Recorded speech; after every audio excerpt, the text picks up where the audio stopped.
sights set on it, the highest mountain we can climb. And when we reach the summit, pieces inside our hearts collide. I got my sights set on it, the highest. Good morning once again. Please welcome your host for today's event, the Director 3 of DTI CIG's Competitiveness Bureau, Mr. Jordan Darong. Good day to all of our participants who are here with us physically and virtually. We're equally excited and definitely excited to be here with you for this manufacturing summit. We are looking forward to interacting stakeholders from the government, the industry, and the academe. For those who are joining us virtually, we would request all of you to send us those emojis, smileys perhaps, and thumbs up as we join together for this manufacturing summit. While you wait for the official start of this summit, and for those who have just logged in, here are the house rules for today's summit.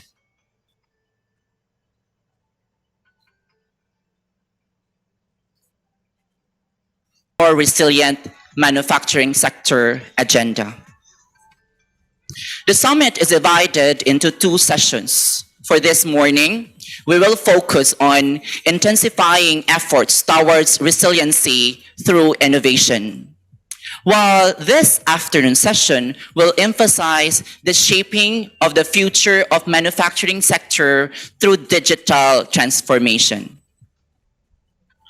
To formally open today's summit, let us all welcome DTI Undersecretary Rafaelita M. Aldaba.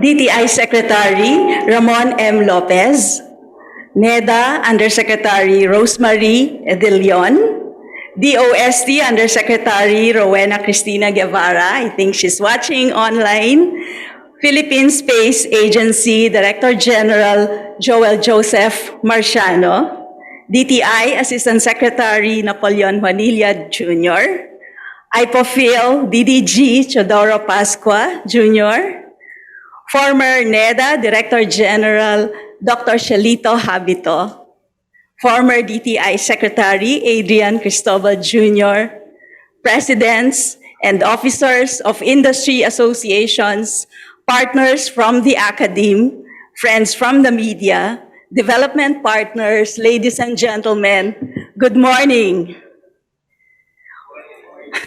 Good morning and welcome to the seventh Manufacturing Summit. The past 6 years of the summit have witnessed quite a lot of internal and external changes and developments that have shaped the manufacturing industry's performance and contribution to the country's economic growth.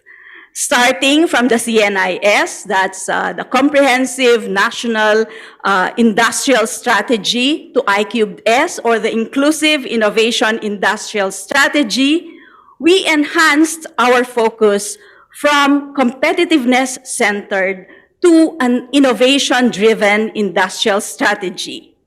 We also refined it this year, given our pandemic experience, to science, technology, and innovation-driven strategy, which is important as we enter the post-pandemic future. As we transition to the new administration, I think this is one important strategy that Secretary Lopez could bequeath to our incoming Secretary, Alfredo Pascual. Today's conversations are important as we take stock of the performance of the manufacturing industry amid shocks such as disruptive technologies from Industry 4.0, COVID pandemic crisis, economic recession, and now the Ukraine-Russia conflict. Secretary Lopez will be sharing with us our gains and how we were able to withstand the impact of these shocks to industry by working closely with you, our stakeholders, along with the timely policy and program intervention of the DTI. This morning's session will discuss the manufacturing impact of recently approved legislations, such as the amendments to the Public Service Act, Foreign Investment Act, and Retail Trade Liberalization Act. We will also look at the effects of this newly signed legislations, the Industry Development Act, as well as the Strategic Investment Priority Plan. We are grateful to NEDA Yusek Rose Edelion, DOE Department of Energy, Director Patrick Aquino, and BOI Mr. Steve Recto for joining us in dissecting these issues with our panelists, Mr. Jan Avret from U.S. Embassy, Mr. Bobby Batong Bakal from Dow Philippines, Mr. Ferdy Raquel Santos, Chairman of EVAP, EV Association of the Philippines, Dr. Marites Chonco from the De La Salle University, and Dr. Kelly Berg from the Asian Development Bank. Taking off from these conversations, in the afternoon, we will be discussing how these policy changes are reflected in our overall industrial policy framework. DOST Undersecretary Rowena Guevara will present the technology priorities and programs to support innovation and digital transformation of industries. DOLE, Ms. Grace Baldoza, will present the skills and employment policy to support the transition of industries to Industry 4.0. And joining us to break down these topics are Dr. Chris Monterola from the Asian Institute of Management, Mr. Earl Kua, President of the Electronics Industry Association of the Philippines, Dr. Alvin Colaba from the De La Salle University, and Mr. Rhett Ramos from Allegro Microsystems. Before I end, please allow me also to share that we are writing a book that traces the country's industrial policy journey from the trade liberalization years to the manufacturing revival that DTI started from 2012 onwards through the Manufacturing Resurgence Program and the Comprehensive Automotive Resurgence Strategy Program. The book reviews our trade and investment policies along with our innovation and entrepreneurship ecosystem and the startup ecosystem. The book also presents our artificial intelligence strategy along with an ethics and AI governance framework as we pursue the adoption of responsible AI and build trust in its use in the country. A chapter on our electric vehicle strategy is also included, together with an assessment of the technology readiness of coffee and cacao. The standees that you can see outside will give you a glimpse of the major highlights of the book. So to close, we are hoping that today's government, industry, academe, and other stakeholders' discussions will help us as we transform the manufacturing industry, especially as it adopts new technologies and pursues innovation to achieve our goal of inclusive, sustainable, and resilient industrialization. Please join me as well in thanking our beloved Secretary Ramon M. Lopez for his visionary and transformational leadership.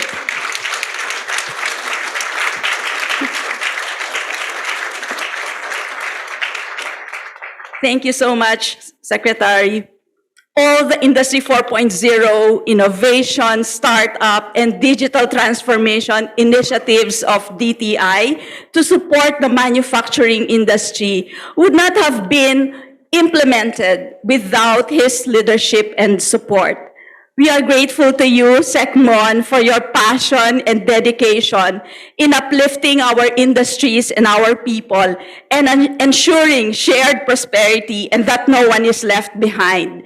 Thank you, SecMon, for inspiring us to work harder. Pandemic or no pandemic, you're always there to help and act in the best way you can to support businesses and workers. God bless you always, SecMon. And again, a big round of applause for our dear Secretary.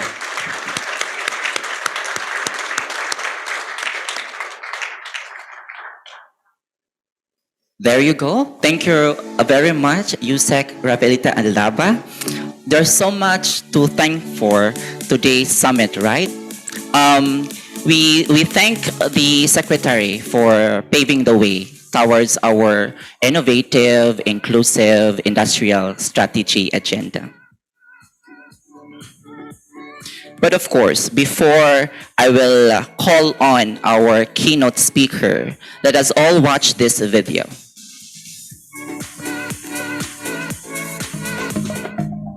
To thank our outgoing Secretary Ramon M. Lopez, let's take a look of his journey as the leading advocate of innovation and entrepreneurship.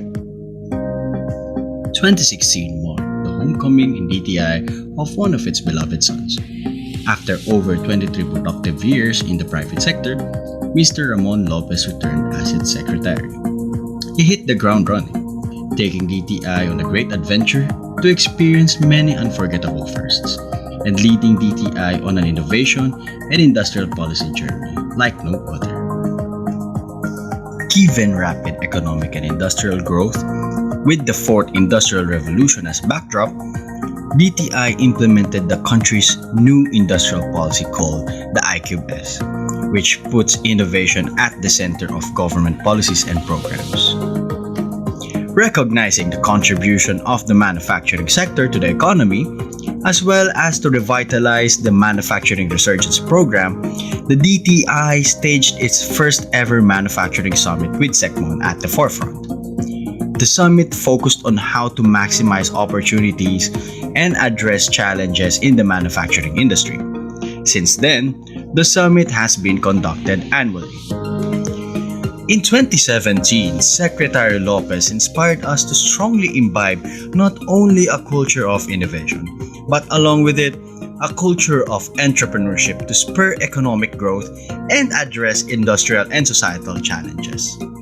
In the said year, the DTI organized the first IIC, where stakeholders exchanged ideas on ways forward to foster innovation among firms and industries, develop human resources, and enhance industry-academe collaboration.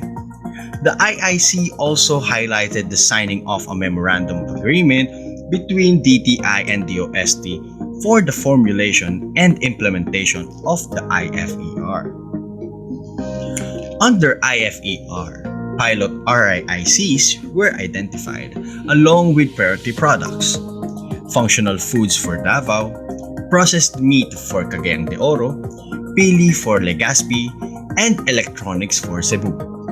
Additional RIICs were identified in Cagayan, Bulacan, Batangas, and Zamboanga. In 2018, SecMon led the DTI team to the many congressional hearings and consultation meetings with the business sector and other stakeholders as regards DOF's CTRP, particularly the train law. The said law was touted as a significant policy reform that would benefit businesses and investments by providing a new tax and incentive scheme. In 2019, DTI pushed for the enactment of the PIA and the ISA. In support of startups, DTI, DOST, and DICT initiated the Startup Assistance Program 2019 to 2023, which spawned IDEA, Advance, GAP, and SVP. SecMon formed and tasked the CIG headed by Yusek Fita to formulate and implement inclusive innovation policies and programs. This is geared towards upgrading and digital transformation of industries, build a robust innovation, startup and entrepreneurship ecosystem, and ensuring shared prosperity for all and that no one is left behind. The onslaught of COVID-19 pandemic in 2020 prompted us to revisit our strategy and recalibrate it to take into consideration new realities. The Philippines was confronted with concerns on production of essential goods and equipment, including face masks, testing kits, and hospital equipment. With the able leadership of SECMON, we were able to rise above these challenges. We intensified public-private collaboration and put in place intervention to aid businesses, particularly MSMEs. DTI pushed to repurpose manufacturing capacity in collaboration with the private sector and through our SSF Fab Labs to ensure the availability of important medical supplies and equipment for our healthcare frontliners. DTI also provided financial assistance programs like the SB Corp's CARES program for MSMEs and HEROES program for the repatriated OFWs, as well as livelihood kits and business advisory assistance through the livelihood seeding program Negosyo Serbisyo sa Barangay. In addition, DTI launched the Libreng Face Masks para sa Masa Community Face Mask Project, which not only promoted safety and livelihood of our most vulnerable groups, but also addressed local PPE production gaps. In line with these efforts, DTI formulated and implemented its own economic recovery framework known as the Rebuild PH. Cognizant of the need to adopt new technologies, pursue digital transformation, and focus on innovation, sustainability, and resilience, DTI launched the PSF initiative to build the skills and competencies of our human capital and better prepare them for the future economy. DTI also spearheaded the development of the National AI Roadmap, which include the establishment of the CAIR. SECMON believes that this would be instrumental in positioning the country as a regional center of excellence in AI research. The passage of CREATE Act in 2021 helped DTI's effort to attract more investments to the country. SECMON staunchly supported its enactment, recognizing that it would provide the government the flexibility in granting fiscal and non-fiscal incentives for high-value strategic investments. DTI also pushed for the amendment of the RTLA, FIA, and PSA to boost economic recovery by attracting more investments and generating employment. Our efforts over the years propel us to further intensify our efforts to address the challenges ahead of us. As we usher in a new administration, we remain steadfast and committed to supporting our industries through our innovation and industrial policy. And we are eternally grateful for SECMON's stewardship to get us where we are right now in our innovation and industrialization journey.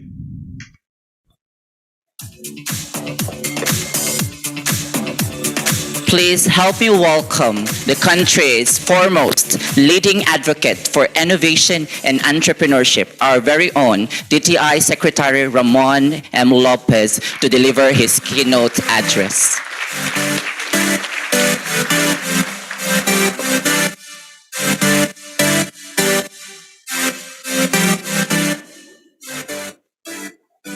Thank you, Jordan.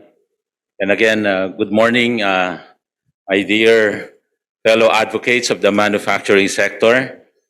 I was telling former Secretary Che Cristobal and thanking him also for always being with us every year of this manufacturing summit. Palakpakan po natin ang ating kaibigan, former Trade and Industry Secretary Adrian Cristobal or Che Cristobal.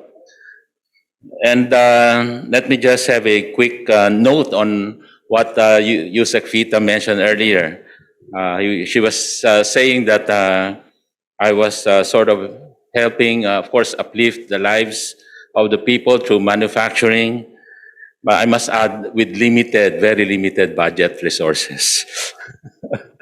And we're just doing our best. Excuse me. So once again, Thank you, Yusek Fita, for the kind words in your statement. There will be no vibrant, at least, and all these many programs and efforts for the manufacturing sector, if not for Undersecretary Fita Aldaba. So very well know. Thank you, Yusek Fita. You have been behind this program even before my time, I know. So the CARS program under Yusek Che and the former Trade and Industry Secretary Greg Domingo, kayo ni Undersecretary Perry Rodolfo. So kayo ang dapat palakpakan dito. Sige po, palakpakan natin.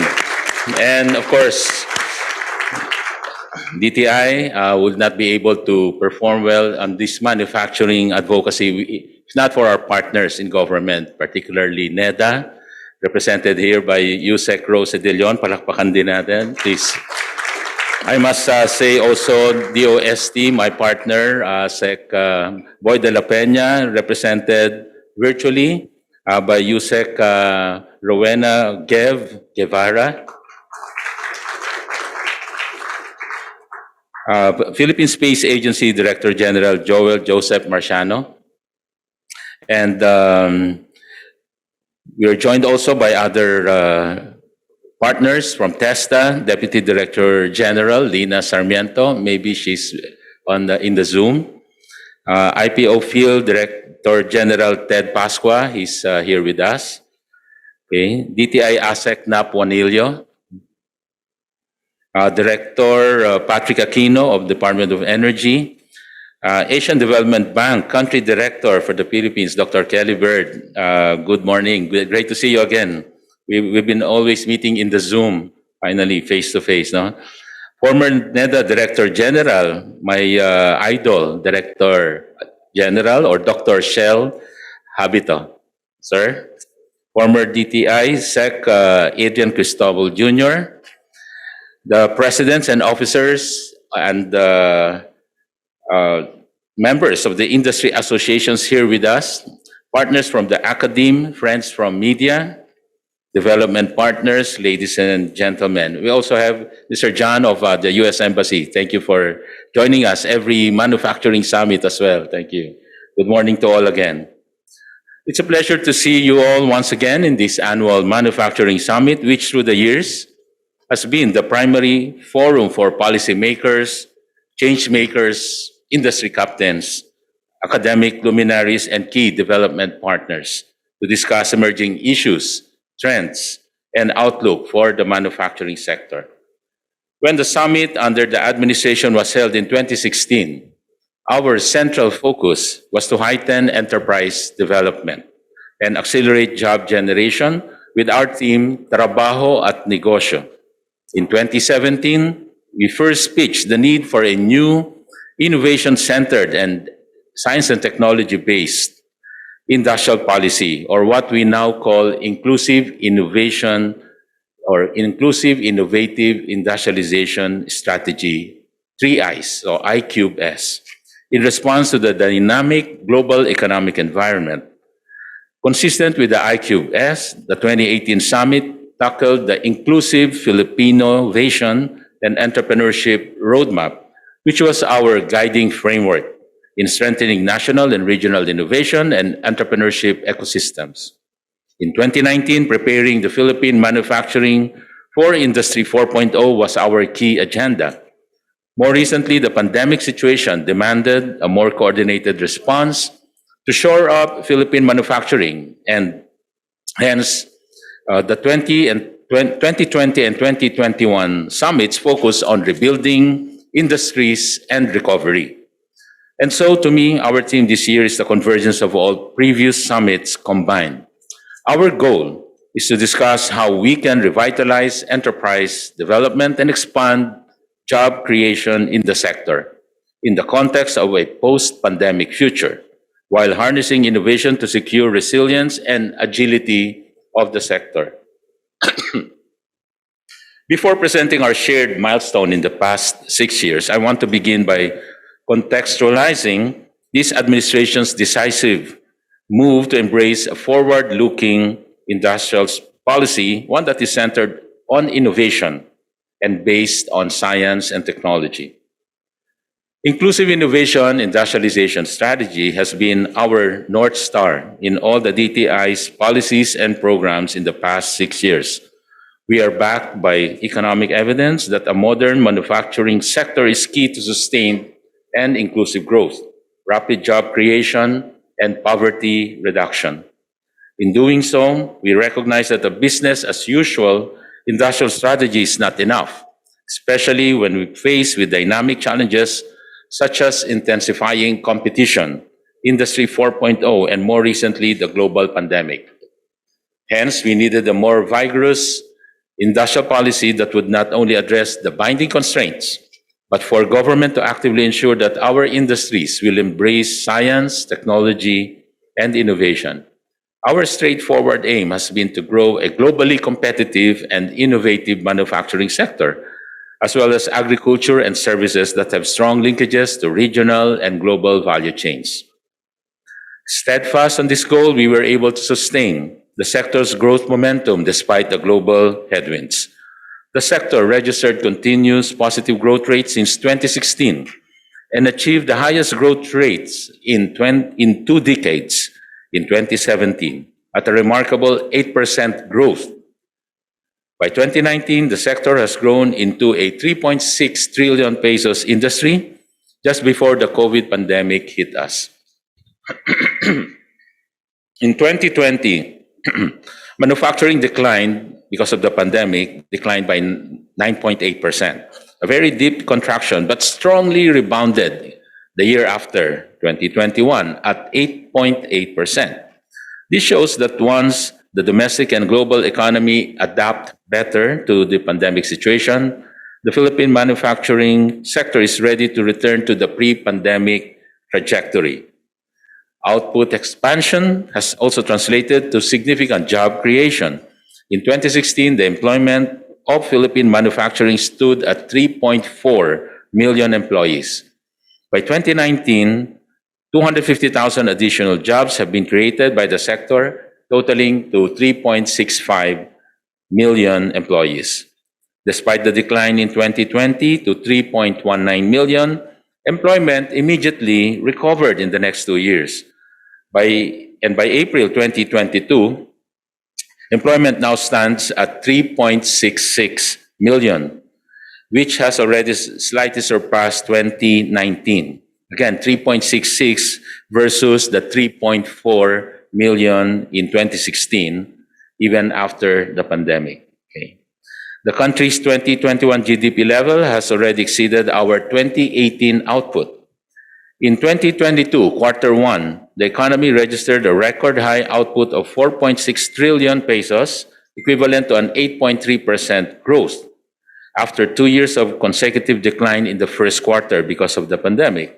And the ADB forecast a strong growth momentum for the Philippines at 6% by 2022 and 6.3% by 2023, the second highest among its peers in ASEAN. In the recent report of the IHS market, it projects that the continuous path to the recovery of the country will make it a $1 trillion economy by 2033. Undeniably, manufacturing suffered the most among all sectors due to the pandemic. The good news is that the sector's 2021 output, which was valued at 3.55 trillion pesos, has surpassed the 2018 level and is almost near 2019 level. More recently, the first quarter of 2022 output stood at 975 billion pesos, which is already the highest output recorded in all first quarters of previous years, equivalent to a growth of 10.1%. If we look closely at the subsector's performance, we're now seeing a broader production recovery. In this slide, we compare the growth of the subsectors from Q1 of 2022 to Q1, quarter one of 2019, and categorize them into 4 groups.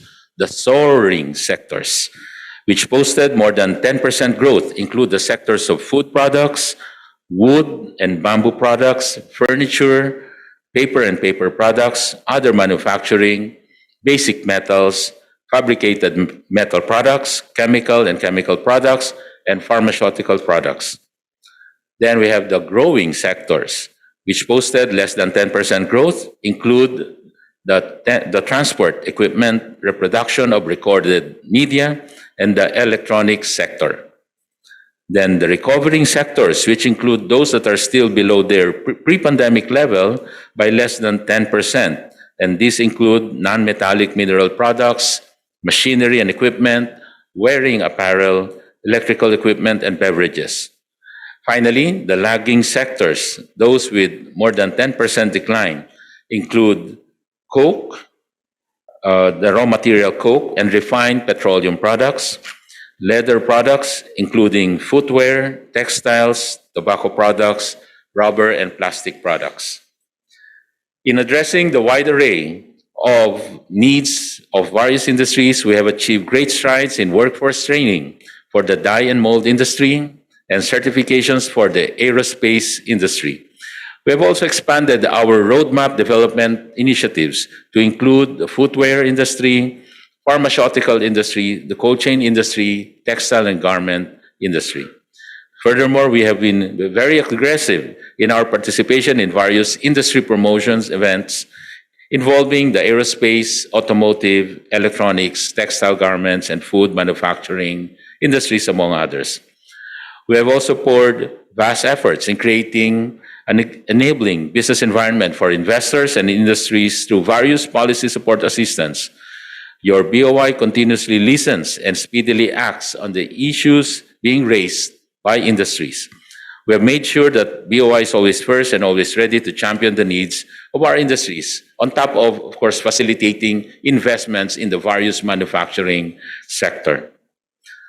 At the height of the pandemic, amidst a highly uncertain business environment, our manufacturing repurposing program tapped the private sector to pivot production towards high value and essential products, which was instrumental in ensuring a robust, efficient, and connected PPE ecosystem in healthcare manufacturing to support the country's pandemic response. And on this, I must give the credit also again to Undersecretary Fita Aldaba for leading this project together with USEC Perry and the BOI team and the DTI team. Apart from ensuring reliable production, demand generation was also critical to ensure the sustainability of our local producers. Hence, DTI spearheaded the face mask para sa masa project, in which the government procured 47 million masks from local producers. We essentially looked for local sewers, mananahe, barangay-based, linked with LGUs, with some of our legislators, the congressmen, referring to us, all these local sewers. We asked them to be the ones to prepare to make this face mask para sa masa, which is actually a program led by President Rodrigo Roa Duterte himself. He wanted to give free face masks for all the indigent and people or members of the poor sectors of the economy, to make sure that everyone will be having a face mask. And this is given for free. And we were able to produce 47 million in that particular project in a span of, I think, six to 8 months. No? Philippine manufacturing can promote greater socioeconomic inclusion only when our MSMEs are empowered to grow together with large companies. In fact, MSMEs comprise 99.6% of Philippine manufacturing enterprises. Hence, we have expanded and upgraded DTI's various programs on MSME development. We call them 7 M's, actually, from mindset change to the mastery of entrepreneurship tools, to mentoring, to giving them the necessary microfinancing or money, giving them the market, giving them machines or shared equipment, as well as providing models of enterprises. We give the training programs like Kapatid Mentor Me program as part of that mindset and mastery training program. The SME Roving Academy, which is an academy that moves around different parts of the country, working with our 1,330 DTI negosyo centers. Even gave, or still giving, pondo sa pagbabago at pag-asenso, microfinancing, panlaban sa 5-6 ng ating Pangulo, President Duterte, mentioning also the need to eliminate the 5-6 program, the usurious program, with this pondo para sa pagbabago for our micro entrepreneurs, as well as the CARES program, the zero interest program during the pandemic for those affected by the pandemic. No? And on the marketing program, the One Town, One Product initiative with product development and finding a marketing hub, together with our Go Local program, which is a market incubation that makes the products of MSMEs available 24/7, or at least every time the mall is open. We put them on mainstream market for free, no rent, no listing fees for the products of MSMEs to get the necessary exposure and not wait for the typical trade fair that would happen only during weekends.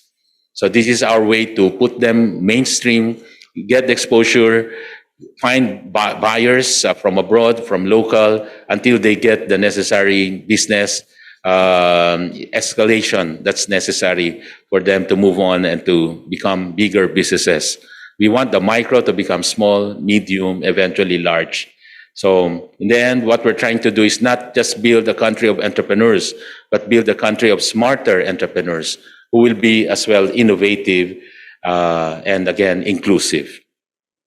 We also have the shared service facilities, a program started in the previous administration by Secretary Che and Sec Domingo.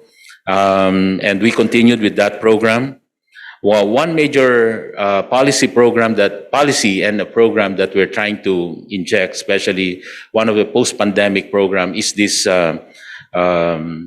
preference for locally manufactured products. To us, this is one that will create the demand for locally manufactured products. As we all know, any local manufactured products will be creating jobs locally and not abroad. And that's the basic principle. So we've been trying, but unfortunately we have this RA 9184, as you know, which is just based on lowest cost bidder. So this is what we're trying to, maybe in the next administration, what can be worked out is a refinement of this lowest bidder rule to make sure that in certain projects, particular projects, not necessarily in all government procurement programs, there will be really a preference that only local manufacturers can participate in the bids. Of course, provided that the supply is available, prices are competitive, and there can just be benchmarking with the prices from abroad, just to make sure that the prices are within range. So that is what, hopefully, that is what we're trying to inject in the current policy. In our related program of National Employment Recovery Strategy, we are able to pass a resolution wherein there can be this kind of approach, particular special government procurement programs where only local manufacturers can participate in the bid. So with that, there can be more chance for local jobs to be created if the bids can be won by the local manufacturer. And not in all programs, especially, for example, in once we have this high capacity to produce, let's say, PPEs for future requirements for PPEs, hopefully all this can be sourced or will be sourced only from locally manufactured products. So there can be selected government procurement programs. The uniforms of the military, that's huge demand, no? The boots, the uniforms, and any particular gear wherein there is an abundant supply of local manufactured goods. In 2016, on the marketing side of Go Local, we pioneered the Go Local initiative, which I just explained earlier. That particular program has already opened up more than 150 Go Local retail stores, again, mainstreaming MSME products in areas where people go. So we don't open up a store in a far-flung area. We just open the stores where people go, and that is basically the malls. No? And we make sure, we ask the retail partners, make sure that these Go Local stores are in the ground floor where there's high foot traffic, not in the 5th floor. nadadayuhin pa, where people have to go up just to go there. It has to be at the ground floor. So 150 Go Local retail stores currently operational, and this has benefited almost 900 MSMEs all over the country, which utilize Go Local stores to market their products. And there are about already 400 stores that are now discovered, quote unquote, meaning supplying directly different stores because they got discovered in these Go Local stores. So they are now, they've grown their business. They're now supplying many outlets of many retailers. Again, that they benefited basically from the exposure they got from the Go Local. In response to the plight of micro SMEs and large enterprises during the pandemic, the Duterte administration has also decisively championed the enactment of the CREATE law, which cut the corporate income tax from 30% to 25%. And if you're an MSME, down to even 20%. So again, thanks to our team, NEDA, DOF, and other agencies that helped pass this bill through this, and of course the legislators, no? Under the CREATE law, there is the Strategic Investment Priorities Plan, which we just issued. The President issued an EO on this last May 24, Memorandum number 61, no? Containing the approved 2022 SIPP. So SIPP is meant to put the country in a competitive position to attract high-tech investments that will support the country's IQS objectives. With CREATE now enacted, this will further ease the lingering uncertainty among investors, and we are now better equipped with more responsive tools to attract high-value investments. Now, moving on to FDI generation performance. In the past 6 years, FDIs received by the manufacturing sector reached a total of $4.3 billion from 2016 to 2022. Signifying strong interest from foreign investors to take advantage of the increasing competitiveness of the economy. The total approved investments in the sector had amounted to almost 1.1 trillion pesos, which include foreign and Filipino investments approved by all investment promotion agencies in the country. I must say also on a total picture of FDIs, not only manufacturing, the current administration had improved by almost 3 times the level of FDIs, and we are now at the level of $9.1 billion if you look into the 2016 to 2021 period. So that is almost 3 times the $3.5 billion in the past administration. Now, I must say also that the past administration did better than the much earlier administration. Well, based on the numbers, I remember that the 3.5 is almost twice the previous administration's annual average. So the important thing is that for our country, we will continue to elevate this level, until we become the number 2 or number 3 ranked in Southeast Asia. Right now, from number 6 in 2016, we are now number 4 ranked in Southeast Asia when it comes to FDI numbers. These investment figures have been the result of aggressive investment promotions as well, aside from all these economic reforms happening. No? There are these investment promotions spearheaded by the BOI. We adopted a marketing campaign, Make It Happen in the Philippines campaign. This is, and we are sustaining this. This is a multi-sectoral, multi-market campaign designed to generate investments. Although driving earlier here in Makati, I saw also a Make It Happen in Makati campaign. So I don't know if that is also the part of the investment promotion program. Now I'm sure that's the investment program of the Makati City. Since 2016, BOI has embarked on over 107 investment promotion activities, generating more than 2,000 investment leads, in which 150 translated into actual investments. These realized investments are equivalent to an estimated investment value of 450 billion pesos, generating employment for over 70,000 workers. Okay, in 2019, BOI approved foreign and local investments breached the 1 trillion peso mark when it posted a 1.14 trillion peso worth of approved investment, the highest investment approval volume in BOI's history. I was also asked yesterday by some of our friends from the media, and we gave them a number. They were asking about investment leads. And when we reviewed our list, we have so many in the list. Our estimate, it may amount to about 450 billion to 500 billion that are investments to be realized. But many of those are actually actual pledges. In other words, they're in various stages of preparation. Some are for registration, some are for site location, and we expect all these investments to happen within the next 18 months. The accumulation of the huge volume of FDIs greatly contributed to the expansion of the country's export basket. Philippine merchandise exports have registered a stellar annual average growth rate of 4.5% from 2016 to 2021, reflecting the ability of the Philippines to nurture industries that can penetrate the global market. In 2021, we have already reached a record high export value of $74.6 billion, which is already a 5.5% growth from 2019. In the first quarter of 2022, Philippine exports amounted to $19.4 billion, which is the highest recorded export volume for all the first quarters in previous years.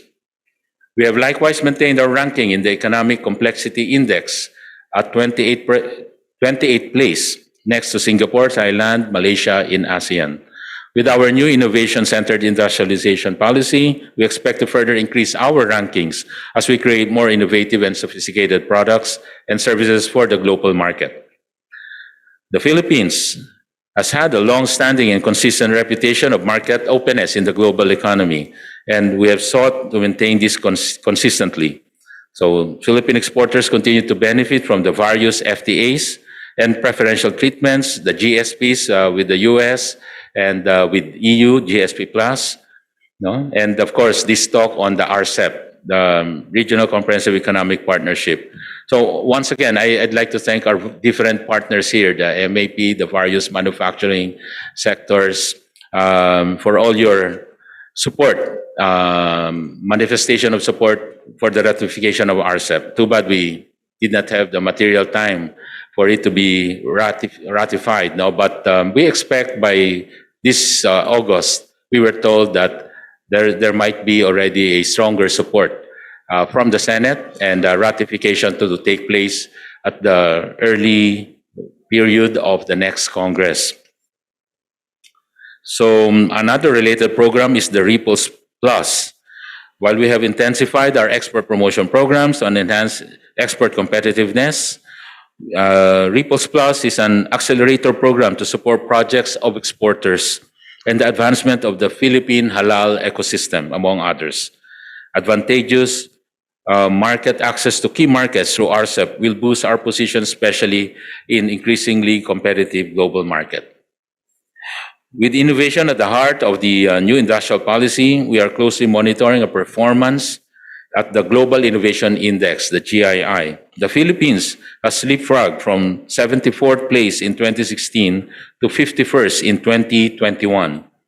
Noteworthy as well, the GII report shows that the Philippines continues to perform above expectation for its level of development and was distinguished as an innovation achiever for the third time in 2021. The 2021 report also highlights that many industrial competitiveness indicators remain to be the country's strengths.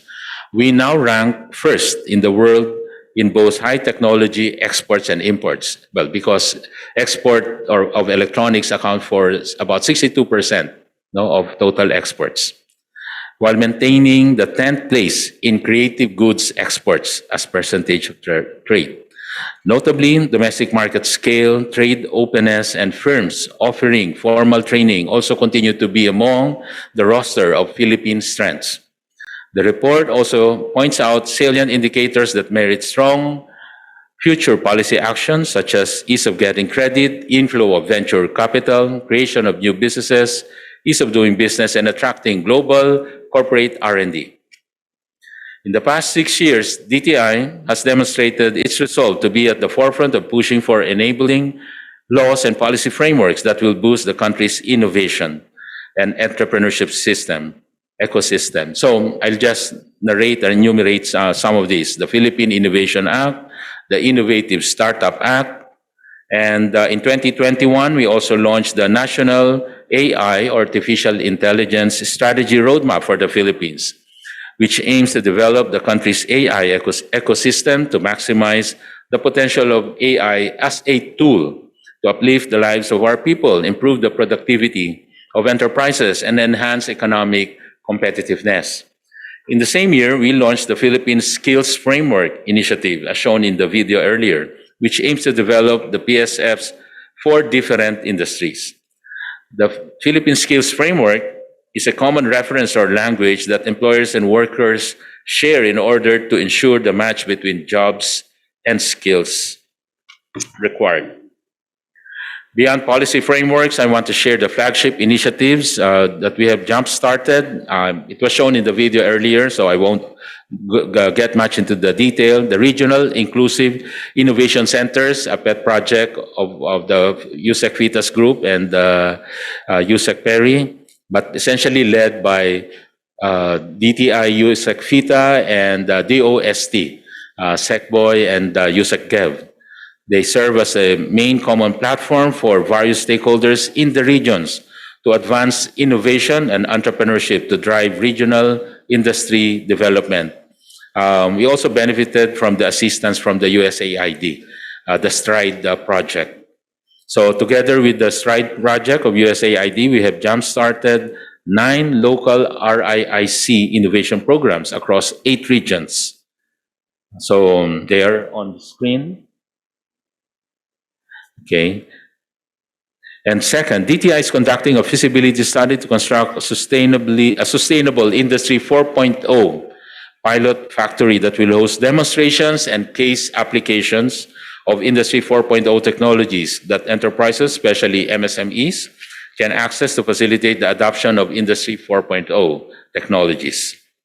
And third, as recommended in the National AI Roadmap, we have begun the preparation for the establishment of the Center for AI Research. You heard about this particular center from us, I think, late last year. We were trying to really open a center, but of course it would need the necessary budget.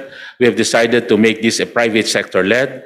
Our partners have just decided to pursue or inaugurate this Center for AI Research towards the second half of this year. No? So, but this is a very important center. This is one center that can help upgrade and push for more innovation, make use of the AI tools for enterprises to really upgrade their competitiveness. No? And at the same time, this can create more exposure for our data scientists, those educated in preparation for AI and data science. They will have a sort of a breeding ground for them to excel, and at the same time, their research output can now benefit the industry sector, also improve their innovativeness. At the same time, this center is projected and is planned to produce AI-oriented products that can be off the shelf, no, and be made available for MSMEs to also avail of these AI tools. Clearly, the Philippine trade and industry landscape has enjoyed a momentum of impactful reforms and enabling laws, many of which are yet to be realized through the effort of the next and future administrations to come. We've been hearing of the Public Service Act, the Retail Trade Liberalization Act, the FIA, Foreign Investments Act. All are game-changing measures that will open the Philippine market, more players to come in, introduce competition, and usher in innovative services among critical industries that are expected to support a modern Philippine economy.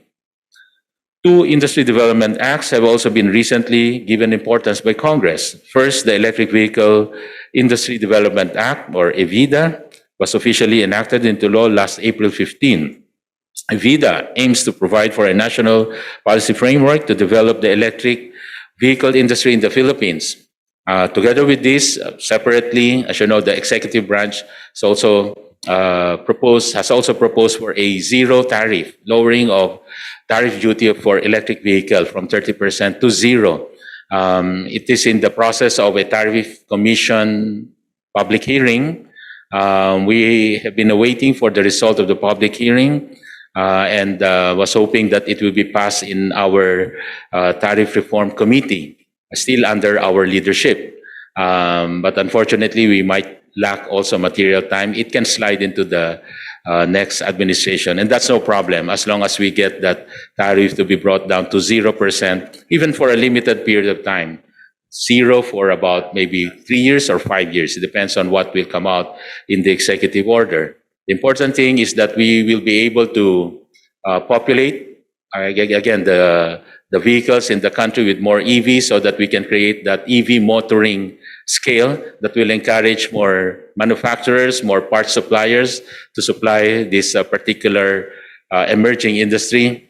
And also the ecosystem, more charging stations can be put up as we see more and more of these EV vehicles flying the streets of the country. And eventually, once we have the scale, and as you know, as mentioned, the zero tariff will be time bound. It can move up to 30% and now encourage more manufacturers to set up their manufacturing of EV vehicles. And when I say EV, we're basically referring now to the cars, no? Because for tricycles, e-jeepneys, they are all being manufactured right now already here. No? Okay, finally, among the many, there's one important point also. The Creative Industries Development Act, another law which covers both creative goods and services and is now up for the signature of the President. It aims to develop the creative industries as a major economic growth driver and enable them to capture the global market opportunities. So finally, among the many efforts that need to be continued, I hope the next administration will strongly consider the following recommendations. Of course, we will continue. We hope that there will be alignment in the future SIPP of the CREATE with the I-Cube-S and may create a driver for Philippine industrialization and recovery. Allocate government budget to accelerate digital transformation towards an inclusive and sustainable industrial development. Implement human resource development and industry skills framework to prepare the workforce for the jobs of the future. Support the development and scaling up of innovative startups and MSMEs and build RIICs all over the country. Leveraging on the recent FDI liberalization, expand and diversify trade and investment sources, and upgrade industries' cross value chain or global value chain participation. I would like to add another one that pertains to, again, government procurement, for special government procurement to focus only on locally manufactured products. Okay.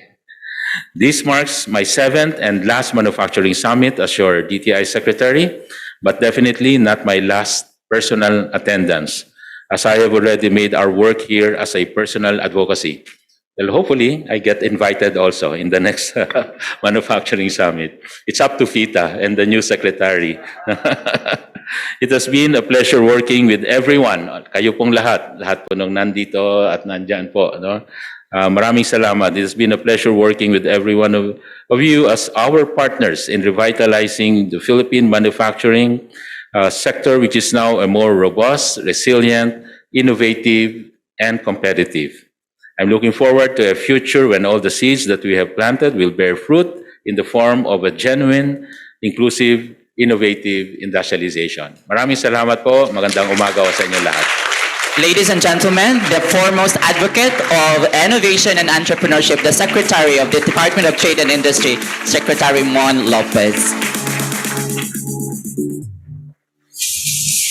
Well, Sekmon has already highlighted a lot of things. The most important thing was that we are to embrace industrial policies in order for us not only address the challenges of the manufacturing sector, but the rest of the MSMEs and the economic players that we have in the country. And we also would like to foster the adoption of science and technology alongside with these innovative driven industrial policies. We are to witness the signing of the memorandum of agreement between two stakeholders that we've been working on, and this memorandum on understanding on strengthening collaboration and cooperation on innovation will now be sealed in a little while. So let me give you a backgrounder. The US ASEAN Business Council is a premier advocacy organization of the US corporations operating within ASEAN that promotes a mutually beneficial trade and its investment relations between the United States and Southeast Asian nations. It counts among its members over 150 major US companies, including global innovative businesses such as Amazon, Apple, Citi, Coca-Cola, Dow Chemicals, Google, IBM, Meta, Microsoft, Pfizer, and UPS. The memorandum on understanding is being forged on the shared belief of Department of Trade and Industry and the US ASEAN Business Council that innovation is crucial for growth of enterprises and development of industries in the ASEAN region. For DTI, this collaboration with the US ASEAN Business Council with, will support its efforts to grow innovative and globally competitive industries and strengthen local industries' linkages to global value chains.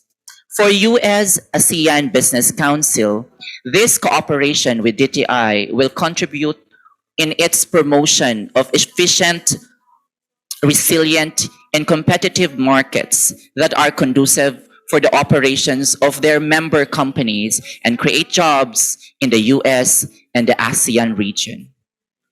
Among the areas for public sector consultation, collaboration, and cooperation under the MOU include first, promoting accelerated modernization and digital transformation across all industries, and supporting the advancement of new and emerging technologies, supporting the development of new creative industries, and encouraging entrepreneurship in the arts and creative economy, building a robust startup ecosystem, and capacitating micro, small, and medium-sized enterprises or MSMEs, supporting and facilitating the expansion and of e-commerce and digital trade through adoption of international or global standards, strengthening stakeholder consultations on laws, regulations, and implementation of programs through transparency and sharing of best practices. And lastly, any other area enabling innovation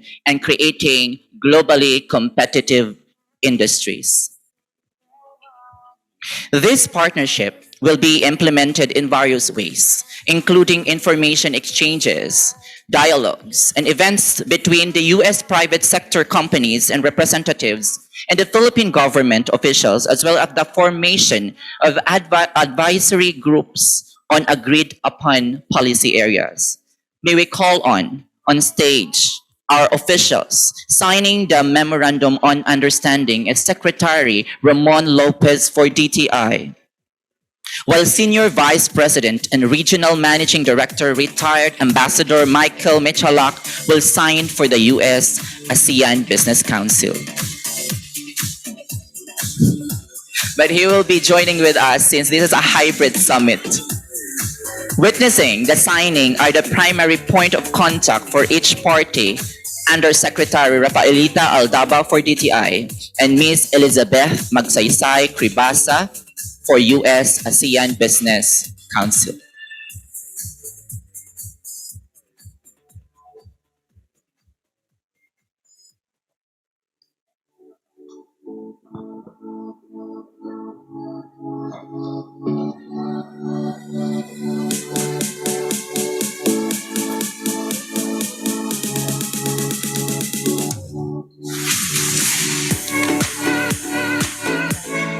Okay, so we're just preparing for Ambassador Michalak to be with us. Hi. Hi, Ambassador. You can actually see him, the left side of this.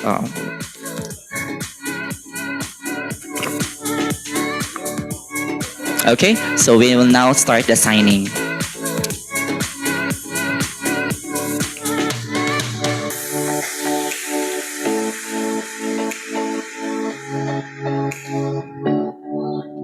For the benefit of everyone who are actually physically here and or virtually participating with us, we are witnessing the signing of the Memorandum of Understanding on strengthening collaboration and cooperation on innovation between the DTI and the US ASEAN Business Council. You could actually see that our Ambassador Michalak is also signing via virtual workplace for this event. Thank you very much. Can we have a round of applause for this signing of Memorandum of Understanding between DTI and US ASEAN Business Council? Ambassador Michael Michalak are now showing his signed memorandum. We will also be requesting our dear secretary to also show his signature after Yusek Fita Aldaba will be able to ink her signature as witness in behalf of DTI. Okay.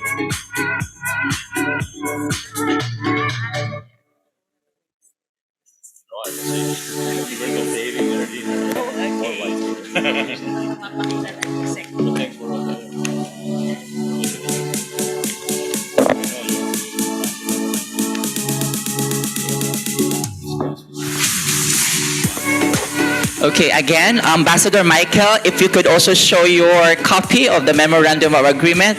And with us physically here, we have the Memorandum of Understanding signed by no less than the DTI Secretary. And you see virtually the Ambassador Michael Michalak's signature on the same copy. We hope to be able to have all these copies in real time. Thank you very much.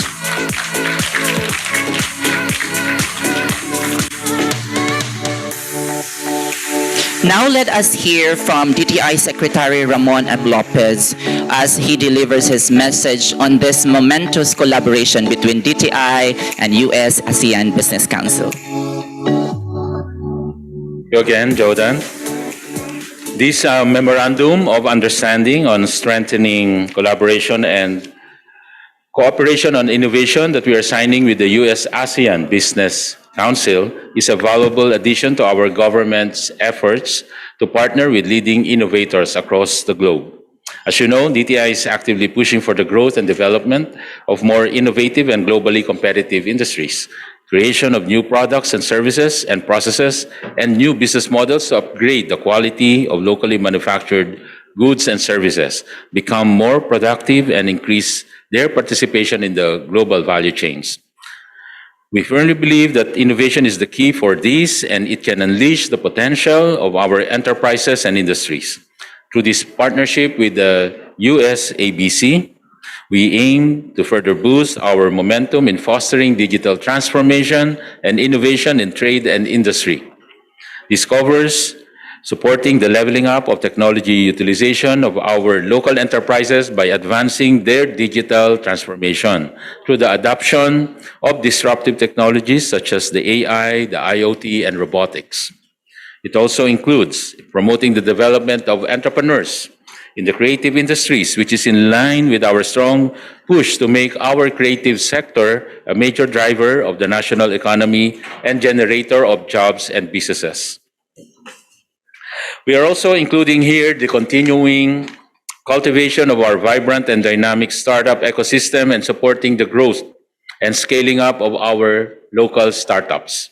This can also benefit the digitalization of our MSMEs to reach to more markets, sell their goods and services through e-commerce and digital trade, and enhance their engagement with customers.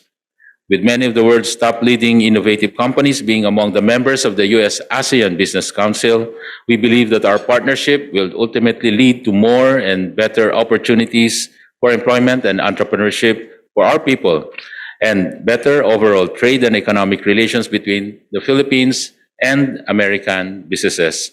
Maraming salamat po sa inyong lahat. Thank you, Mike. Thank you, Ambassador Mike.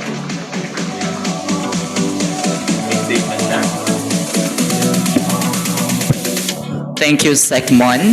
We will now hear the U.S. ASEAN Business Council's Ambassador Michael Michala, and let's give him a big hand of applause, please.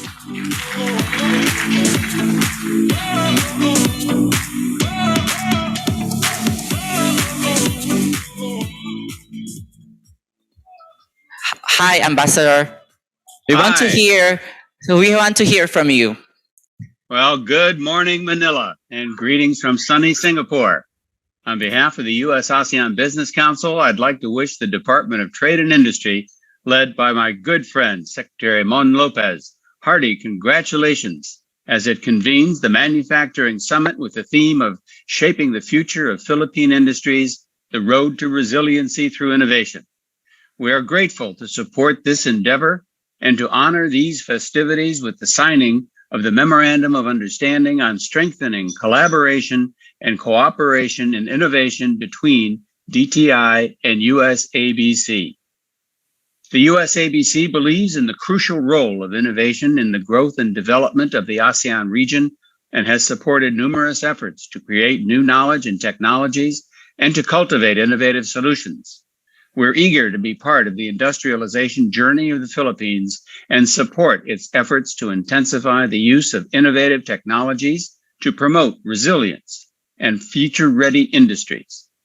Through this MOU, we hope to formalize our relationship and collaborate and cooperate on a wide variety of focused efforts, including public-private sector consultation and cooperation on several different areas, which it'll sound familiar to you, I think. Promoting accelerated modernization and digital transformation across all industries and supporting the advancement of new and emerging technologies. Supporting the development of new creative industries and encouraging entrepreneurship in the arts and creative economy. Building a robust startup ecosystem and capacitating micro, small, and medium-sized enterprises. Supporting and facilitating the expansion of e-commerce and digital trade through adoption of international or global standards. Strengthening stakeholder consultation on laws, regulations, and implementation of programs through transparency and sharing of best practices. And of course, supporting any other areas, enabling innovation and creating globally competitive industries. Our many thanks to excellent Secretary Mon Lopez for being our key partner in these efforts, and to Undersecretary Fita Aldaba's enthusiasm in guiding the process. It has been a pleasure and an honor working with both of you for the past 6 years, and we look forward to working collaboratively with the Department of Trade and Industry for many years to come. Again, my very warm and heartfelt congratulations. Maraming salamat. Maraming salamat, Ambassador Michael. May all be well with you in Singapore. Speaking of wellness, let's pause for a break for at least 5 minutes. As we have already nourished our minds, let's nourish our body this time, specifically our stomach. So see you in a while as we proceed to our presentation sessions. Thank you very much.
It saddens me to ask you to go back to your respective seats. I know that you've been, collaborating and discussing, and it's our first time for a long time to be with our colleagues. But please wrap up in a minute as we will proceed to the next part of our summit. Again, please wrap up with your discussions with your fellow colleagues in a minute. Thank you very much.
How are you? I hope you're doing well. As we prepare for the next session, we request everyone to please be seated. To our friends in media, we will have the secretary later on with you, so we can have our second round of interviews in a little while. Maraming salamat po. We now proceed to our first topic for today, stepping up policy reforms, updates on the recently enacted liberalization laws. Our first speaker is presently the Undersecretary for the National Development and Policy and Planning at National Economic and Development Authority. She holds a PhD in economics from La Trobe University in Australia, an MA degree in the University of the Philippines School of Economics, and an MS degree in statistics from the UP School of Statistics. Among her major responsibilities is shepherding the formulation of the Philippine Development Plan, or PDP. In addition, she is in charge of providing technical advice on policy issues to both the legislative and the executive branches of the government, especially the NEDA board. Without much further ado, please welcome Economic Planning Undersecretary Rosemary G. Idilion.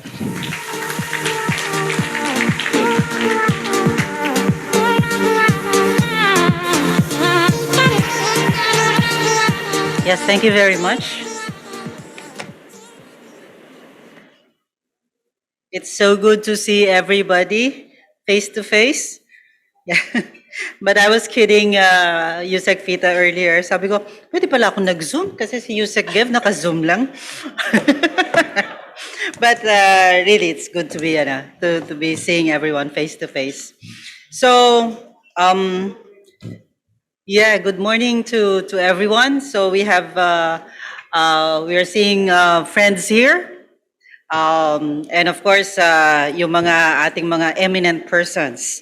Si Secmon Lopez, hi sir. And nawala na si Secche Cristobal. And then I also see former NEDASEC, Sheila Bito, of course our good friend Kelly Bird, DDG Ted Pasqua from IPOFIL. Magkakasama kami sa National Innovation Council actually. And then from Philippine Space Agency, DG Marshall.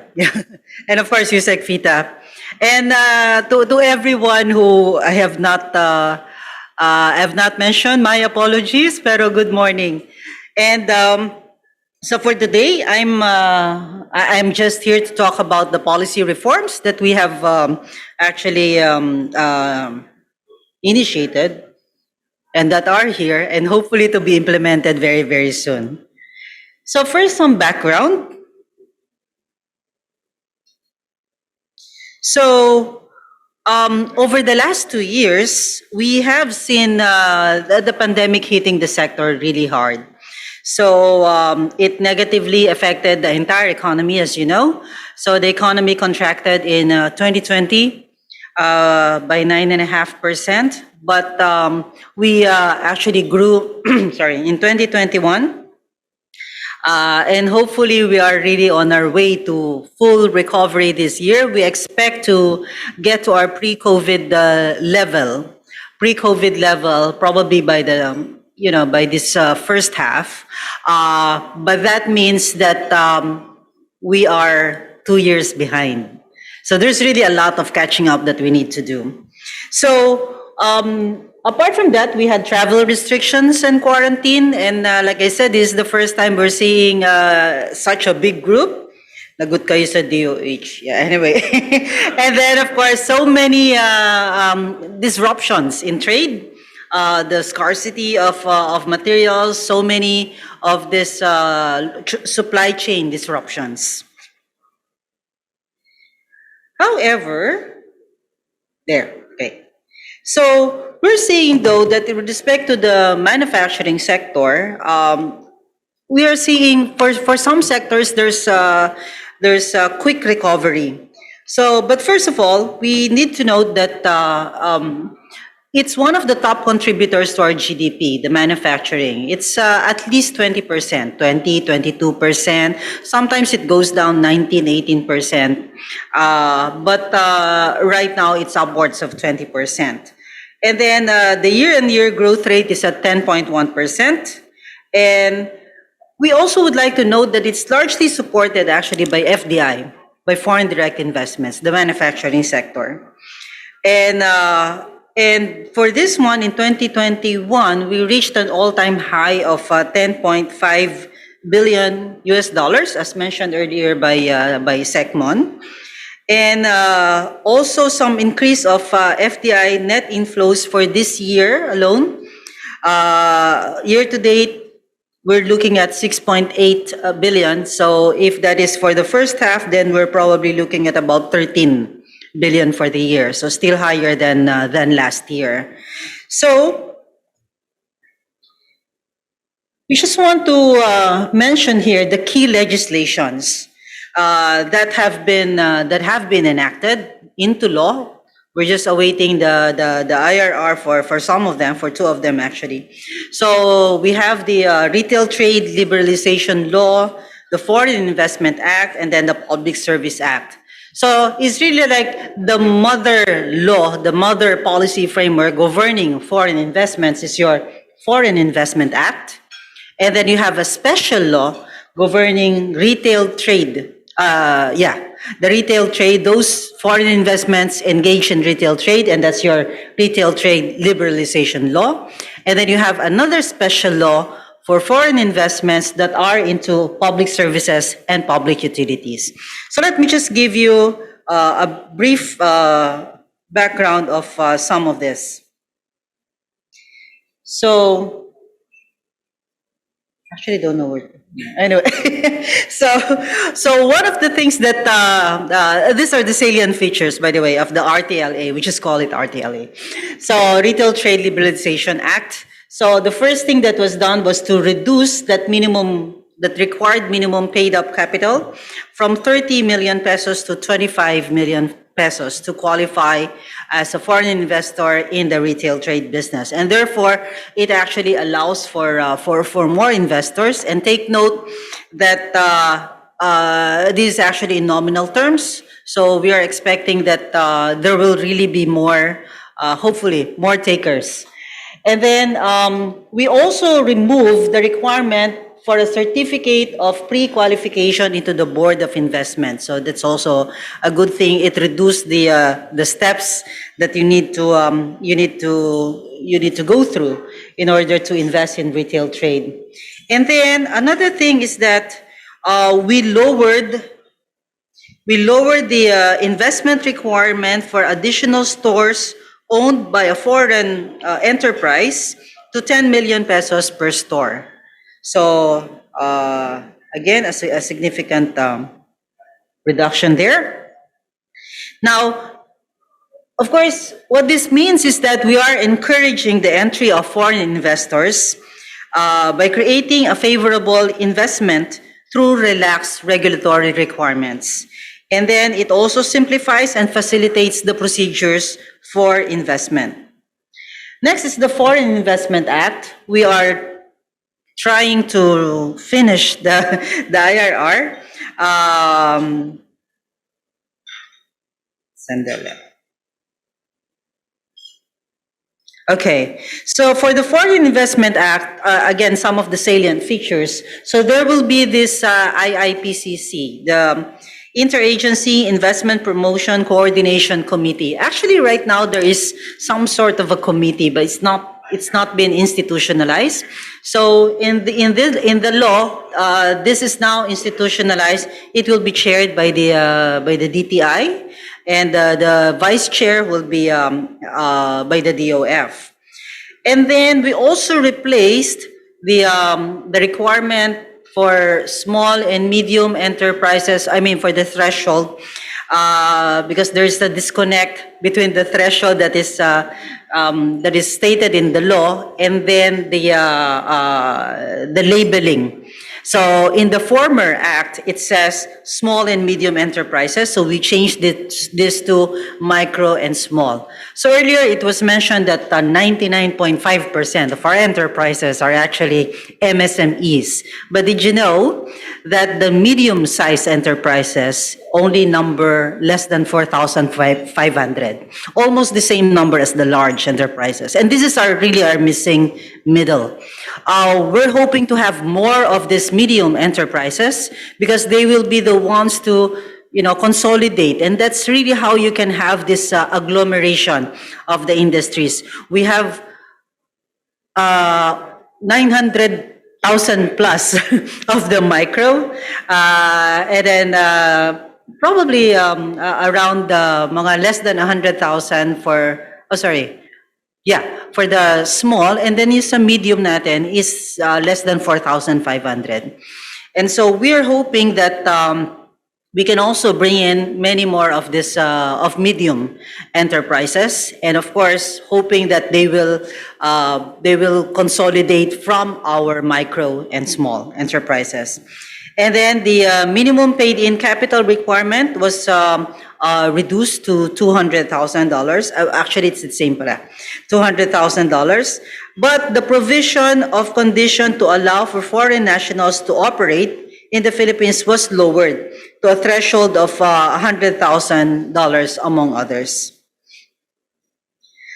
Next is the Public Service Act. This is a 90-year-old law that really took a long time. It was really a challenge getting it passed. But this one is this will really be a game changer.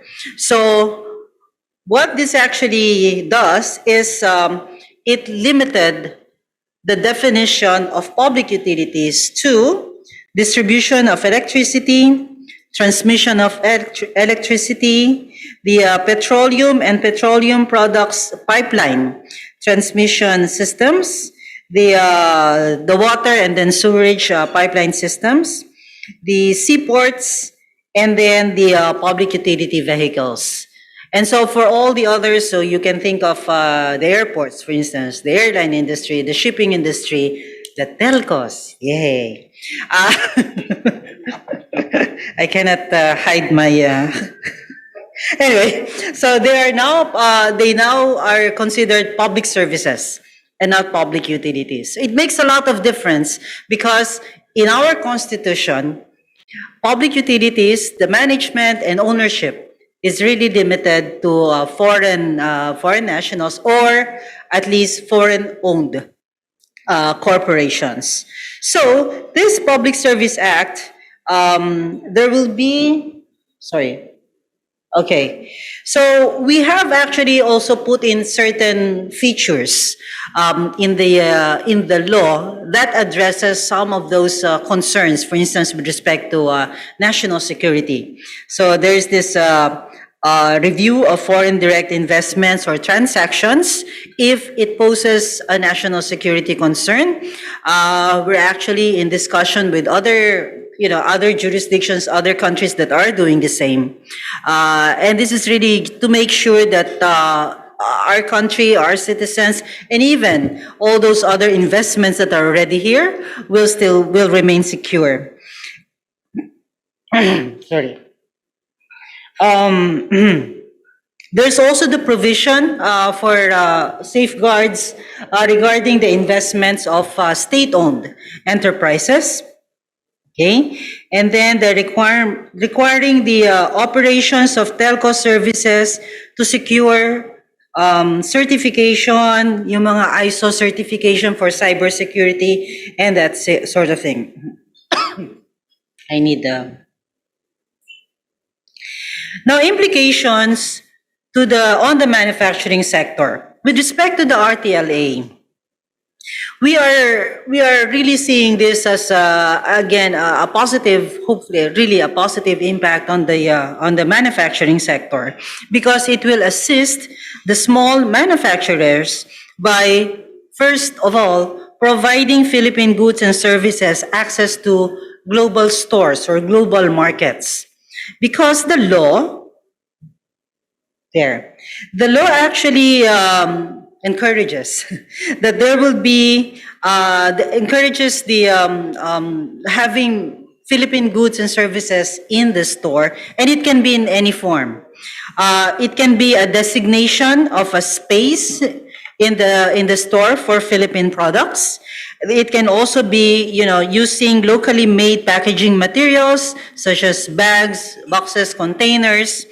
And then it can also be utilization of locally sourced raw materials in the production of goods and all other arrangements that will promote locally manufactured products. So there's actually, we hope that the foreign investors will not see this as very restrictive. But this is actually one way to also promote quality amongst our locally manufactured products, because of course, if it gets into this, global store, then there will be that insistence on quality.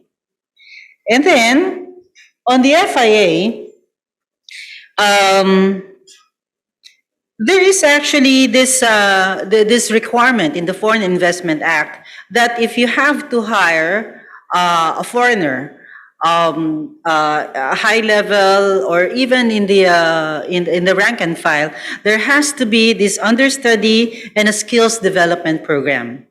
And so you need to have, this is something like, the requirement in Saudi Arabia, in Indonesia, where if it's a managerial position, you need to have a Filipino as an understudy. Okay. And then if it's the rank and file, you should also be, you should have a skills development program for your rank and file employees who are Filipinos, so that you are also able to, transfer the skills, transfer the technology. The Public Services Act, on the other hand, it actually attracts more investments in critical services. Thank you. Kape ba yung bibigay? Okay. Critical services, and improve the quality of public services while lowering the cost for consumers. Actually, even just the threat of the entry of a competitor, we have seen that the quality of services of our, some of our utilities have kind of improved this past year. And we hope that this continues, and that in addition to the improvement in the quality, we want it to be more affordable. So if you have, of course, the innovation, the competition, then it induces innovation. Now, I'd like to talk more about this National Innovation Agenda. Yesterday was the second meeting of the National Innovation Council, and this National Innovation Agenda framework has been approved. And so this National Innovation Framework actually identifies 10 sectors that will be the focus of the innovation program of government. So it's really to do with being able, we want to have proactive, smart, and innovative people, competitive and resilient economy. We want collaborative and resilient institutions, and then efficient, clean, and sustainable environment. This is actually our definition of a smart and innovative society that is inclusive, that is productive, that is resilient, and also sustainable. So we have included, what are those sectors that need to be smart and innovative. So it's about people, it's about the economy, it's about the institutions, and then the silent production factor, which is the environment. It also needs to be clean, efficient, sustainable. And then we have identified these 10 sectors. For the next 10 years, this will be the kind of the playground for innovation. And we think that if we are able to introduce and promote innovation in these sectors, then we will have that smart and innovative society. So ultimately, that's what we want, a smart and innovative society, so that whatever shock will come, knock on wood, if we have all this, if we have a smart and innovative society, then right away they can come up with the solutions. Right away they can come up with ways to adapt to this new environment, a new normal, however you call it.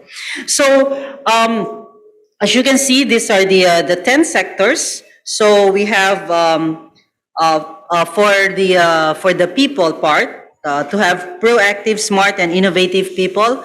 We want to have more innovations on learning and education, and then on health and well-being. For the competitive economy, it's on food and agribusiness, finance, and then manufacturing and trade. So manufacturing actually is already there. And then for the collaborative and reliable institutions, we're looking at transport and logistics. We're looking at public administration and then security and defense. For the efficient and clean, sustainable environment, the sectors are on energy and then the blue economy and water. So these are actually, the other stuff there are enshrined in the Philippine Innovation Act. So that's the Republic Act 11293, which adopts innovation as a vital component of the country's development policies to drive inclusive development. And also in the law, it specifically states that this Philippine Innovation Act is about promoting growth and national competitiveness of the MSMEs. And it will also appropriate funds for this one. And these are actually included in the law, are actually mandated in the law. It's about promoting an innovative culture. It's about improving the innovation governance, encouraging an entrepreneurial attitude. So you also have removing obstacles to innovation. So those are things that we need to do, strengthening the partnerships, and of course, strengthening the MSMEs. Now, on to the manufacturing sector. So we want innovations that enable more efficient, demand-driven, smart, sustainable, fully integrated, and agile processes in the manufacturing, buying and selling of goods and services. So this is actually all included in our National Innovation Agenda framework, which we hope to disseminate probably in 2 weeks' time. Okay. We want that end-to-end innovation from the demand and supply chains and the sustainable manufacturing processes. Now, you might be interested to know which subsectors are we really interested in. These are actually taken from our long-term vision, the Ambition natin 2040, where we have identified those subsectors which we want to be innovative so that they can produce goods and services of quality and are affordable. Because the goods and services of these different sectors actually will achieve for our citizens their aspirations for that matatag, maginhawa, panatag na buhay. So some of these are not really in terms of manufacturing, but as you know, manufacturing is a secondary sector, and so it actually feeds into all of this. It feeds into housing and urban development. So we want manufacturing to also focus on affordable and quality housing materials.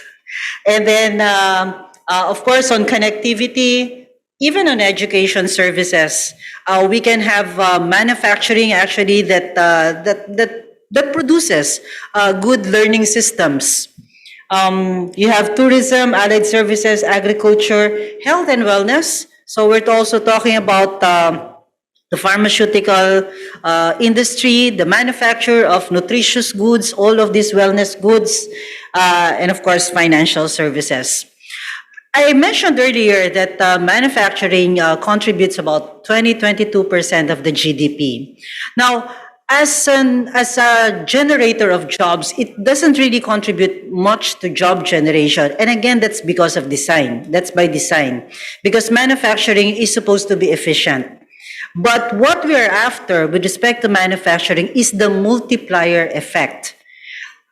The subsectors of manufacturing actually have an output multiplier upwards of 3.5, meaning $1 actually gives you $3.50.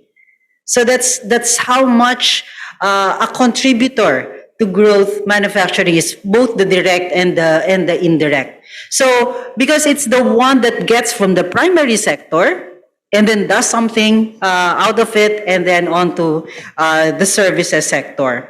So we're looking at innovation in the manufacturing sector to actually avoid our unwanted futures. And these are the three unwanted futures that we have identified in our National Innovation Agenda framework. One is the unwanted future where you have disasters, you have distress and disasters, the masakuna. And this is really the case where you have innovations that do not solve the problems of the current problems of disasters and distress. So it's kind of detached from our real problems. So this is not the kind of innovation we want. Another future that we don't want is the langit at lupa, where you have wider inequalities, where you have innovations that actually drives that wedge between the haves and the have-nots. We want innovation that actually brings inclusiveness, reduces that gap, reduces that inequality. The other one is mabagal, slow to change. So we want a very agile, like I said, a smart and innovative society, very, very agile, very quick to adapt. So these are the sort of the challenges that we want our manufacturing sector to take on so that from a low productivity, we go into high productivity jobs, manufacturing sectors, industries, what have you. From a low value added, we get to produce the high value added goods and services. And from currently being a lower middle income country, we get to be an upper income country. Not just a UMIC, we get to be a UMIC next year. But the next step is really to be an upper income country. And of course, our wanted future, the ambition natin 2040. Matatag, where our families live together, we are able to enjoy work-life balance. We don't have to work, and not get to enjoy the fruits of our labor. That's what we want, matatag. We want a comfortable lifestyle. Maginhawa. No Filipino should be poor. No Filipino should go hungry. All Filipinos should be living in a decent house with a secure long-term tenure, and they're able to go wherever they want. Panatag, a secure future where every Filipino could look forward to a comfortable retirement, will be able to look forward to having at least 80 years of productive life, having enjoyment of a secure, safe place, and also having the savings, having the social protection program to be able to withstand any shock that might come. So, thank you very much for your attention, and I do hope that we get to have all these innovations, especially in the manufacturing sector, because really it's what we need to be able to achieve our long-term vision of a matatag, maginhawa, panatag na buhay. Salamat po. Ladies and gentlemen, NEDA Undersecretary Rosemary De Leon. Thank you very much, USEC, for giving us the glimpse of the policy reform ecosystem that we have, and for giving us a succinct and comprehensive yet succinct summarization of all the policy reforms that are already in place and are worthy for implementation to all of us. We are happy to inform everyone that we are also joined virtually by over 300 plus Zoom participants and over 400 FB viewers from different Facebook accounts, from the Department of Trade and Industry Philippines official page, Department of Trade and Industry Competitiveness and Innovation Group, as well as the Facebook account of the DTI Competitiveness Bureau. Let us now proceed to our second presentation for this summit. E-Vehicle Act, Unpacking the Opportunities and Challenges for the E-Vehicle Industry. Our next speaker fulfills a key role in the Department of Energy as the Director of the Energy Utilization Management Bureau and is a Career Service Officer Rank 3. He has served in various capacities in the Department of Energy, from the Office of the Secretary to the Information Technology Management Service and the Energy Policy Planning Bureau. With the passage of the Energy Efficiency and Conservation Act in 2019, and after more than 3 decades of its initial draft in 1988 to the present, Director Aquino, with the support of the Department of Energy family, stands at the forefront of the implementation of the energy efficiency and conservation in the country. Ladies and gentlemen, please welcome Director Patrick T. Aquino.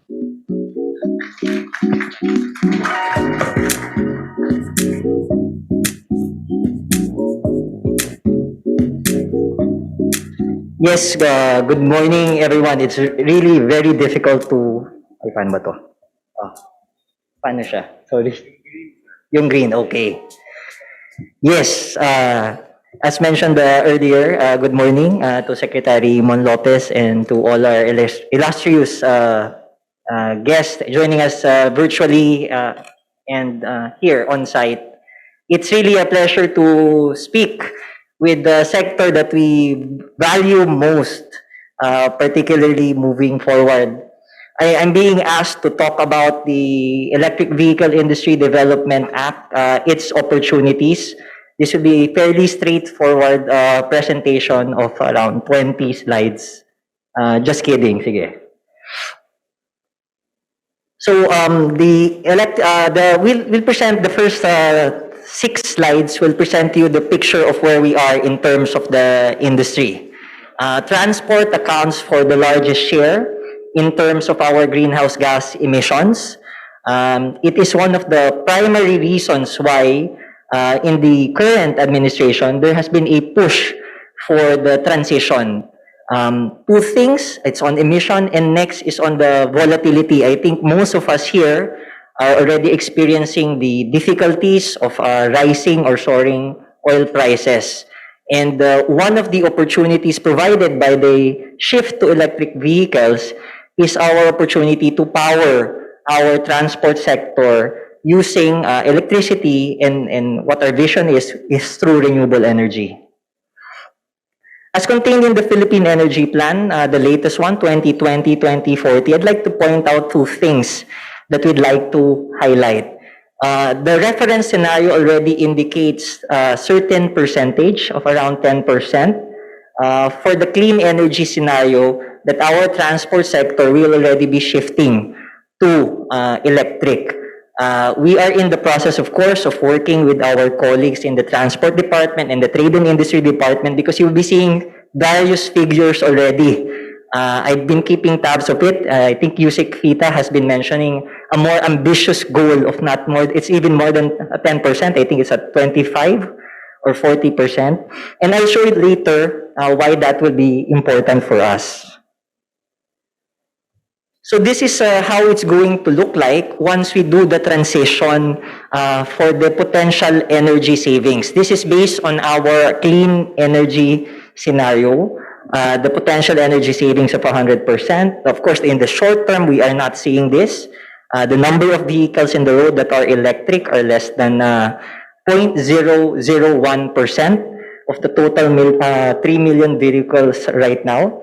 But in the medium term, we're looking at 32.93 terawatt of potential. And of course, the long-term vision is to reach almost a 250 terawatt hours from the savings coming from the transport sector. So under Republic Act number 11697, which we fondly called EVIDA, so the primary agency tasked for the generation and adoption of the EVs, including its charging infrastructures, is the Department of Energy. And as lead, we have started work on what these key features are. Secretary Mon earlier mentioned some of the key highlights. We'd just like to focus on several things. One is on the increased construction of the EV charging infrastructure, including its support. Of course, there is indeed, as I mentioned earlier at the start, to ensure energy security, the environmental consideration, of course, the promotion of sustainable transportation, the protection of the well-being of the country, and of course, the reliability of the power grid. Electric vehicles offers that potential for vehicle-to-grid conversion. So once that is deployed, we will be able to power our homes or get the opportunity of supporting the electric power sector in terms of our generation requirements. Of course, the topic of this particular summit is on industrialization. There is a promotion for cultural heritage as indicated in the law that EVs are desired to be deployed in our cultural sites. And of course, with manufacturing and development, of course, there will be employment opportunities. And what we'd like to also stress and round this up is on the important role that our local government units will play in the deployment of electric vehicles, as they will be the ones primarily responsible for the green routes throughout the country. So I'd like to emphasize, of course, the important role of our local government units. They will be at the front lines of this deployment. All of the policies with respect to the green route, of course, this will be aligned with the national transport policies. Of course, in terms of the inspection, medyo, whenever we see words on additional roles, we will be working hand in hand with our local government units, particularly the Department of Interior and Local Government, to ensure the necessary capacity building for our local government units. So in terms of what the DOE will be doing here, of course, it's the directing the policy initiatives, of course, our communication of where we intend to go. And of course, you'll be hearing this word consistently in terms of the discussion that just energy transition, wherein we view the deployment or accelerated deployment of electric vehicles as one. To date, hopefully our colleagues in government have already been able to provide their inputs. We've started preliminary work on the comprehensive roadmap for electric vehicle industry, or the CREVI, which has three components. We've started the stock taking of where we are in terms of our manufacturing deployment strategy, the e-mobility component, and of course the EV roadmap itself. We are in the process, of course, of doing a presentation of this to the public. This will be subjected to public consultations, and we look forward for your inputs in this regard. So what would be the opportunities under the comprehensive roadmap for electric vehicles? There are 4 items highlighted under EVIDA. of course, is the establishment for a market for the EV itself. We are very thankful for the very vocal support of DTI Secretary Lopez in championing the reforms or suspension, even for a limited time, before the Tariff Commission that will hopefully bring down, as Secretary Lopez mentioned, 30% in terms of the ad valorem for the under the Tariff and Customs Code. The initial upfront cost of EV is something that we are hopeful that this manufacturing summit with increased investments can do. With increased local or domestic production, we hopefully can bridge the cost to make it more attainable for more Filipinos to afford. And then on the part of the DOE, of course, we will be highlighting on the need for support infrastructures. We are very happy that even prior to the passage of EVIDA, we have seen our private sector step up. Without mentioning the name of several malls, you can go around already in Metro Manila and its environs, and they are offering for a limited time free charging already for electric vehicles. And we hope to have that replicated outside of Metro Manila in the soonest possible time. And one of the things, of course, we'd like to highlight is again on the financing mechanisms to bring in the investments for the sector. So in terms of the opportunities, in terms of the fiscal regime, there is a pathway, of course, aligned with the CREATE as mentioned.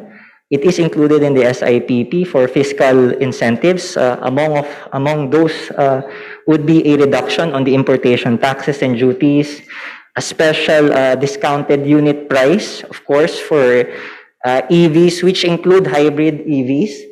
Non-fiscal will be the priority registration in terms of renewal of the plates for the vehicles, and a more streamlined processing when you go through the registration and importation process.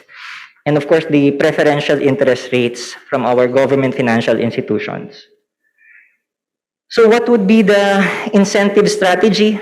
Of course, we will work hand in hand with the Department of Trade and Industry.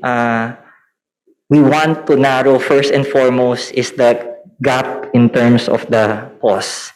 On private occasions, we've mentioned this already, that the cost or price gap has to be reduced to make this more affordable for more Filipinos. And this is where the government is working doubly hard to do it. In fact, I would have 3 slides to show you how much more expensive EVs are here when you factor in some of the government interventions that we've been doing.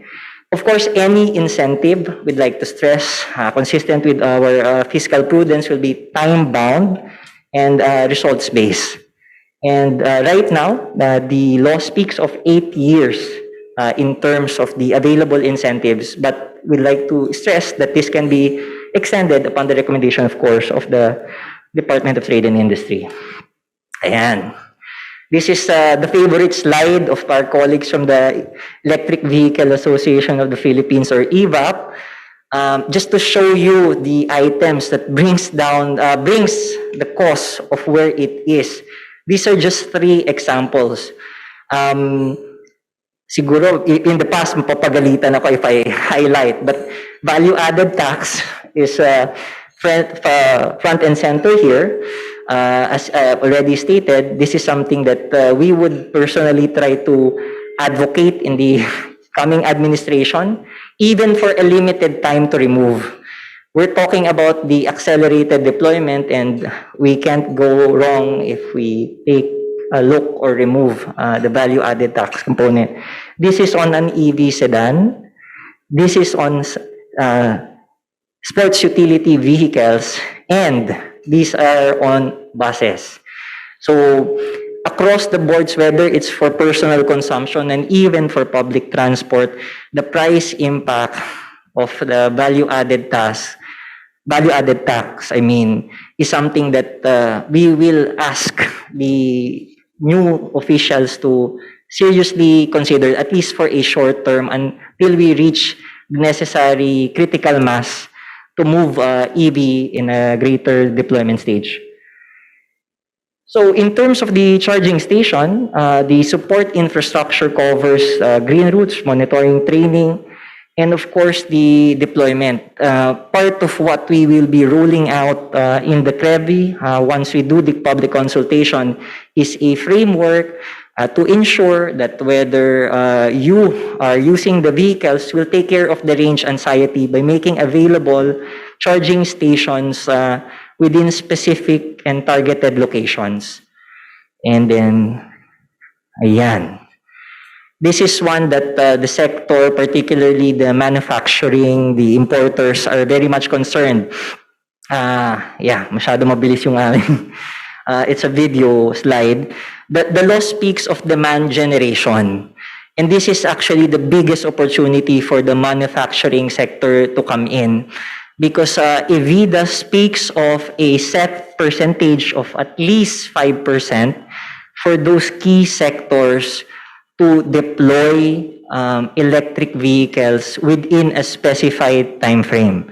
It covers logistics, public transport, and the final slide, of course, I share the view, is on the national government agencies, including LGUs. But will this be enough? The question would be, will this be enough to increase the deployment? We will see. My final slide, actually, I think second to the last slide, will show you where we are if we were to deploy a 5% strategy or even 10%. And what will be clear there is that we need something more game-changing to bring up. So this is what the government is doing in terms of improving or increasing the EV demand side roadmap, the goal. It has already been included in SIPP under Tier 3. In terms of the EV roadmap is, again, as I mentioned, to have that peak demand, the impact of the charging infrastructure, and of course to have that framework to allow for the charging. Right now, you are not allowed to charge people for the charging of the EV. The framework is not yet there. Kaya po siya libre. Once the regulations are out, you can expect that charging. And of course, monitoring the compliance. So for manufacturing, it has already been stated in previous slides. There are soft and hard components. The soft side would be, of course, on the energy management system for the software. We know that there are existing, as mentioned by Secretary Lopez earlier, for local manufacturing for three-wheeled and for jeepneys. We'd like, of course, to see greater manufacturing capability for battery packs, for the energy storage components of this. Incidentally, that's the highest cost item for electric vehicles, and we'd like to bring that closer down. And the development of the demand has to go hand in hand. We envision EV deployment to be predominantly, majority, of course, domestically sourced, if possible. That is what we are after. That's what is indicated in EVIDA. And with increased manufacturing, we're also hopeful that the new technologies and the innovations, as mentioned earlier, will also be domestically made. This will be my final slide before the thank you slide. This is where we are looking to be, what lies ahead. The business as usual, of course, that will be in the blue. This is what we are seeing with or without the roadmap. The topmost slide graph indicates, compliance with what is stated in EVIDA. I will be sharing, of course, the greater details of this in our public consultations and in private if you'd like to ask me. But the greatest improvement in terms of the emission is that if there's really an increased demand beyond the minimum provided in EVIDA of 5%, that is what you are seeing at the lower portion of the graph. And we are going to be able to achieve it if we not stick with just 5 or 10. The graph in the lower portion actually is at 40 to 45% EV vehicle penetration of all, used vehicles by 2040. And then with that, this is the food for thought that I will be leaving everyone. And that actually ends the slide. Thank you for your attention. Ladies and gentlemen, Director Aquino. Thank you, Director Aquino, for providing us a comprehensive information and insights on the status and the prospects of the e-vehicle industry, as well as a comprehensive snapshot of the EVIDA. Thank you very much. I think I would allow my participants physically here to just move around a bit. You've been sitting for a long time. We're moving on the third presentation, so you could, do some warm up there, because we will be moving on to the topic that is also equally important: restructuring fiscal incentives, incentivizing smart manufacturing through SIPP. Our next speaker rose from the ranks from being an investment specialist when she joined the Board of Investment in 1993 to her current post as the Director of the Investment Policy and Planning Service. Our speaker holds a degree in Business Administration from the University of the Philippines and a master's degree in Global Management and Development from the University of Antwerp, Belgium. Ladies and gentlemen, let us all welcome Director Sandra Recolizado.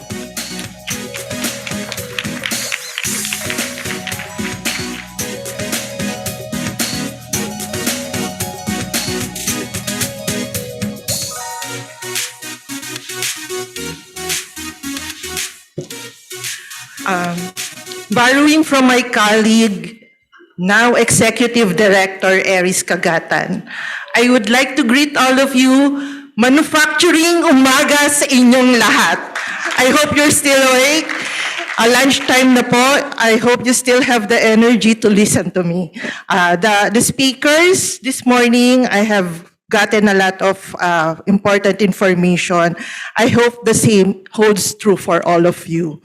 So I'm asked to present on the restructuring of fiscal incentives and incentivizing smart manufacturing through the SIPP.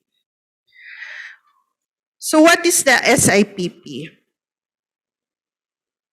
Section 300 of the CREATE Act provides for the formulation of the SIPP. It is the country's investment plan containing the list of priority industries for investment promotion and facilitation that will be supported through the fiscal and non-fiscal incentives.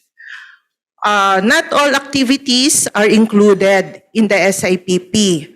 So we have to conduct evaluation process in order for us to determine which of these activities should be considered as a priority.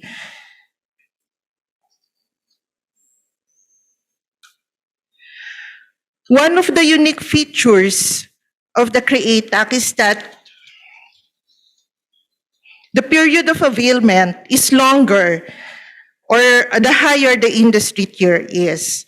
So please note, however, that aside from the industry categorization, the location of the project and the market orientation of the project, it also impacts on the period of incentives availment. So if you are export-oriented, you have a longer time for incentives. You have a longer period to enjoy incentives.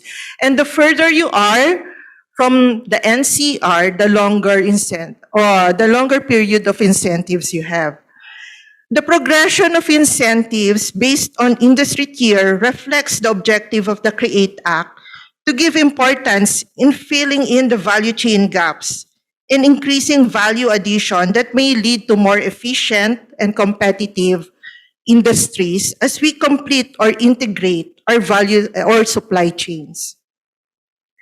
This also shows how we put a premium on R&D and innovation as the industry tier with the longest incentives availment period covers technology and innovation-driven industries. So tier 1 would be what we can consider as the basic industries. Tier 2 would be those addressing our supply chain gaps. And tier 3 would be the innovation-driven ones. The CREATE Act enumerated 10 parameters for determining inclusion of activities in the SIPP. Of these 10 parameters, the following are the parameters that support manufacturing and manufacturing-related industries. So these are the use of modern, advanced, or new technology. Then we have the processes and innovations to attain sustainable development goals. Third is addressing missing links in the supply or value chain, as what was mentioned earlier. And then we have the promotion of market competitiveness. Fifth is the production and production of increasingly sophisticated products.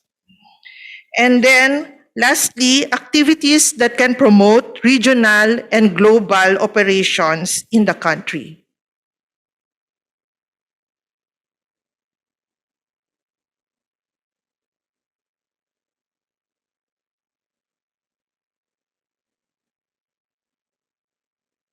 Oh,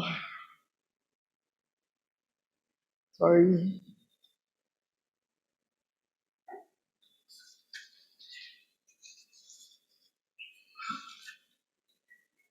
So for the incentives to help improve the manufacturing competitiveness, the CREATE Act provides for income tax holiday, duty-free importation of capital equipment, and the 5% special corporate income tax. So these incentives all redound to beneficial effects to enterprises engaged in the manufacturing industries and other activities. With these incentives, registered business enterprises, or what we call the RBEs, may enjoy reduced operating cost, higher net income, shorter payback period, improved IRR, and cash flow, allowing for greater flexibility in their operating decisions. A complete set of relatively new incentives is also provided in the form of enhanced deduction. So I'm answering already one of the forwarded questions relative to the SIPP, what is new in the SIPP. So this one is this section talks about that. So the enhanced deduction is what we can call as relatively new in the SIPP or the CREATE Act.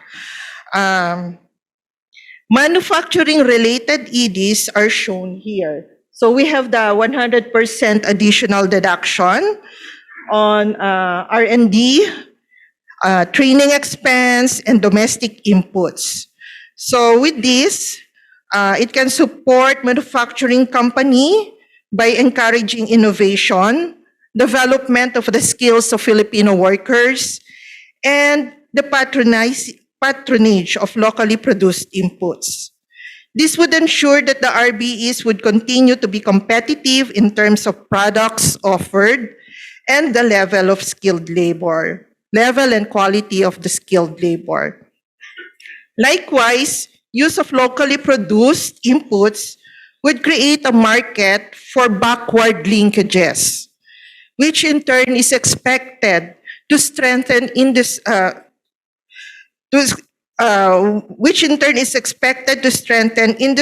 linkages and promote value chain integration. This may encourage greater MSMEs participation as producers of domestic inputs. So it supports our inclusive growth thrust within the DTI. The enhanced deduction of power expense offsets the higher cost in the country, while the deduction for reinvestment allowance to manufacturing industry, take note, this is only available for manufacturing industry and not to all the other industries. It encourages manufacturers to reinvest their gains, allowing for expansion of operations in the country.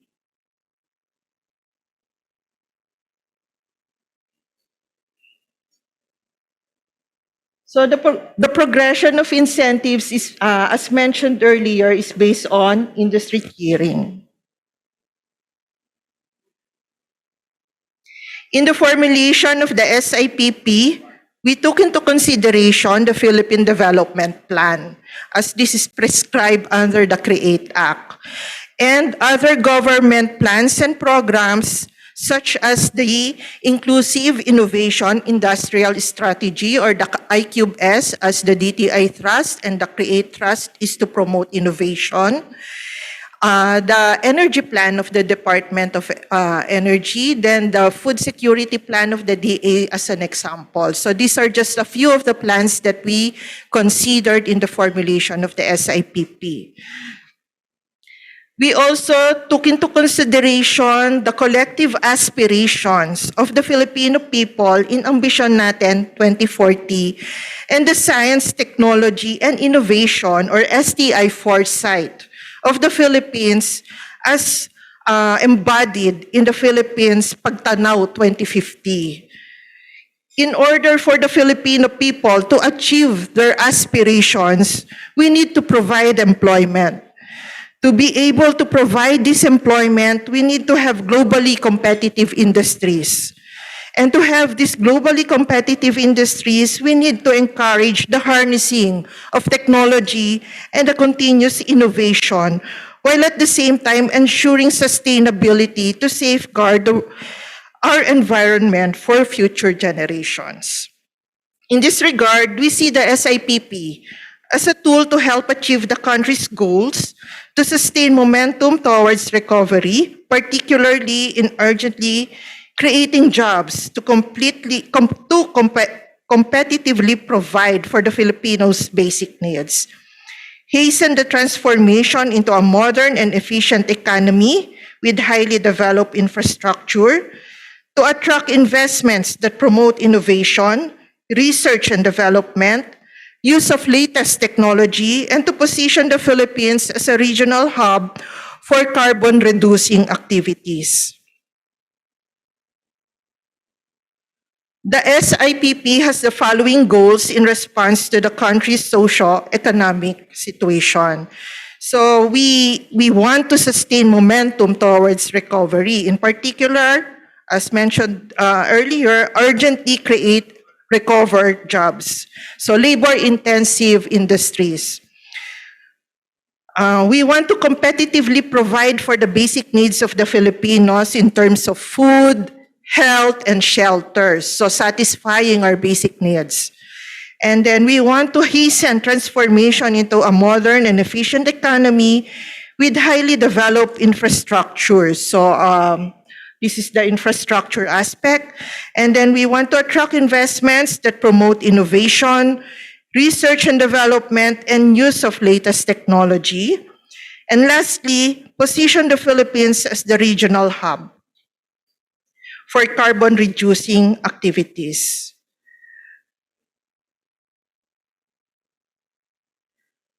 The CREATE framework, when we were formulating the SIPP, we used Section 296 of the CREATE Act as the framework as it provides the conditions for industry tiering. So in Tier 1, that's the bottom part of the pyramid, we consider as the base structure for Philippine development and covers activities with high potential for job generation, sectors with market failures resulting in under-provision of basic goods and services, activities that would create value creation through innovation, upgrading, or moving up the value chain, activities that will provide essential support to sectors critical to industrial development or are emerging owing to potential comparative advantage. Strategic investments as covered under Tier 2 and 3 are those activities that would address supply chain gaps or are import substituting, and activities that are R&D, innovation, and technology driven. So that would be the middle and the upper part of the pyramid. Tiers 2 and 3 activities are expected to lead to significant value addition, higher productivity, breakthroughs in science and health, and high-paying job. Tier 3 also promotes generation of new knowledge and intellectual property that are registered or licensed in the Philippines. It also promotes the commercialization of these intellectual properties, such as patents, industrial designs, copyrights, and utility models. How did we translate this framework into the 2022 SIPP? So, for the Tier 1, we maintained the 2020 IPP activities as the Tier 1 activities, unless specifically specified or included under Tier 2 or Tier 3. So the base, our building block activities would be the Tier 1 activities, and these are the 2020 IPP activities. For Tier 2 activities and Tier 3 activities, the approach is a cluster approach. So Tier 2 activities would be those that will fill in the value chain gaps and those that would be import substituting. And Tier 3, as mentioned earlier, would be those would promote innovation, critical, and those that would be critical to structural transformation. So again, supporting our I-Cube-S thrust under the DTI and the Pagtanaw 2050 of the DOST. Anchored on the aforementioned framework and goals, based on the results of the public hearings conducted, the formulated 2022 SIPP was submitted to the Office of the President. And in May 24 this year, the SIPP was signed. It was then published in the May 27 issue of the Daily Tribune and became effective in June 11 of this year. So for Tier 1 activities, which is the 2020 IPP activities, we have 12 preferred activities. And highlighted here are the activities we deem as manufacturing or manufacturing related. And this would be the number 3, this one, all qualified manufacturing activity, including agro-processing. And then we have number 5, strategic activities, which covers industrial waste treatment and environment and climate change related projects, noting the trend towards sustainability. So we need to provide support services for our manufacturing industries in order for them to operate sustainably. And then we also have export activities, and under export activities, we have the production and manufacture of export products. And under export activities, we have also activities in support of exporters. Again, aside from manufacturing activity itself, we also prioritize support activities for manufacturing because it's a whole ecosystem and we need to support all of these in order for our manufacturing to grow. So for the support to exporters, we have the manufacture of parts and components and materials directly or reasonably needed in the production of the export product. Again, it's a manufacturing activity, but this time for the inputs of the major export product. And then we have the services rendered to the production and manufacture of export product. We have also the product testing and inspection. And then we have logistics services. And lastly, we have the development and operation of economic zones, industrial parks, and buildings wherein our manufacturing exporters and our support activities can locate their operations. So next we have the two activities that would fill in the value chain gaps and hopefully would lead to increased efficiency and competitiveness through a more integrated backward and forward linkages. Further, we are promoting addressing value chain gaps and industry integration to minimize supply chain disruptions as we have experienced during the COVID-19 pandemic. So it's one way to ensure our competitiveness. The following are sample projects that may be covered under the Tier 2 clusters of the 2022 SIPP. So the first cluster would be the green ecosystem, and we have the production of green metals here, including the assembly of electric vehicles and manufacture of EV parts and components. So it's under Tier 2. Green metals are metals such as copper and nickel that have been manufactured for green or environmentally friendly applications, such as components for solar panels or the battery systems for electric vehicle. As you noted in the presentation of Director Patrick, battery is one of the expensive component of an EV. So we are trying to promote the production of battery here for EV vehicles, as well as the components or inputs for EV batteries. So that's why we are promoting the green metals. We also have the health-related cluster, which covers vaccines, drugs, medicines, and active pharmaceutical ingredients. We have the defense-related activities that would cover arms and ammunitions or shipbuilding or the production of vessels for the Philippine Navy. So those are just examples, activities. And then addressing activities that would address value chain gaps. So as an example, we would like to encourage investments in the hot and cold rolled coils or HRC and CRC within the steel industry. And then for the fifth cluster, for food security, an example for this is the activities covering integrated dairy production and processing. So all those I mentioned, we already have investment leads. So again, answering one of the questions that were forwarded to us as to the potential for investments that could be generated under the SIPP.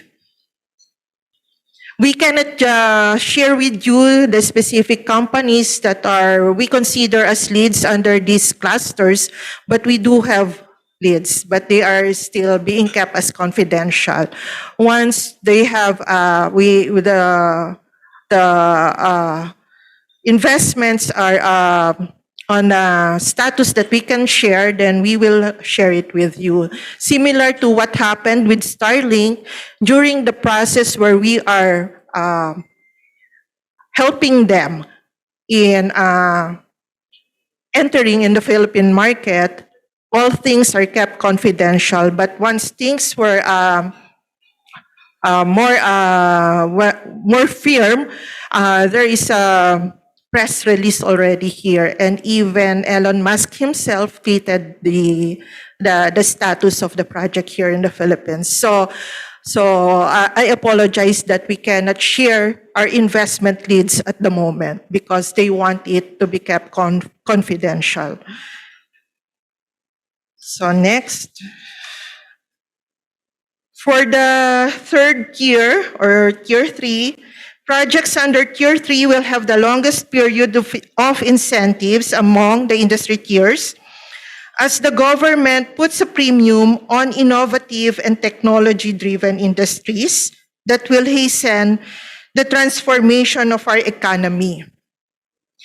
According to the Stanford University study of 2019, the quality of innovations and technologies drive more productivities and efficiencies in an economy, attracting more highly educated workers and feeding into an observable growth in wages.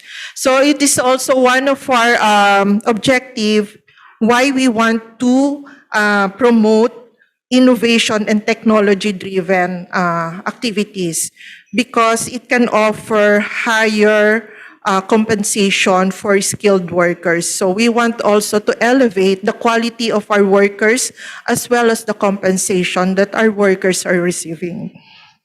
Aside from promoting the competitiveness of our industry, enabling us to offer more sophisticated products. So the encouraging utilization of technologies and the continuous innovation may lead to the following: accelerate modernization of industries, especially manufacturing, increase in the sophistication of the products that we offer, ensure the productivity and efficiency of our manufacturing sector, and stimulate the capacity building and skills development of the Filipino people.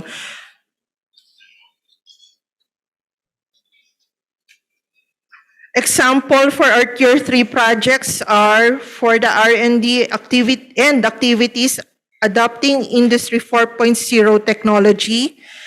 We have the utilization of the artificial intelligence and robotics in the manufacturing operations as an example. And then for highly technical manufacturing and production of innovative products, this can include the commercialization of intellectual property and R&D products. And we also have the full-scale wafer fabrication as one of the example for a highly technical manufacturing. So one of our dream here is to have a full-scale wafer fabrication. And then for the third cluster, establishment of innovation support activities, this would include science and technology parks, R&D hubs, and centers of excellence. So that would end my presentation. With the inclusion of manufacturing and manufacturing-related activities in the 2022 SIPP, we are confident that the manufacturing sector will fully recover and will continue to improve its competitiveness even during the post-pandemic period or years. Thank you and good day. Director Rico Lizado po. Kindly remain on stage, Director Rico Lizado, as I call in Director Aquino and Yusek Edilion. And to be with us here on stage would be Incumbent Secretary Mon Lopez, former Secretary Adrian Cristobal, Yusek Vita, and Madam Elizabeth for a short photo documentation, please. We will also call in ASIC NAP to join us in this photo opportunity. Ladies and gentlemen, the men and women behind the policy environment for our manufacturing industry.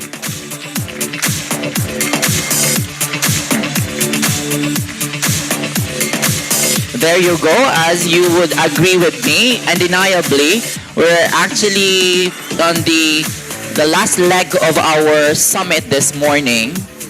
As you can see, and you've been with us since this morning, our learning, relearning, and unlearning journey has not yet ended. And we continue to provide you the insights that you will need as you navigate through the manufacturing sector.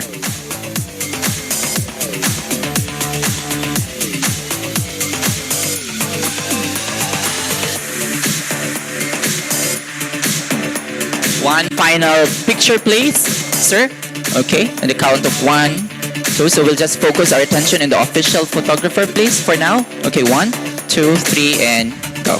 Thank you very much.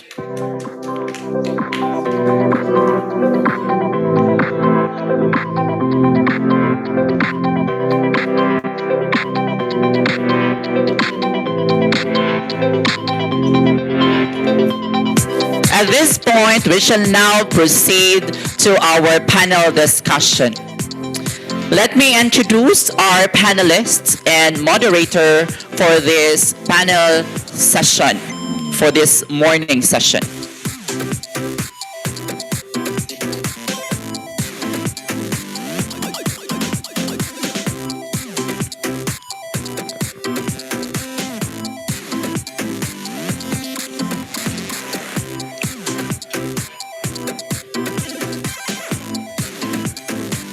First up, he is currently the chairman of the E-Vehicle Association of the Philippines. He is involved in different government projects under the Motor Vehicle Development Program and was also a delegate to several international APIC programs and forums, has been in the manufacturing industry and has been active in production processes and remains committed to the automotive industry and other businesses that involve system design and motor vehicle development, specifically in the area of electric vehicles. He holds a degree in management and industrial engineering at the Mapua Institute of Technology. Please welcome Mr. Ferdy Raquel Santos.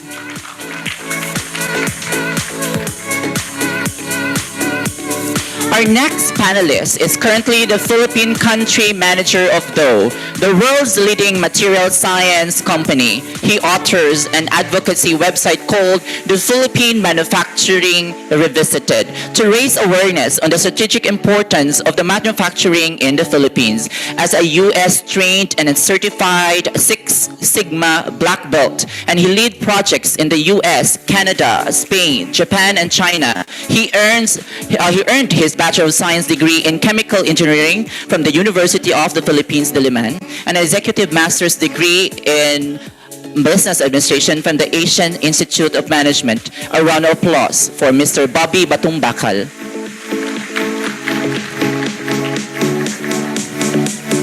Next up, we have a full-time professor who served as the Dean of the School of Economics of UP from May 2015 to September 2021 and is currently a full-time professor at the De La Salle University. She is currently a member of the Board of Trustees of the Philippine Economic Society.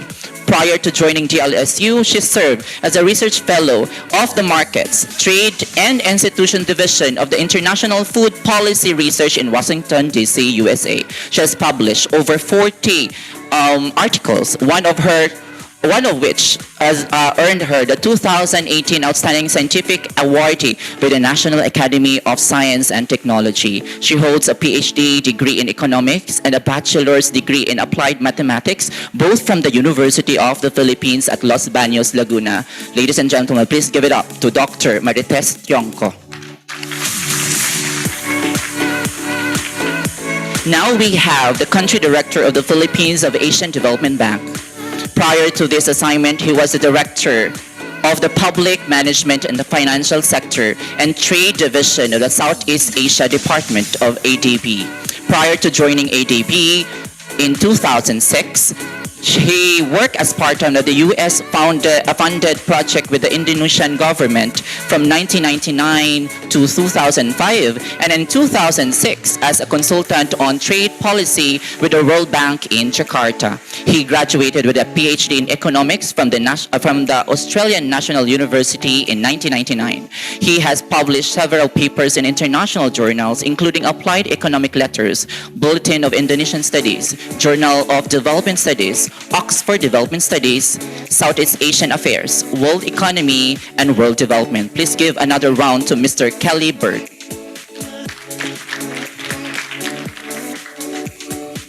Last but not the least, he is an economic officer at the U.S. Embassy in Manila. As head of the Embassy Economic Section's Trade Unit, he leads local U.S. government efforts to strengthen bilateral trade and investment ties between the United States and the Philippines. His previous diplomatic assignments include duties as political officer at the U.S. Embassy in Amman, Jordan, and Vice Consul at the U.S. Consulate General in Sao Paulo, Brazil. He speaks Arabic and Portuguese. A former U.S. Air Force officer, he has a BS in Electrical Engineering from the United States Air Force Academy and an MS in electrical engineering from the Air Force Institute of Technology. His engineering research has focused on making the military and other expeditionary organizations more resilient through the use of renewable energy technologies. Please welcome Mr. John Avret.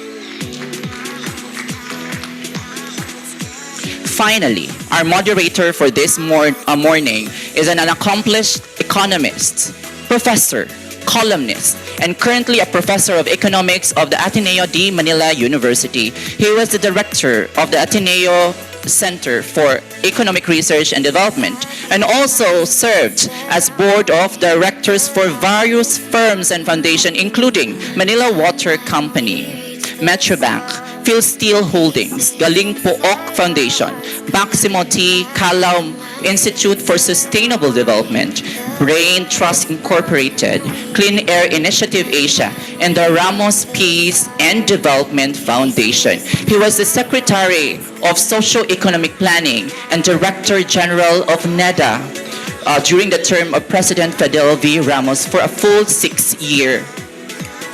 He has authored numerous books, monograms, journal articles, and papers presented in the international and local conferences and seminars, and government policy papers on topics spanning the range of quantitative economic modeling and sustainable development. He holds a PhD in economics from the Harvard University, a Master of Economics from the University of New England in Australia.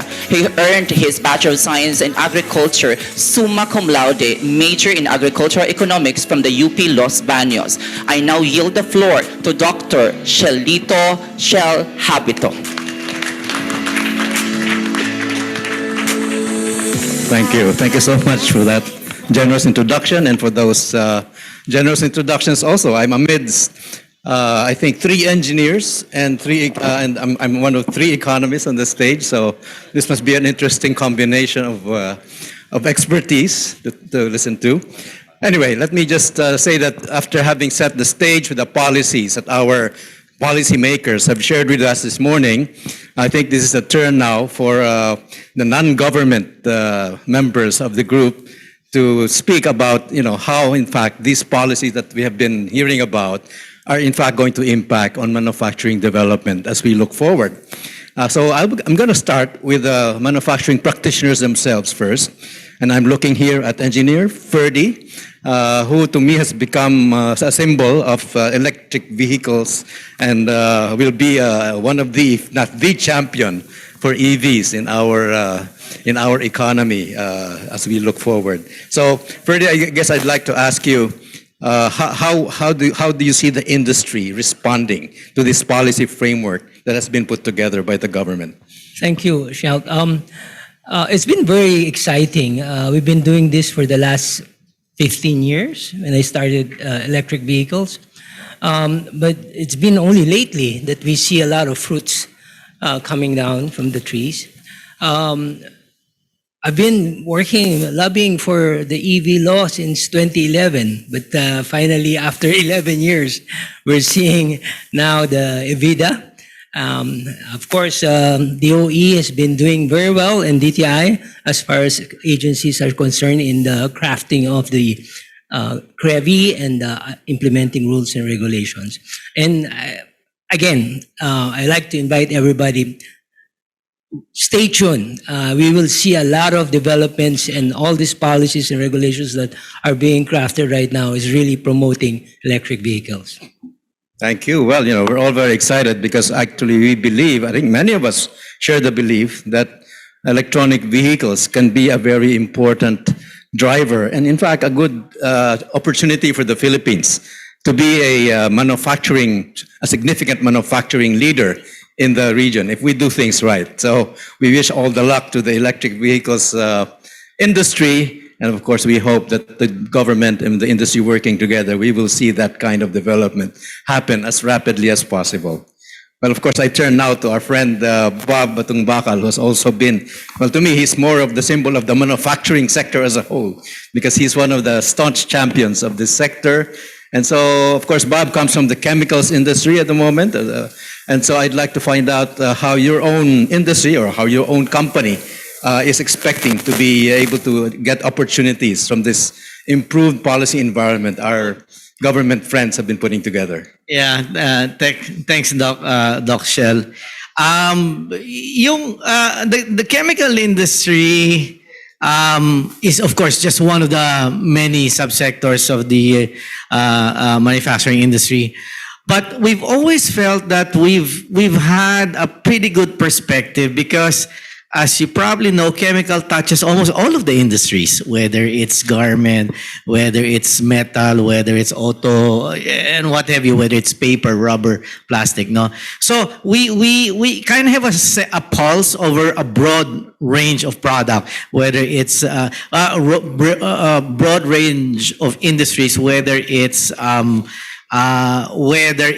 for export or whether it's for domestic production. And for Dow, Dow is the company I work for. Incidentally, it's our 125th year. Halos kasing tanda ng Pilipinas. 125th year. And we've been here for 55 years. No, 56 years. No? So we've grown with a lot of domestic, as well as we've always served a lot of global companies. I mean, take for example, when Ford was growing up in Michigan, we were one of the first suppliers. So that's how integrated we are. And I do wanna I want to thank the presenters on giving us a very rational and comprehensive view and plan of the incentives. It was an excellent example on EV, and of course the cross-cutting policies that will affect manufacturing when it comes to economic reform presented by NEDA. So I just want to touch on a couple of things, no, just to focus on. Interestingly, our NEDA USEC mentioned the missing middle. The missing middle to her meant that the missing middle of manufacturers, the middle mid-sized enterprises, no. What I would like to point out is that in the scale of manufacturing subsectors, we're also missing we also have the missing middle sectors. What do I mean? You probably know that the biggest manufacturing sector in the Philippines is food, accounting for about 34%. No? On the other end of the spectrum, the big sector there is electronics and semiconductor, right? But the ones in the middle, when you think about clothing, footwear, furniture, paper, rubber, plastic, it's a long list, no? It's so if you put them all together, they're very small compared to the two.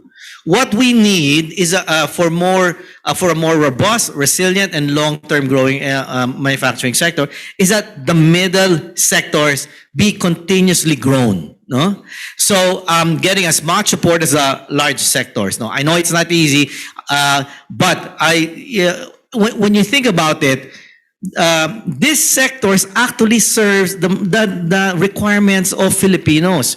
Philippines is now the second largest consumer market in Southeast Asia, right after Indonesia. And every single one of those middle manufacturing sectors caters to the Filipino consumers, no? So that's one insight which I wanted to bring up. Second was, I'm so glad sustainability was repeatedly mentioned in many of the policies, no? And increasingly mentioned with the new policies. So I'm excited to see EV coming after 11 years, ba? Yeah. Solar was there. We lost some of it. It's coming back. We don't know. But I think one thing that I'd like to bring up is the circular economy. For many years, circular economy is considered the problem.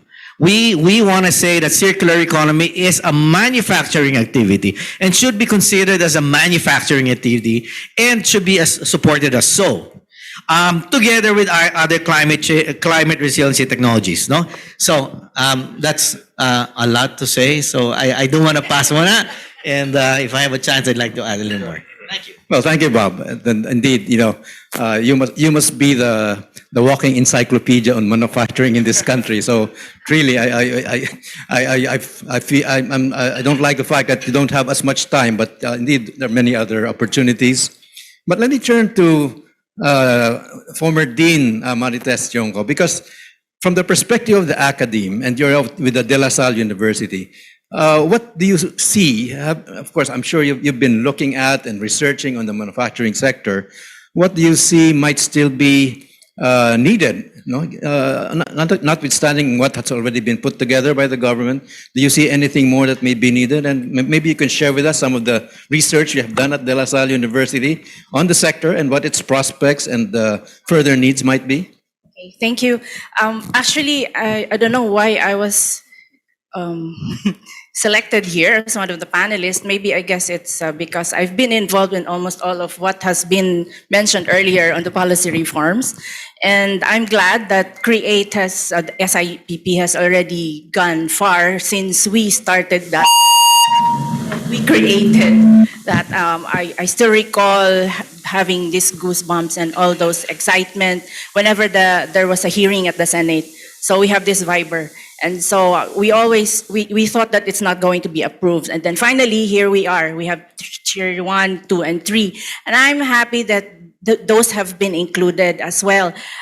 In terms of what else, I guess I'd like to congratulate, of course, those who are here, especially DTI Secretary Mon Lopez, and of course Yusek Fita for being always there in the policy reforms and making the policy reforms.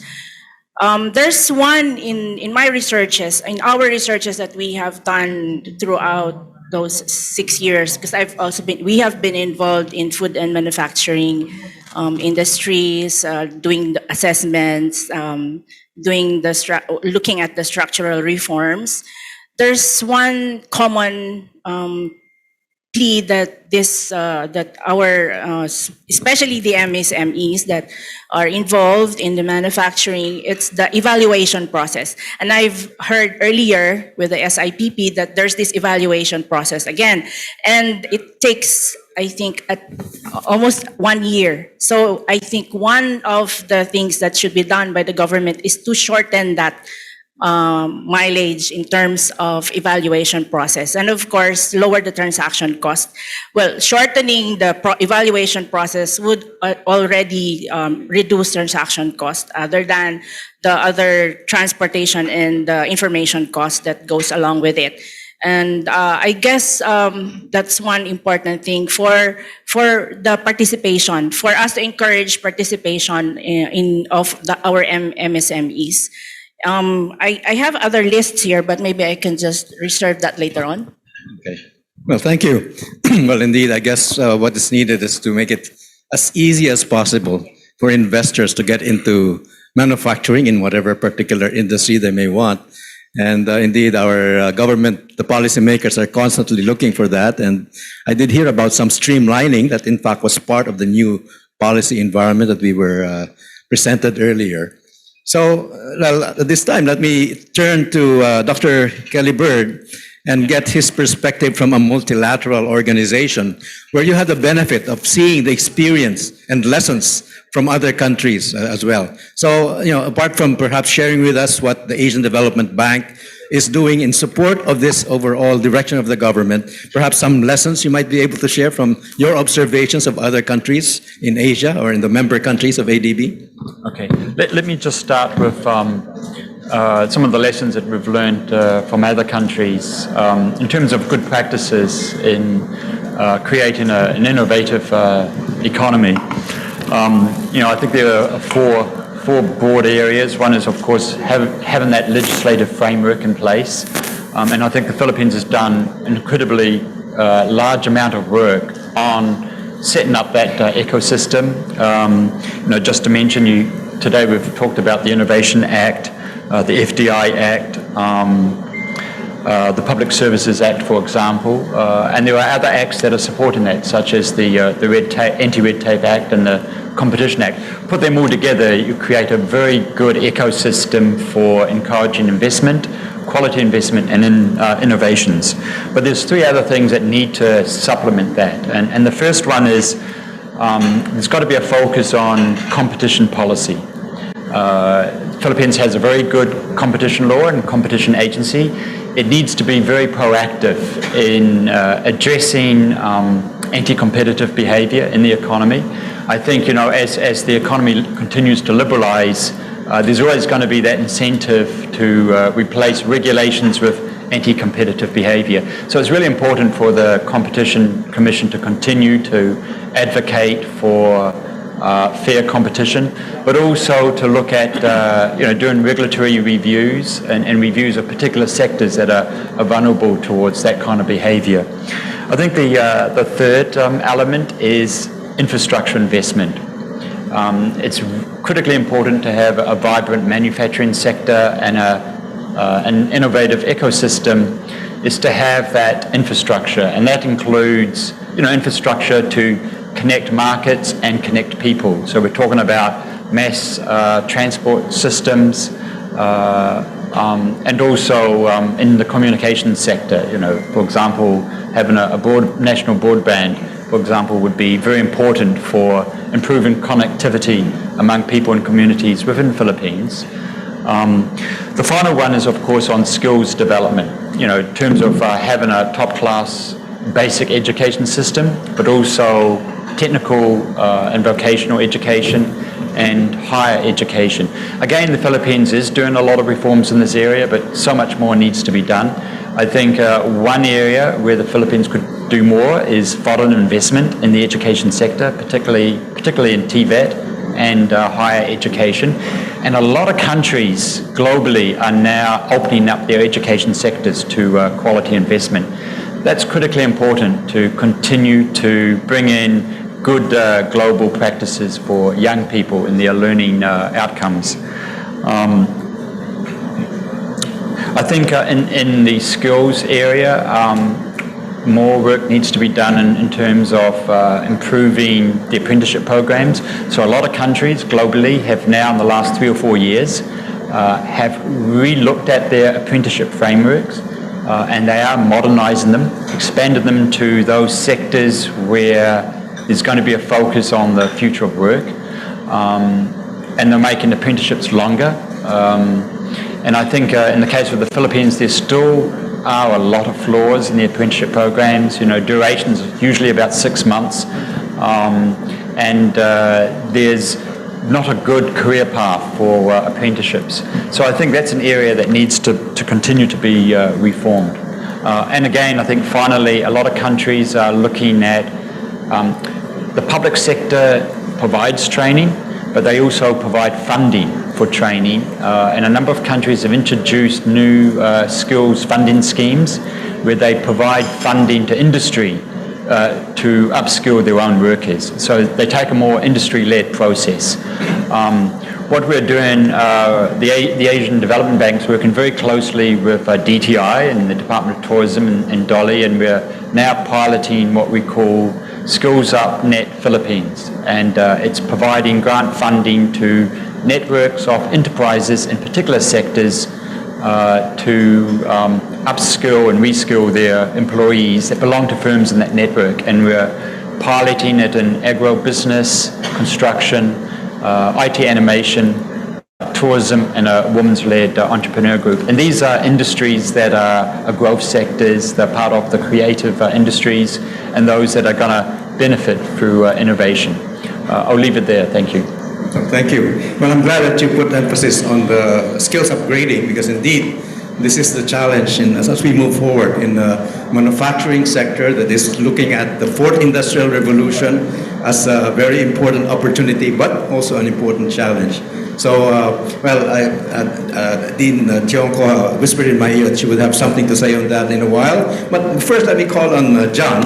And by the way, John, I must say that based on what Dr. Bird also mentioned, competition policy, I happened to be heading a USAID project several years ago called TRADE, or Trade-Related Assistance for Development, which actually provided technical assistance to our legislators to get the Competition Act passed, and actually we were the ones who started the move for the amendments to the Public Service Act way back then. It took several years, but I'm glad that it's finally out. So indeed, we appreciate the help, the technical assistance from the U.S. government for that. But I'd like to put on your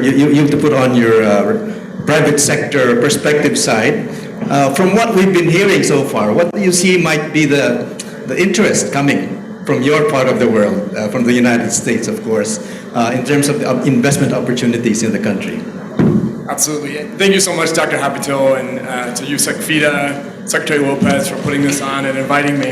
Especially as, given that I'm not a manufacturer or an economist, but I'm very happy to be here. I know your question about where U.S. investors are interested is one that I get often as I travel around the Philippines.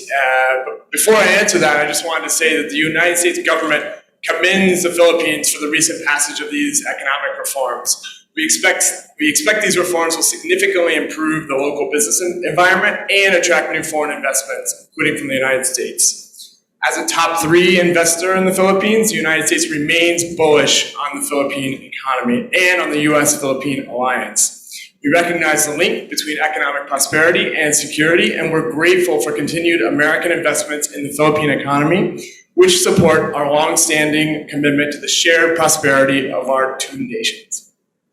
And as President Biden recently said during the launch of the Indo-Pacific Economic Framework, where Secretary Lopez was also present virtually, the future of the 21st century economy is going to be written in the Indo-Pacific region.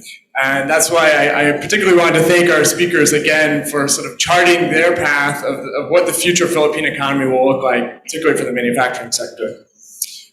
We expect the passage of these key economic reforms will directly lead to more U.S. investments in the telecommunications and digital economy sectors. And we see investments in these sectors as very much fundamental to the Philippines' economic growth. So those are sort of the 2 key sectors where we see increased U.S. investments in the short term. And with an improved business climate, we also expect to see additional investments in the local manufacturing sector, particularly in the area of supply chains and semiconductor manufacturing. We recognize the critical we recognize the critical role the Philippines plays in the global supply chain for semiconductors, and we welcome investments that bolster security and resilience of supply chains. And as I've seen in my travels here in the Philippines, investments in the local manufacturing sector, including in the aerospace, semiconductor, energy, chemical, and consumer goods industries, directly benefits U.S. and Filipino workers, which in turn directly leads to our shared economic growth and prosperity. As an engine of economic growth, we look forward to seeing continued and new investments in the Philippine manufacturing sector. Thank you. And indeed, the United States has always been a very important economic partner for the Philippines. I know that American companies are very prominent, if not dominant, in the investment scene here in the Philippines, and we'd like to see more of that continue in the years ahead of us. Well, again, I'd like to give way to Dr. Chovo, who said she wanted to respond to some point that Kelly raised earlier. Thank you so much, Dr. Hapital. I was just going to add to the upskilling and the curriculum development that we are doing as a representative of the academe, our universities, and I think some of the universities as well are also involved in manufacturing, logistics. I think AIM has the supply logistics course or program. We also have one. And there's also what we call a seamless transition from the senior high school to TVET. So why I'm mentioning this, because this is related to the electronic vehicle, because I was involved also in one of the test WOI project with JICA, wherein we interviewed the companies who are actually helping in the electronics vehicles, and they have really a lack of demand in terms of skills of our employees, in terms of skilled workers, in terms of the electronic vehicles. So I think that has already been addressed by DTI, BOI, and TESDA, and they already have this curriculum that's going to be implemented soon. So I'm glad that you also mentioned about that upskilling in terms of the manufacturing. So there's the university, and also there's TVET to that. So there's really knowledge, technology transfer going on. Yeah, Bob, some additional. Yes. Actually, it's connected to what Kelly and Marites mentioned.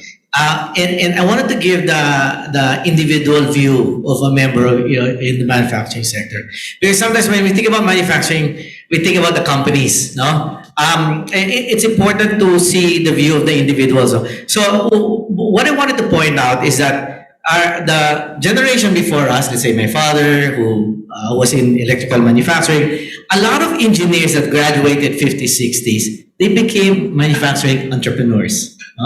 My generation, in the next few decades, nearly all of us were not entrepreneurs. A lot of us were workers, engineers in plants that we don't own. No, we grew there. I mean, just like myself, I'm probably going to retire in the company that I own and gain skills. Today, I think there's an opportunity to have new manufacturing entrepreneurs. And the reason is the barrier to being an entrepreneur has gone down because of digitalization.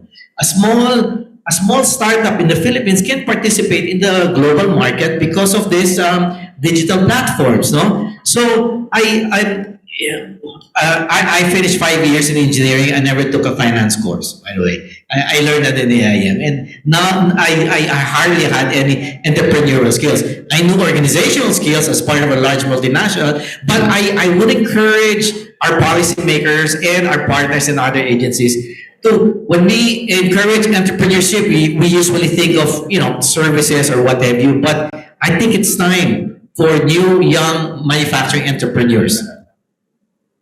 Well, Thank you.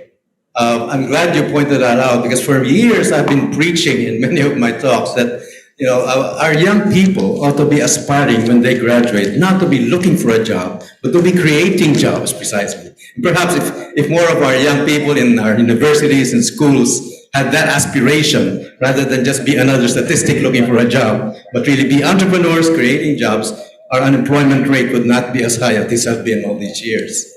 Well, at this point, I'd like to give way to questions coming either from the floor or from our online audience. And in fact, we already have a question from our good friend, Mr. Ito Carlos, who is asking, this is about electric vehicles. He said, I understand that Israel is marketing an electronic vehicle chassis for buses and smaller vehicles. Would this be a good way for us to promote EVs for public transport affordable vehicles? So the question is directed not at our panelists, but for Director Aquino, who is still here, right? Yeah. So you may answer from your table, Director. Yeah. Of course, that's something that we are actively looking at. The IRR for EVIDA is actually going to be a joint issuance of the Department of Energy and Department of Transportation. Yes, the sector is something that we will be looking at. I can send my email for that. Thank you. Okay, thanks for that question, Mr. Carlos Ito. By the way, let me also point out that in earlier conversations with Freddie over here, we were precisely looking at electric vehicles for mass transport, which seems to be something that we can still very much position for because we're already in that particular part of electronic vehicles. So I'd love to hear more from Freddie and Kelly also on this because I know ADB had been involved in a program precisely for EV distribution. Yeah, Dr. Shah, relative to the question on the chassis, actually we've been producing our own local chassis in the Philippines for our electric jeepneys, even the electric trikes. It's funny because back in 2007 when electric vehicles started in ASEAN and we were attending in Hong Kong all these summits and everything, Singapore was doing electric cars and then Thailand was trying to do the electric tuk-tuks. And then, of course, they wanted to do the electric pickups. But for the Philippines, we decided, why don't we just do our own public transport, wherein we started with the electric jeep. And sure enough, we were very successful in the beginning, even without any laws, without any incentives. We were able to roll in 2007, 28 units in Makati, flying the green route that we call along Greenbelt in Ayala. And it was very successful. Because in public transport, there's a demand. As opposed to passenger cars, it's kind of hard because it's going to be an individual, requirement. But of course, buses. There's a member of ours in our association who tried the buses, but the bus is so expensive. Could you imagine a regular bus costs 11 million and an electric bus costs 24 million? So it's very, very difficult. But for smaller capacity like that, we call it class 1, class 2 on the jeepney or PUV modernization program, this is what we need. But of course, what we call the last mile, that's where the electric trikes gets in. There's a program in Muntinlupa. It was very successful. We did the electric jeep and then the last mile, the electric trike. It's very successful, except that, of course, government, the politicians, we really need their help to push and provide all these government incentives. They were mentioned about the executive order for the temporary suspension of tariff. That is very important. Unfortunately, when we were doing the law, when we were giving all our inputs to the Senate, to Congress, it was all there. But when the BICAM came in, it was all scrapped out, right? I remember before, a couple of years ago, we were saying with the DOF, okay, we wanted to have the VAT. We wanted to have the excise tax. We wanted to have the duties removed. Sure, we got the excise tax 5 years ago. But now, we were hoping that the VAT would be there, but the DOF was saying, no, we cannot do that. Okay, we'll compromise. We leave the VAT, but we retain the temporary exemption on the duties, which is good. One example, because we also we also distribute electric vehicles. A passenger electric car, which costs 1.5 million, without the duties, will go down to 1.2 million. So across the board, 20% will be taken out. Now, we're not asking for a whole 20 years exemption. Actually, we're asking before 9 years. We compromised for 5 years, so 5 years is there now. We just need to get that law. Why? Because we need to find the niche in the market, which vehicle would be suited for us. We know the electric Jeep is there. We'll do that locally. We locally produce the electric Jeep. But when the electric utility vehicle from China comes in, it's very cheap. We won't be able to compete, right? So the executive order was saying, okay, that doesn't apply to electric Jeep and electric trikes, only for electric passenger Jeep. Now, why is the tariff very important? Because we will know later on, probably in 3 years, which is the product that is going to sell and which product we will locally assemble. There are several candidates. Of course, electric car, electric pickup. We sold 22 units already in Calax, electric pickup, to the group of Manny Pangilinan. We sold electric vans for IKEA, for the logistics. So in 3 years, if the tariff would be suspended, we would know by then what is the product that we can produce in the Philippines. And if I may share, I belong to the automotive industry. Our guru, Vicente Mills, is there at the back. But he knows, in 2025, CARS program will be done. CARS program is Mirage and Vios. Once they're done, what else are we going to locally produce in the Philippines?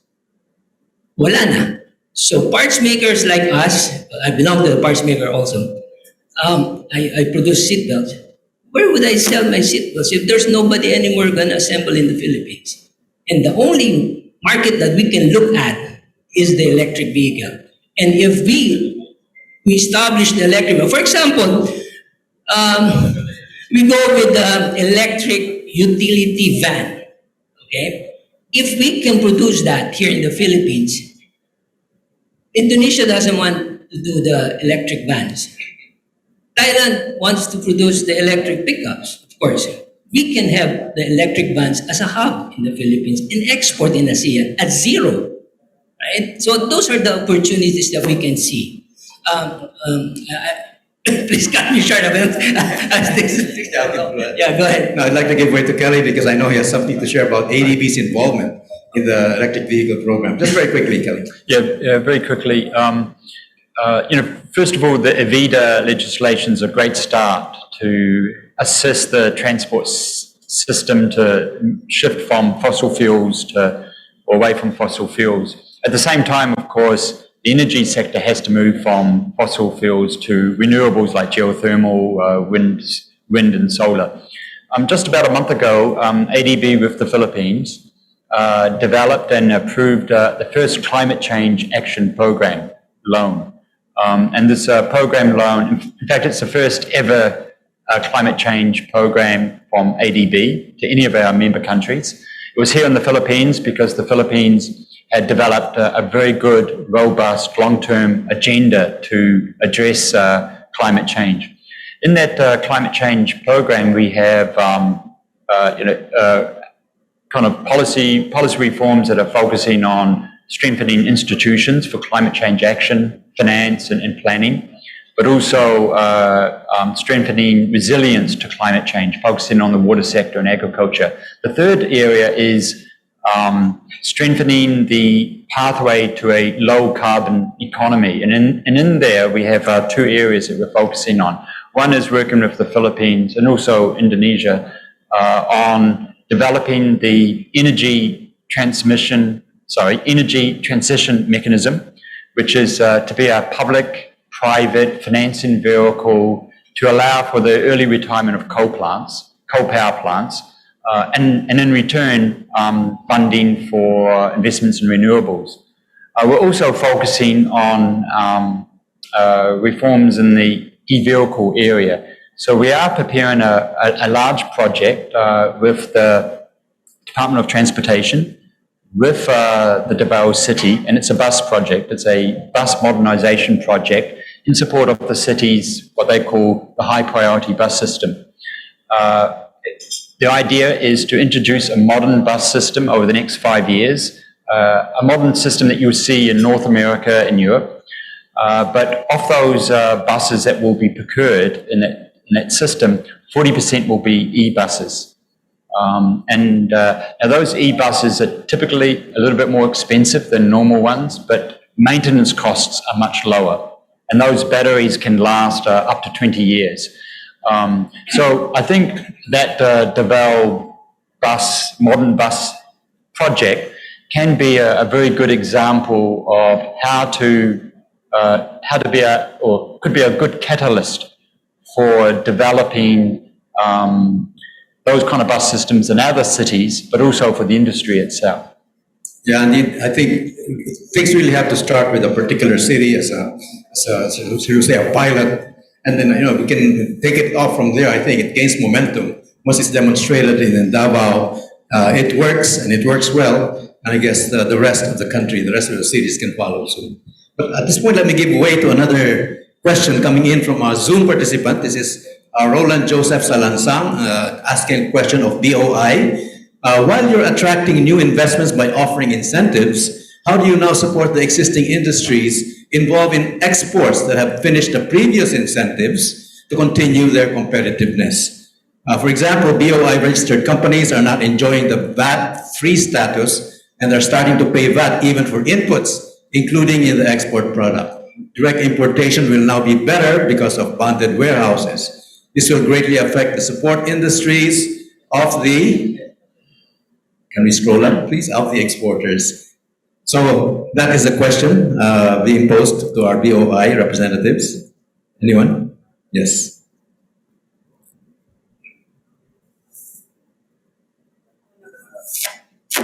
Thank you, sir, for that question. Actually, the BOI is working towards addressing that.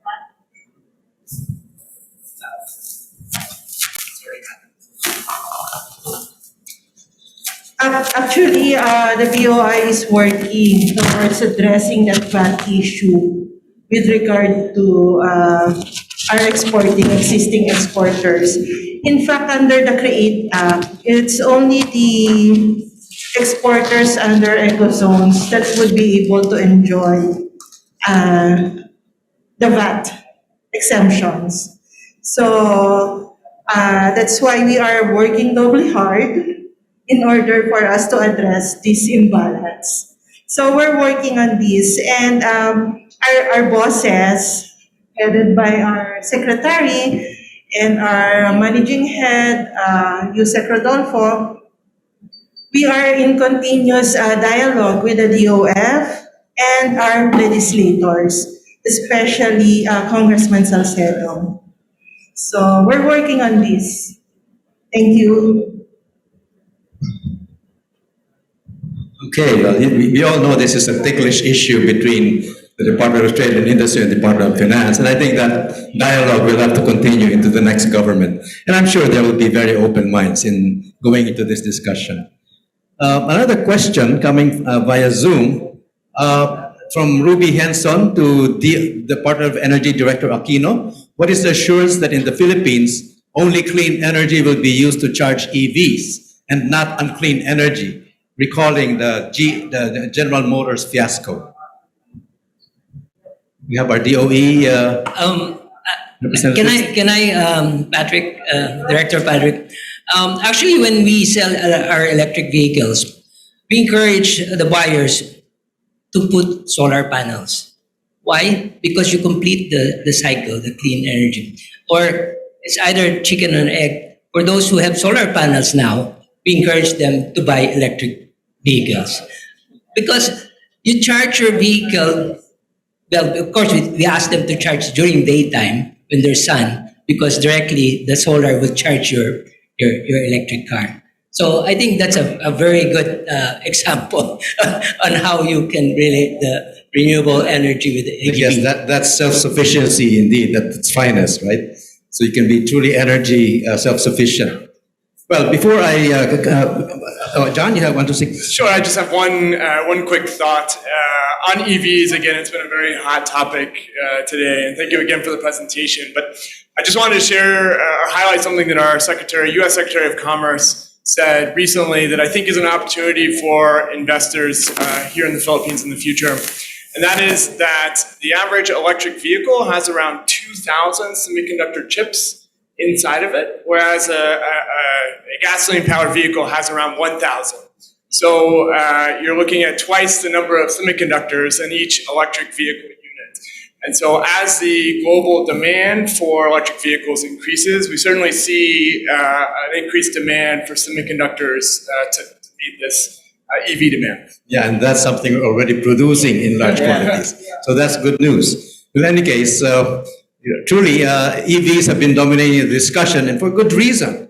As I mentioned at the outset, it seems to me, and here let me mention that the Philippine Export Development Plan is in the works right now, and these EVs have also come as a very prominent part of a very promising export driver for the Philippines. Again, if we do things right, the way Ferdy is suggesting, we have to look at the right kind of EV that we ought to be specializing in the way that Thailand and Indonesia have chosen their particular EVs that they would like to really concentrate on. Again, I was just wondering whether there's a question at least we can entertain one from the floor very quickly. Yes, please. Please approach the mic.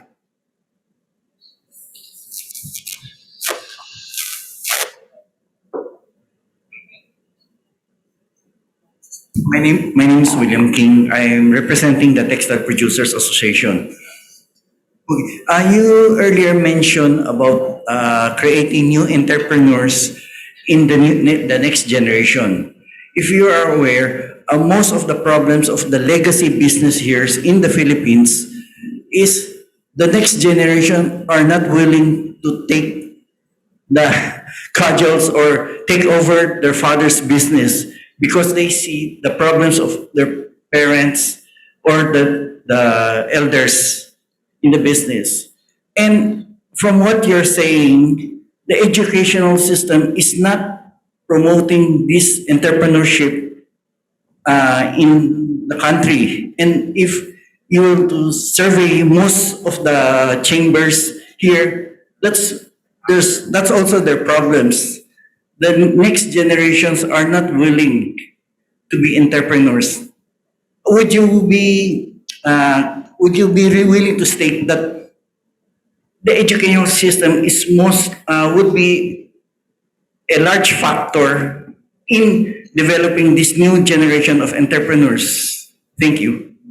Okay, well, perhaps We have to wrap up very soon, but no, I'll allow Bob to answer that because you're from the perspective of the manufacturing sector. Right. What do we need from the education sector? I think the statement of the gentleman shows that a lot of engineers and manufacturers do see that as an issue, no? And I think entrepreneurial skills, whether it's in the formal education or TVET or in the Go Negosyo, should talk about should be manufacturing entrepreneurship. But what I would like to add also po is that there are new interesting things for young people. Take for example, young people wouldn't want to make an old kind of machinery or chemical or rubber, what have you. Sorry, but just simple examples. But they would be turned on if they're talking about something sustainable. If they're gonna come up with a new rubber shoes with the sustainable material, or something that saves the world. I think that's a lot of our fresh grads that apply in our company, the first thing they ask is, what are you talking about the plastic problem? What are you doing about climate change? So I think we gotta be relevant to these young students, as well as provide the enabling environment and the teachings for them to be new entrepreneurs. Well, indeed, I think what the question and the discussion is showing that manufacturing development is really something not just for the DTI to worry about alone. Clearly, we have to have the Department of Finance on board, and that's the long-standing issues about incentives. The education department will also have to be very much part of it because it's a long-term perspective that we have to have in doing all of this. So clearly, it's a whole of government and even a whole of nation approach that we need if we really want our manufacturing sector to attain the strength that it really must have if we are to have a much more inclusive and stronger economy in the future. Well, I'm afraid that our time is up. I've been asked to wrap up, so let me just make a very quick effort to sum up. I think the most prominent things that came up in this discussion had to do with electric vehicles. As I said, this indeed is a very promising direction for the government, and it deserves the kind of attention that is needed from various government agencies and from the various stakeholders themselves to make sure that we do it right, because if we don't do it right, our neighbors are already acting also very rapidly in this direction, and we don't want us to be deprived of that opportunity again because we didn't act fast enough. So we don't only need to act fast enough, we have to all act together in unison towards that same goal. But again, in general, for the manufacturing sector as a whole, as I said, it is a whole of nation approach. We all have to look at our parts in how to make this happen, either as producers, as consumers, and people in the value chain for the manufacturing sector. And I think we owe our government, especially Secretary Mon Lopez and his officials in the DTI, a lot for really setting the stage for really making the manufacturing sector rise to even greater heights as we move forward, because the policy environment is being made more enabling for all of us. And I hope indeed that the next government will sustain all of this and make it even better.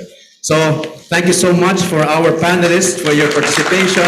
Thank you. And again, we all thank you for your participation today. Maraming salamat po. Yeah. I think you will agree with me that what Yusek Vital Dabar mentioned is to create conversation. Thank you and very that much. was a great, insightful conversation. Can we have a round of applause for everybody for bearing with us as we journey? At this point, we would like to have this photo opportunity, but because of public health protocols, we just have to be in our respective areas. So, gentlemen and madam, if you could just be on the second layer at the back, please.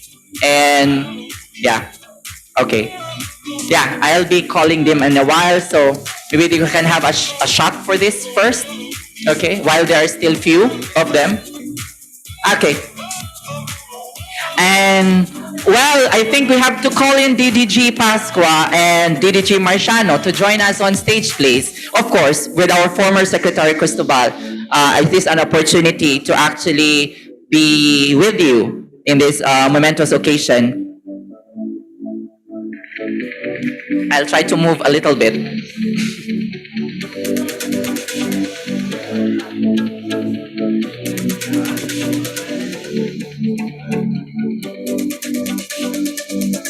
while we're taking our photos, we can only laud these men and women for paving the way towards innovation and entrepreneurship as we journey forever with our matatag, panatag na pamumuhay. A big round of applause, please.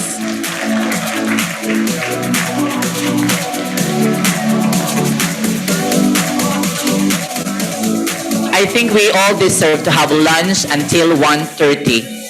And again, we look forward to having the same crowd with you this afternoon. And to all in our virtual FB pages, thank you for bearing with us. You deserve to have your own break, but be mindful at 1:30 we'll officially start our second session, which will actually be as exciting as we had just witnessed this morning. Thank you very much.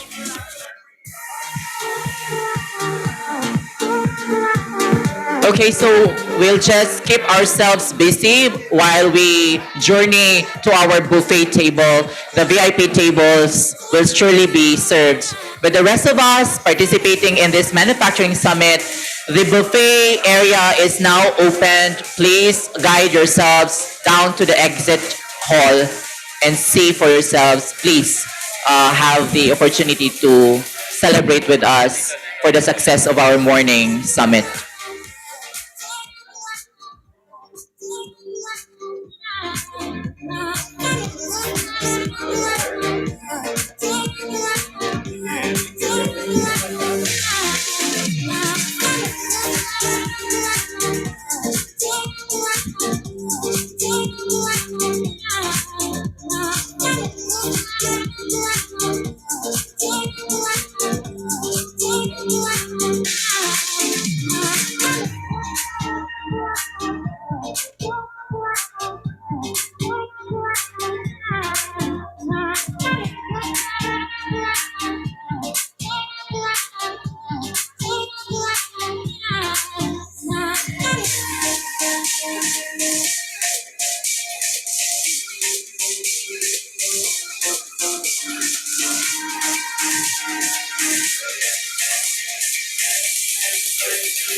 This year's conference, the theme is Philippine Innovation for Entrepreneurship and Inclusive Growth. Continuing from our implementation of our Inclusive Industrial Strategy, or IQS, we are formally launching the Inclusive Innovation and Entrepreneurship Roadmap, which will lay down our next steps in putting innovation at the center of our industry development programs and strategies.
And welcome to the Manufacturing Summit 2018. I am Aries Kagata from the Manufacturing Industry Service of the Board of Investments, and I am happy to have the opportunity to host once again this year's summit. It is so heartwarming to see many of you from the last 2 years and the newcomers this year. This is the third year of the Manufacturing Summit, and this has been bigger and better than ever before. But working on improving the competitiveness of our industries, but making sure that the necessary protection will be provided, and that we can ensure a fair trade environment for our industries to flourish. I'm confident that with everyone's continued collaboration, we can realize our President's vision of a better life for all Filipinos. Mabuhay po tayong lahat.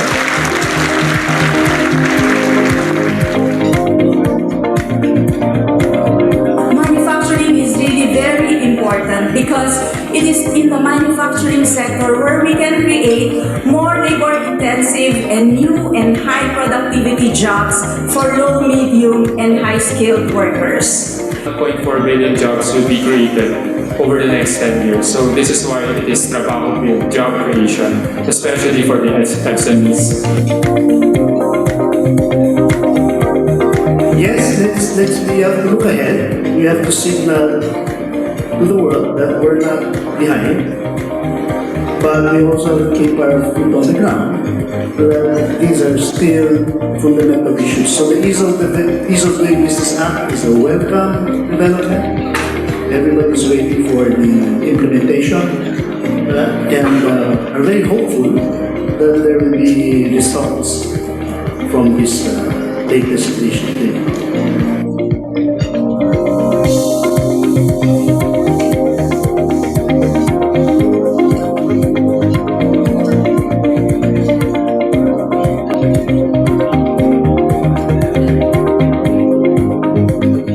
there is nothing more useful, no more practical than a good theory. Thank you very much.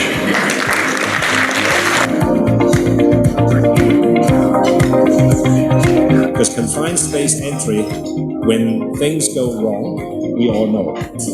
Still made in the globe. So, what are the benefits? Very importantly, also the degree of customer orientation, because these centers actually have to serve the global customers that help set these up.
Amidst the strong rains and the raging typhoon, I would like to thank and welcome you to the 4th Manufacturing Summit.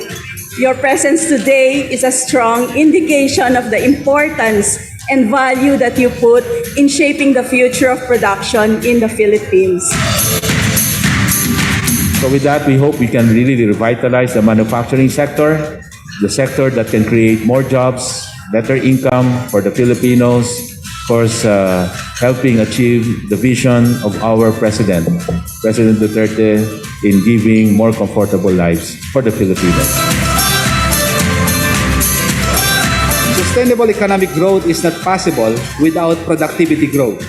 On the international trade policy aspect, therefore, this means the need for the country to show to the whole world that it is socially, politically, and economically stable, not just in policies, but the way we deal with each other. There is no law, I believe, that is voluntary.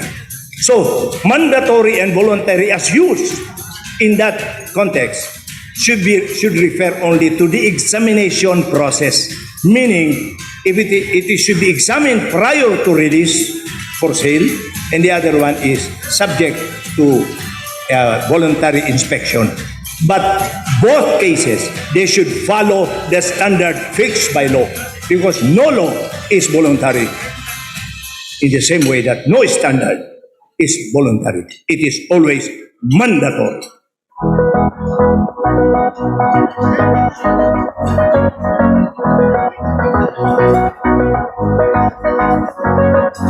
One of the key reforms under CITIRA is to strengthen the governance of incentives so that they are judiciously given and in line with national priorities. This time, we believe two ingredients will make a difference. First, we are armed with data. And second, which is more important, the Department of Finance and the Department of Trade and Industry, who champion the needs of industries, are working closely together.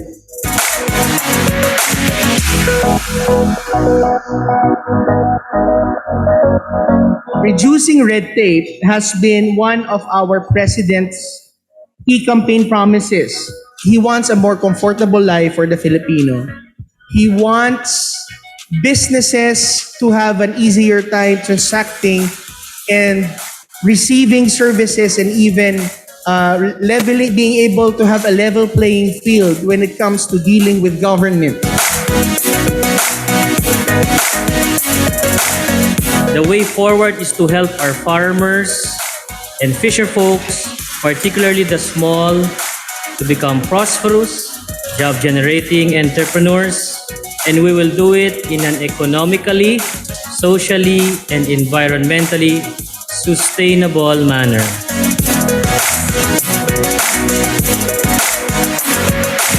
Now, all the technologies you see here do exist. And to develop new business models in a way how to utilize these products in the field with IoT models.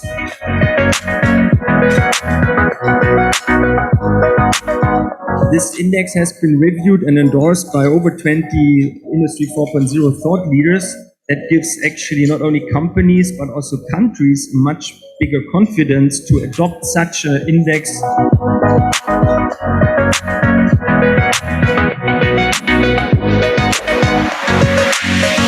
Simple example, when you look at electricity, is that what electricity did was it allowed people to work or the factories to run for longer. So using that logic, you could employ more people. So that's what happened with introduction of electricity into our factories.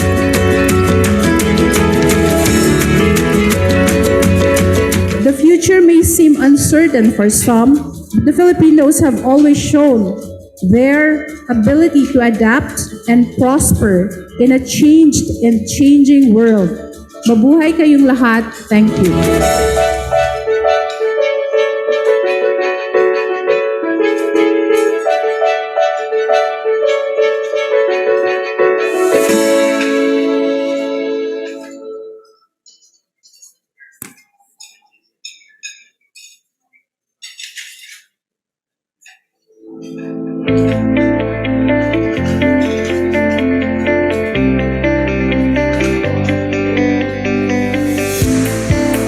Welcome to stakeholders from government, industry, and the academe to the Inclusive Innovation Conference 2018. I especially welcome those who traveled from different parts of the country and those from overseas who are joining our discussions today.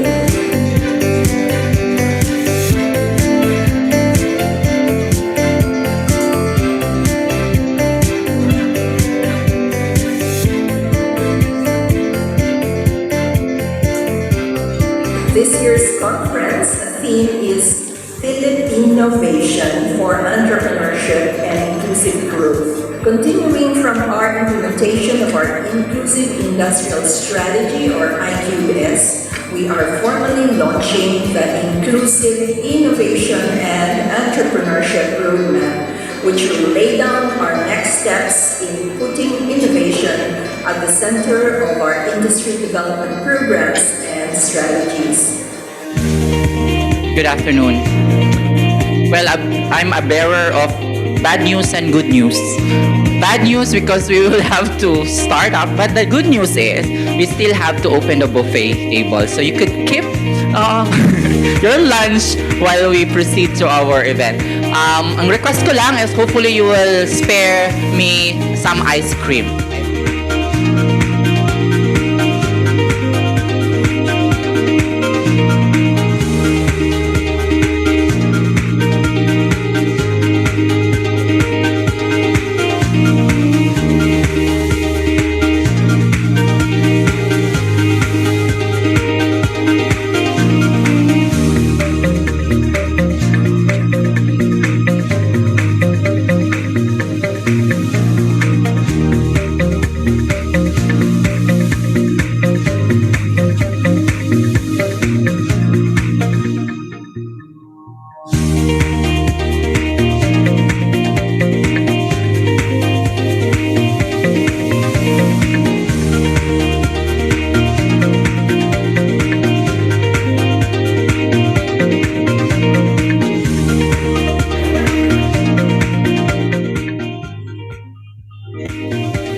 and welcome to the Manufacturing Summit 2018. I am Aries Kagata from the Manufacturing Industry Service of the Board of Investments, and I am happy to have the opportunity to host once again this year's summit. It is so heartwarming to see many of you from the last 2 years and the newcomers this year. This is the third year of the Manufacturing Summit, and this has been bigger and better than ever before. But working on improving the competitiveness of our industries, but making sure that the necessary protection will be provided, and that we can ensure a fair trade environment for our industries to flourish. I'm confident that with everyone's continued collaboration, we can realize our President's vision of a better life for all Filipinos. Mabuhay po tayong lahat.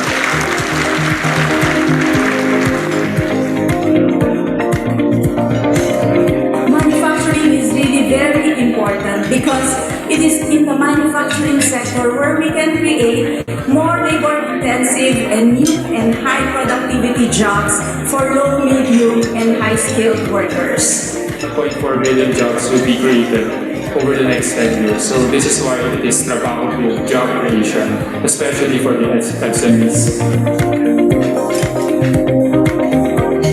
Yes, we have to look ahead. We have to signal to the world that we're not behind, but we also have to keep our feet on the ground. These are still fundamental issues. So the Ease of Doing Business Act is a welcome development. Everybody is waiting for the implementation, and are very hopeful that there will be results from this latest initiative.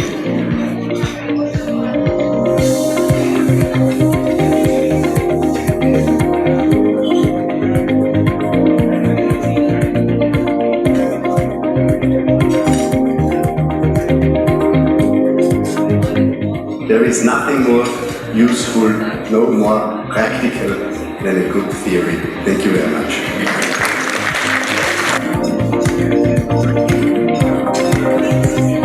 Because confined space entry, when things go wrong, we all know. Still made in the globe. So, what are the benefits? Very importantly, also the degree of customer orientation, because these centers actually have to serve the global customers that help set these up.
The strong rains and the raging typhoon, I would like to thank and welcome you to the 4th Manufacturing Summit. Your presence today is a strong indication of the importance and value that you put in shaping the future of production in the Philippines.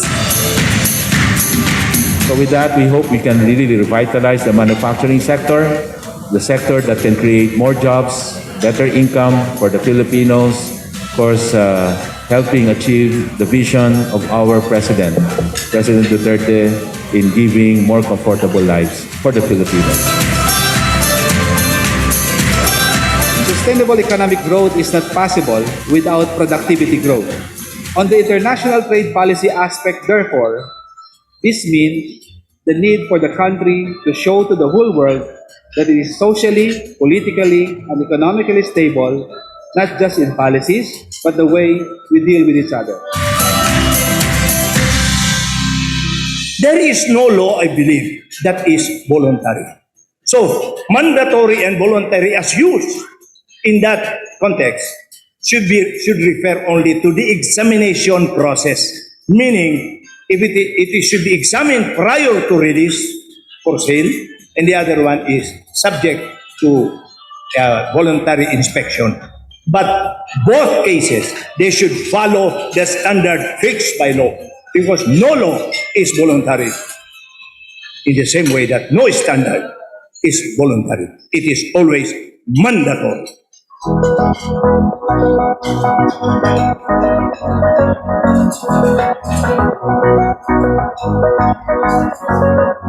One of the key reforms under CITIRA is to strengthen the governance of incentives so that they are judiciously given and in line with national priorities. This time, we believe two ingredients will make a difference. First, we are armed with data. And second, which is more important, the Department of Finance and the Department of Trade and Industry, who champion the needs of industries, are working closely together.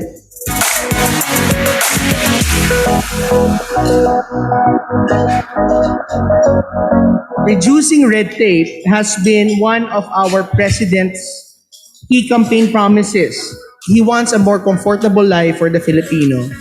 He wants businesses to have an easier time transacting and receiving services, and even being able to have a level playing field when it comes to dealing with government.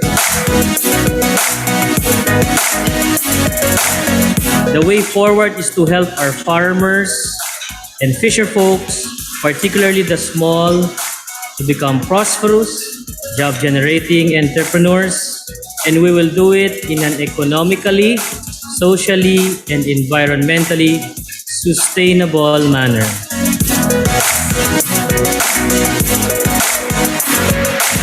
Now, all the technologies you see here, do exist. And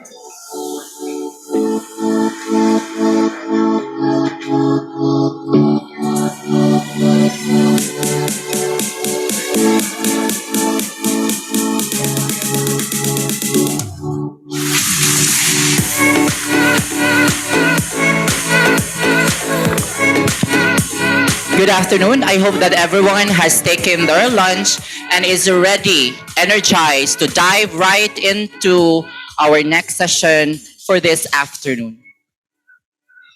Let us now proceed to our fourth presentation for today. May I repeat, this is our fourth presentation, and we're just gearing up towards more presentations this afternoon. The focus of our presentation is the STI-centered IQS, shaping the future of the Philippine industries. Our next speaker fulfills a key role in the formulation and implementation of the Inclusive Innovation Industrial Strategy, or IQS, which puts innovation at the front and center of the country's new industrial policy. She is in charge of the competitiveness and research work of the Department of Trade and Industry, focusing on supply chain and logistics, e-commerce, accreditation of conformity assessment bodies, and trade and industrial policy. A researcher turned policy maker, she was a senior research fellow and an acting vice president of the Philippine Institute of Development Studies, or PIDS. Prior to her previous appointment in DTI, she has extensive research experience, authored various publications on development issues, and conceptualized and managed research projects with various international organizations, including the World Bank, Asian Development Bank, the Japan International Cooperation Agency, United States Agency for International Development. Ladies and gentlemen, please help me welcome the Undersecretary for the Competitiveness and Innovation Group, my boss, Dr. Rafaelita Aldaba.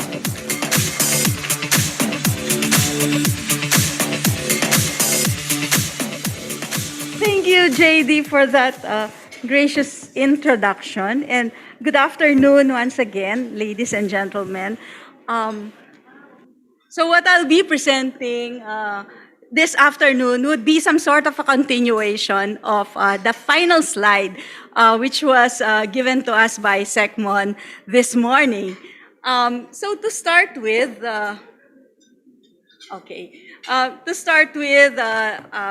let me just provide some context to our discussions.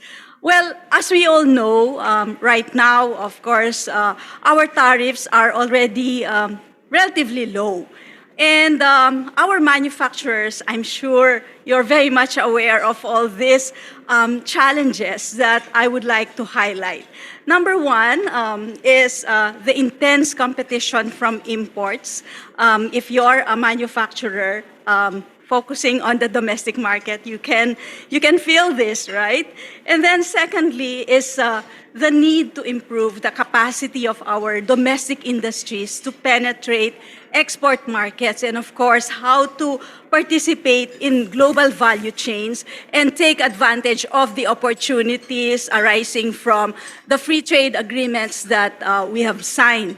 And third is the need for us to attract more investments. And in addressing these three major challenges, the role of government is really going to be crucial. We, as part of government, as a policymaker, industrial policy would really be very important as we try to address these three important challenges that I have mentioned. While, of course, the gains from trade, there are gains that we could get from trade liberalization, as well as from the competition that could emerge from liberalization. But then these gains are not going to be automatic, especially given the stage where we are in. We are a developing country. There are so many market failures. There are so many coordination failures. And so the role of government is really going to be crucial, and hence the need for us to have an industrial policy in place. Okay. So, let me, of course, before I move on to the next slide, I would like to give a brief discussion as well of this concept that we know, innovation, and why is our strategy focusing on innovation. So we try to define innovation as being able to successfully bring a new and improved product or service to the market, resulting in consumer adoption and profits for the company. And in contrast, what is an invention? An invention is the process of exploring a hypothesis or prototyping a new idea. And innovation would be translating an invention into a solution that is adopted at scale. And if we want another definition, you can see in here an equation wherein we have innovation as the product of invention and entrepreneurship. And in economics, I wouldn't miss this part. In economics, when you say innovation, it usually refers to creative destruction. So you have a new product replacing the product that existed before it. Like, for instance, do you remember the Betamax? And then it was replaced by VHS. Or there was Blockbuster before, and that company went down when Netflix grew. Okay, so that's creative destruction. And innovation is creative destruction.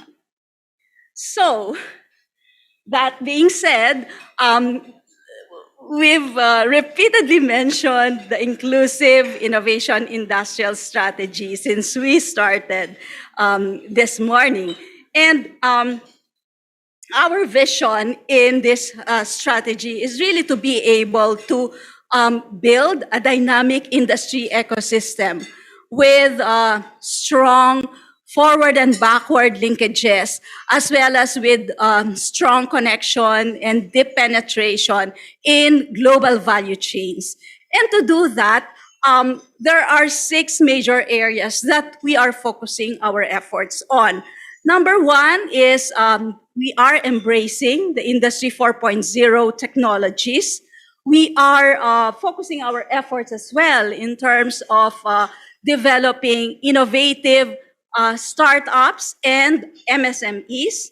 Number 3, we are integrating our production systems, linking manufacturing with both agriculture and the services sector.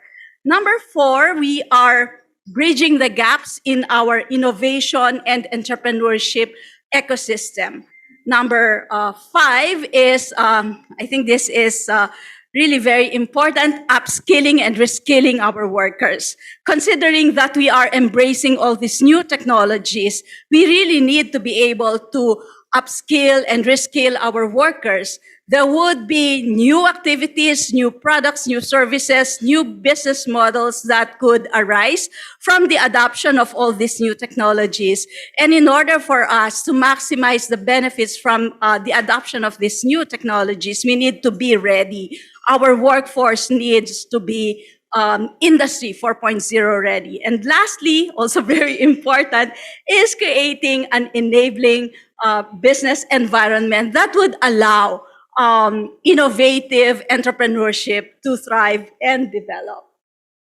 And given the discussions this morning, particularly the legislation of new policies, new laws, such as the Foreign Investment Act, the Public Service Act, along with the Retail Trade Liberalization Act, and the CREATE, of course, wherein this morning we focused on the Strategic Investment Priority Plan, or the SIPP, as well as the passing of the EV Industry Development Act.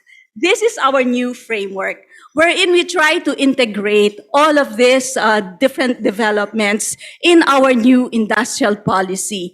And the new industrial policy, of course, is still focusing, it's still centering on science, technology, and innovation. And in order for us to achieve our goals, there are 3 major strategies that I would like to focus on. First, we need to accumulate investment, particularly improving our science, technology, innovation, production capacities. We do that by advancing our digital production, adopting all these new technologies, putting more investments towards this advanced digital production, investments as well in terms of our research and development, along with innovation, and again, human resource development, which is really important in order for us to be ready in terms of the future needs of industries, along with preparing our workforce for new and future skills, along with, of course, capacitating our researchers in terms of their skills capacity. And all of this could increase the productivity of our industries, along with increasing our production efficiency. The second one, this could lead, how could this lead to a structural transformation? Well, we try to measure this particular strategy by monitoring the share of knowledge, science, technology, innovation in intensive sectors in our GDP, and we would like this share of knowledge and STI intensive sectors to increase. and of course, the adoption again of Industry 4.0 technologies, the integration of our production systems, addressing the gaps in the supply and value chains, along with another important policy, which was also emphasized this morning, clean and efficient production, in order for us to be able to increase our GDP as well as create more jobs and income opportunities. And in order for us to really achieve an inclusive, innovative industrialization, or I3S, we are looking at more specific policies that would help us in terms of diversifying our exports and global value chain participation. And that could, by the way, that could emerge really if we're able to carry out these various policies that we've enumerated, as you can see on the slide. And then expanding our domestic market base, also the need for us to pursue our policies towards regional transformation. Right now, in terms of contribution to our GDP, there are only three regions contributing around 60% of our GDP, and that's Central Luzon, NCR, and the Calabarzon area. And hence, we need to have a more balanced economic contribution or economic distribution. So more investments would be needed in the regions. And then, of course, we need to move our workers from the informal to the formal sector in order for our policy really to be able to address poverty and inequality. And as you can see, we've also already integrated the various priority areas under the Strategic Investment Priority Plan. These are grouped, as you can see, into three. We have the rebuild, or activities that would rebuild the economy, considering that we're still in the process of economic recovery. No, again, recall the slides, recall the graphs you've seen this morning, wherein our economy contracted as a result of the recession due to the pandemic. So focus on activities that would rebuild the economy, such as food security. These are the modern basic needs: agriculture, fishing, agribusiness, health, water, infrastructure, education, shelter, and sanitation. The second group would comprise of activities to make our economy more competitive and resilient. So these are green ecosystems, defense, security, and steel is also here, integrated steel manufacturing, health and health systems.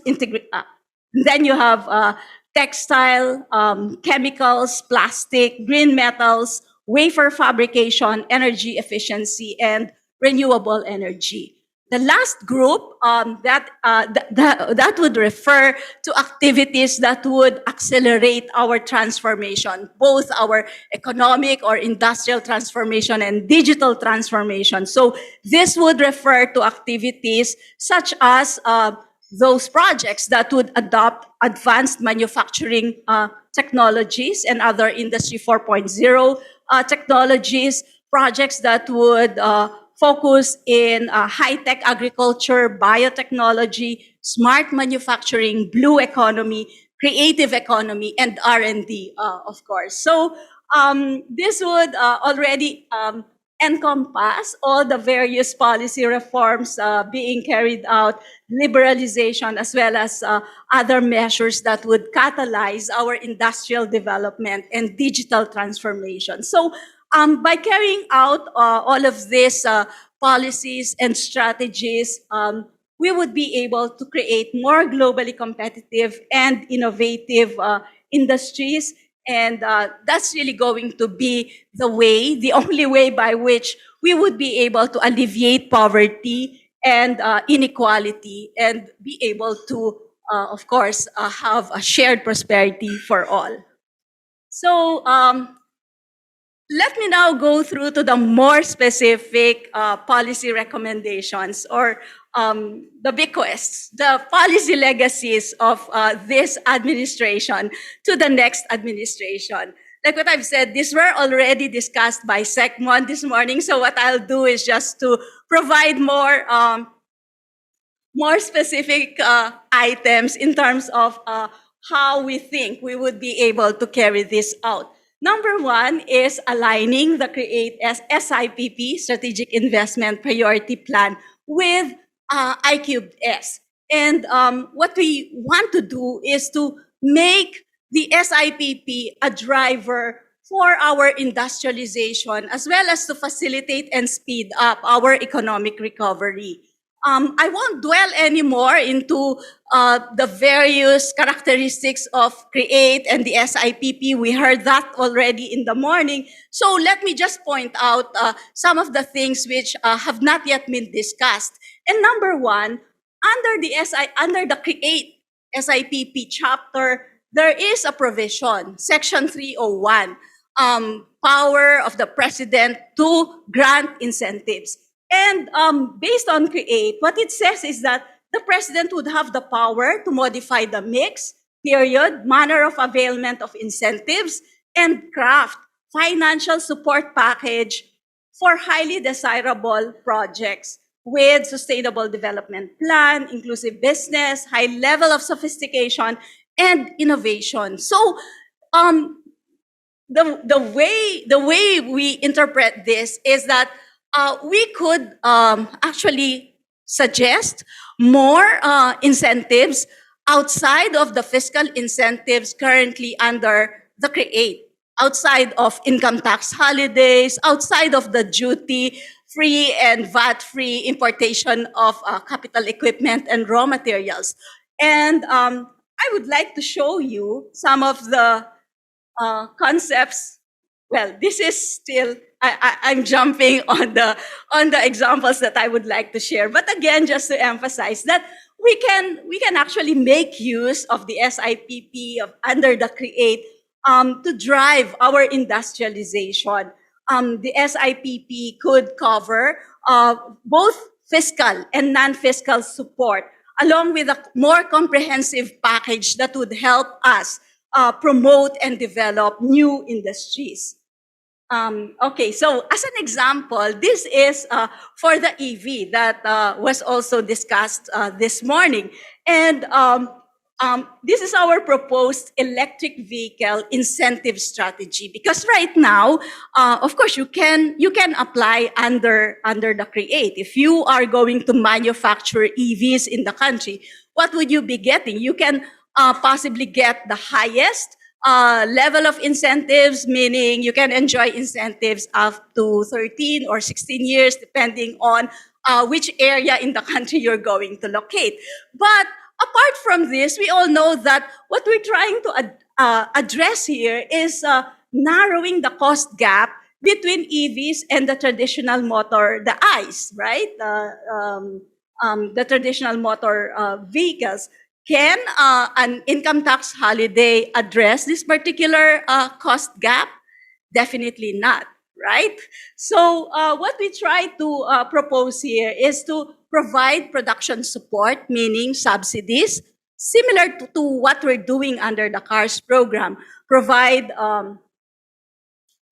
fiscal support to manufacturers. In particular, we've already identified which types of manufacturers. So manufacturers of public utility vehicles, buses, trucks, 2- and 3-wheelers, including battery, auto electronics, so all the parts, the modern electronics parts, ADAS, GPS controller, charging stations, and so on. So we're proposing under this program to provide subsidies to manufacturers of these different EV products. But at the same time, we would also want to propose consumption subsidy that we would be providing to buyers of e-jeepneys, motorcycles, and e-trikes. Okay, you can see some amounts there. Those are just tentative amounts totaling, the consumption subsidy that we're proposing is much higher. It's at 53 billion and 30 billion for the production subsidy for EV manufacturers. We would like to propose a more detailed program and submit it to the FIRB, that's the Fiscal Incentive Revenue Board, for evaluation. And the process is FIRB and then for signature or for approval by the President. And then we have another proposal, and this is what we call the SMART program, and this is to support our companies as they adopt new technologies in terms of their production processes and operations. So it's called Securing Manufacturing Revitalization and Transformation, or the SMART program. Still, the guiding principles are the same. These are aligned with the CREATE. It is performance-based, it is targeted, it is transparent, and time-bound. And what we want to support would be activities focusing on the adoption of Industry 4.0 technologies, supporting companies that are upgrading their production processes, or companies that are offering new products, so carrying out R&D or upgrading or innovating the current products or services that they are offering, and those that would be introducing new business models. What type of support are we proposing? In here, you're seeing grants, vouchers, power subsidies, soft loans, reduced inputs on tariffs, and funding support similar to the CARS program. And we're proposing here an amount. It's also quite small, around 30 billion, to support MSMEs and large companies for a period covering 3 years. So these are the types of programs that we would like to carry out outside of the income tax holiday and the duty and VAT-free importation of capital and raw materials, which are currently provided under the CREATE program. These are more targeted, and like what I've said, what we try to do is to provide more incentives that would really address what our industries need. And so going on to the next one, this is regarding the budget. Of course, for us to successfully carry out those strategies that I've mentioned earlier, we need more budget to accelerate our digital transformation. And as we know, digital transformation could lead to more innovation and application of new technologies to help us address socio-economic, environment, and health problems. And as mentioned already this morning by SecMon, we've just launched the Artificial Intelligence Roadmap, which is also focusing on uplifting the lives of the Filipino people. And I'm glad that Dr. Chris Monterola is with us.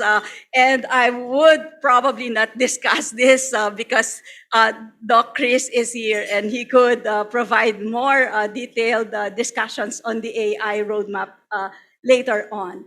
So let me jump to another initiative that DTI is doing, and this is the Industry 4.0 Pilot Factory. And the plan is for this to serve as a platform for a collaborative learning environment to teach and demonstrate Industry 4.0 management and production technology. It could also serve as a platform for R&D and the prototyping for companies, especially our micro, small, and medium enterprises, the universities, and the researchers to make this or to use this as a co-maker and co-working space. Right now, Siemens is helping us.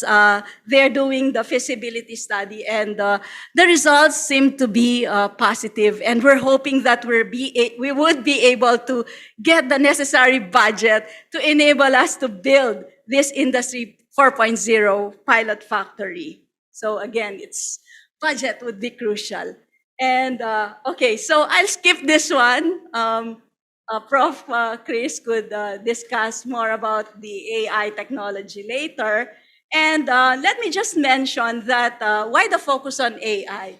AI really has a lot of very useful benefits for our industries, for our country. But globally, we see that a lot of nations are really focusing on AI. So in the Philippines, it's the same. And based on estimates, AI adoption in the country could actually add 92 billion US dollars to our GDP. Okay, and that's around 12% of GDP. And right now, there are, you can see those startup companies on the slide. Over 50 tech startups in the country are already using AI as a core technology in their business models. And also, just to share where we are in terms of our manufacturing industry, we conducted a survey way back in 2019. So 2019, 2020, prior to the pandemic, just to see where, how ready are our manufacturing firms in terms of adopting Industry 4.0 technologies. And these are the results. You can see on the slide that many of our companies are still utilizing really very low to low technology. These are manufacturing companies we surveyed from various regions in the country. And mostly these are the micro, small, and medium enterprises. And usually it's the large companies that are already adopting. Large companies, those that have foreign direct investment, those that are exporting, as well as those that are located in economic zones are usually those with high levels of technology utilization. So, okay, this is, again, very important in terms of the policies and programs that government should invest in. And so let me also show to you what the current status is in terms of technology utilization in the agricultural sector. This was done during the pandemic, by the way, around 2020, 2021. So another survey was conducted, but this time we only focused in Mindanao, looking at two particular sectors, cacao and coffee. So you can see here two bars, okay? The blue part, that would mean that there is no technology being applied, meaning it's still manual technology. And the orange part would indicate the use of semi-mechanized processes. And for cacao farmers and cacao MSMEs, as you can see, especially for farmers, almost all, 90% still are utilizing manual processes in cacao. And the same thing, same finding in coffee, close to 90% or over 90% are still using manual processes. And based on the results, 1 out of 10 farmers utilize mechanization technologies, and only 4 out of 10 agri-MSMEs utilize mechanization technologies. So again, really huge challenges for us. And digital divide as well remains to be a major concern. And I think this was also pointed out this morning. And well, we know that the Philippines, we have the highest figures in terms of daily time spent using the internet, also in terms of the percentage of the population that are social media users, over 80%, as you can see on the slide. But then we have the lowest internet adoption. This is only 68% in Southeast Asia, and below the worldwide figure of 62.5%. Close to 60% of our households have no internet access, and thus are unable to enjoy the benefits that could arise from digitalization. This is based from a World Bank report. And digitalization also is largely constrained by the low high-speed broadband penetration, with over 80% of our households still relying on 3G. You can see that on the chart. The orange part, that is the percentage of the population relying on 3G technology. The dark green part, that's for the fixed broadband. And then the black part one, I think that's already, what is the black part one? I cannot read it. 4G or 5G? 4G. So again, these are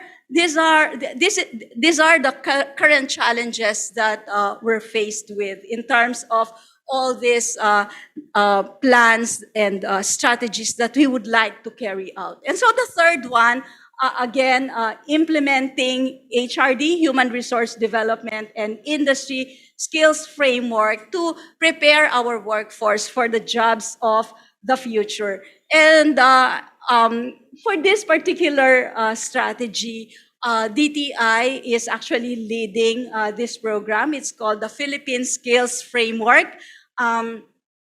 This would cover the skills, knowledge, and competencies that are required in different jobs. And it's being used as a common reference or language that employers and workers share in order for us to address the jobs skills mismatch. Employers can use it by being able to identify the necessary skills and competencies. And what about the workers? They can use the PSF to help them define ways by which they could improve their careers.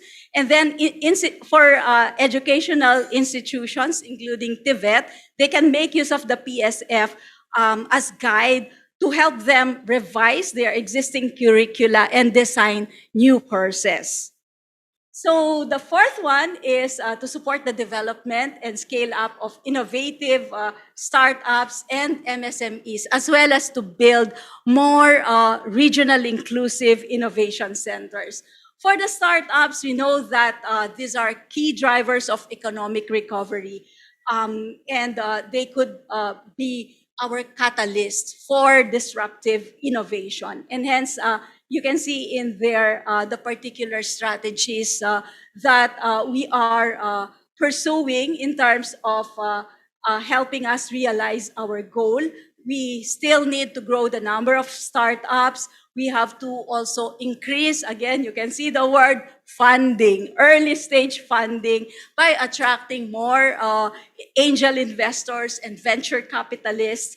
And we also need to build our startup quality by strengthening their founder know-how, supporting them as to how they could deepen their market reach, and also increasing their talent quality. And in the case of the RIICs, the goal here is for us to bridge the gaps in our innovation and entrepreneurship ecosystem. So these RICs, they serve as platforms linking together the different players in our innovation and entrepreneurship ecosystem in order to help us promote a more innovative culture, as well as to accelerate the commercialization of our R&D investments. And this is my last slide. So leveraging on the liberalization that we are about to again embark on, but this time it's going to be in the services sector. We can expand and diversify our trade and investment sources and upgrade the participation, the global value chain participation of our industries. So the three laws, and I would also include the EVIDA and the SIPP. They could all play an important role, a vital role in terms of facilitating and speeding up the country's economic recovery and growth. By easing these foreign ownership restrictions, we could attract more investments, generate more employment, more competition, which again was also mentioned by the panel, by one of our panelists this morning, innovation, reduce prices, and improve the quality of our goods and services.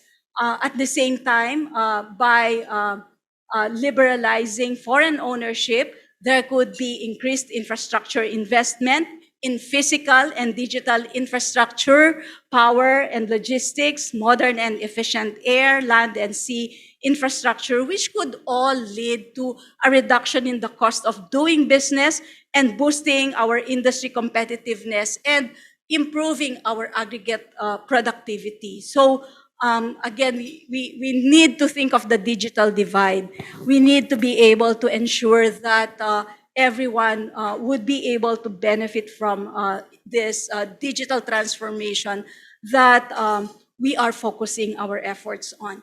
And lastly, of course, we need to combine our strategy, the new I3S, and plus all the FDI regulatory reforms. All of this could lead to improvements in our competitiveness as well as the productivity of domestic firms and strengthen our linkages with foreign companies as well as deepen our participation in global value chains. Okay, so I think I'm going to stop there. Thank you very much. Thank you so much, Yusek Aldaba, for sharing the comprehensive structure of the inclusive, innovative industrialization strategy, or I3S, as a tool to achieve inclusive growth and development, and as a result, alleviate poverty and inequality. A round of applause again to our beloved DTI Undersecretary Aldaba. Let us now proceed to the fifth presentation for today. STI and Advanced Manufacturing Policies in Pursuit of an Innovative and Resilient Tomorrow. Our next speaker is presently the Undersecretary of the Research and Development of the Department of Science and Technology, or DOST. And as Undersecretary for Research and Development, she supervises 4 DOST councils, 7 DOST Research and Development Institutes, and Technology and Application and Promotion Institute, or TAPI. Further, she oversees the management of the DOST R&D funds, bilateral and multilateral linkages, and the DOST Special Projects Division, which provide technical and administrative support to DOST in the management of the DOST Grants in Aid program, and leads the DOST Science for Change program. Ladies and gentlemen, please help me welcome the Undersecretary of DOST, Yusek Rowena Cristina Guevara.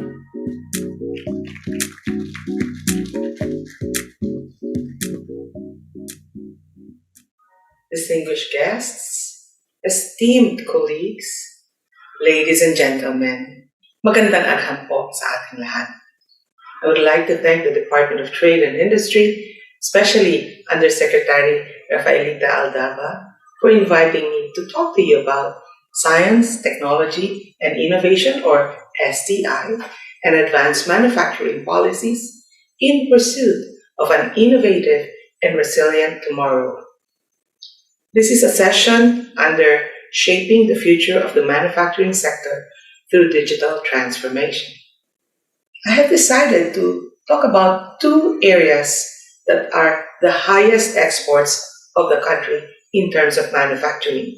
I'm talking about the semiconductor and electronics industry and food. Why the semiconductor and electronics industry?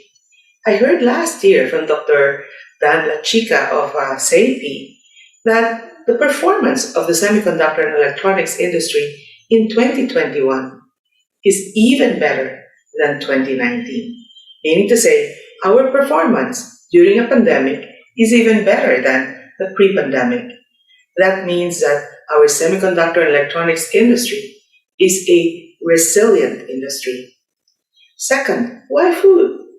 Because everybody needs to eat. There are 110 million Filipinos whom we need to feed, and therefore we need to talk about food manufacturing. Let me show you what we have been spending on in terms of research and development funding in the last 10 years in specific sectors. On top of the line here is the space technology applications, followed by food, disaster mitigation, human resource development, processing, technology transfer and commercialization, material science, electronics technology, transportation. We also have environment, and we have information communications and technology, metals and engineering, nanotechnology, mining and minerals, and energy. All of these sectors have something to do with the semiconductor electronics industry and the food industry.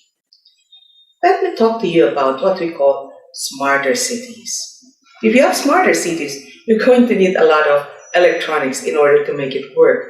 But when we talk about smarter cities at the Department of Science and Technology, we're talking about food, energy, water, and transportation. We need technologies in order to make sure that we are using smarter technologies for all these four sectors: food, energy, water, and transportation. For example, the OSC developed the mass transport solution, which are the hybrid electric road ring, the hybrid electric train, and the automated hybrid transit. If we adopt these technologies, then we have started with our smarter cities. And we're happy to report to you that 2 cities have already decided to adopt these mass transport solutions from the OSC. Now let's talk about smarter agriculture. When we talk about smarter agriculture, the first thing you're going to need is satellite information, because we need to do this at a very large scale.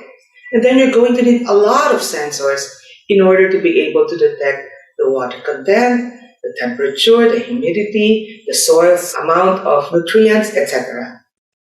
We also need to be able to figure out what is the groundwater available to us. Then we need to be able to do what we call genomics in order to make sure that when we breed new varieties for pest resistance, for flood resistance, and other things to make our food security resilient, we are going to need genomics. We also need to have digitalized agricultural information, because if we are to feed 110 million Filipinos, we need to be able to scale. And in order to be able to scale, we need to digitalize information about agriculture. For example, do we have what we call specifications for when to plant, where to plant, and what to plant, when to harvest, and where should we have developments for new irrigation systems? All of these have already been done as research at the Department of Science and Technology in projects such as the SARAI, the Philippine Groundwater Assessment, and so on. Then we're also going to need 3D printing in manufacturing.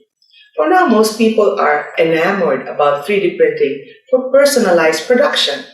Like if you want your own pair of shoes that are unique designs just for you, then you can have your shoes made using 3D printing and 3D scanning. But the real challenge for both the food industry and the semiconductor electronics industry is, how do you use 3D printing from personalized production to mass production?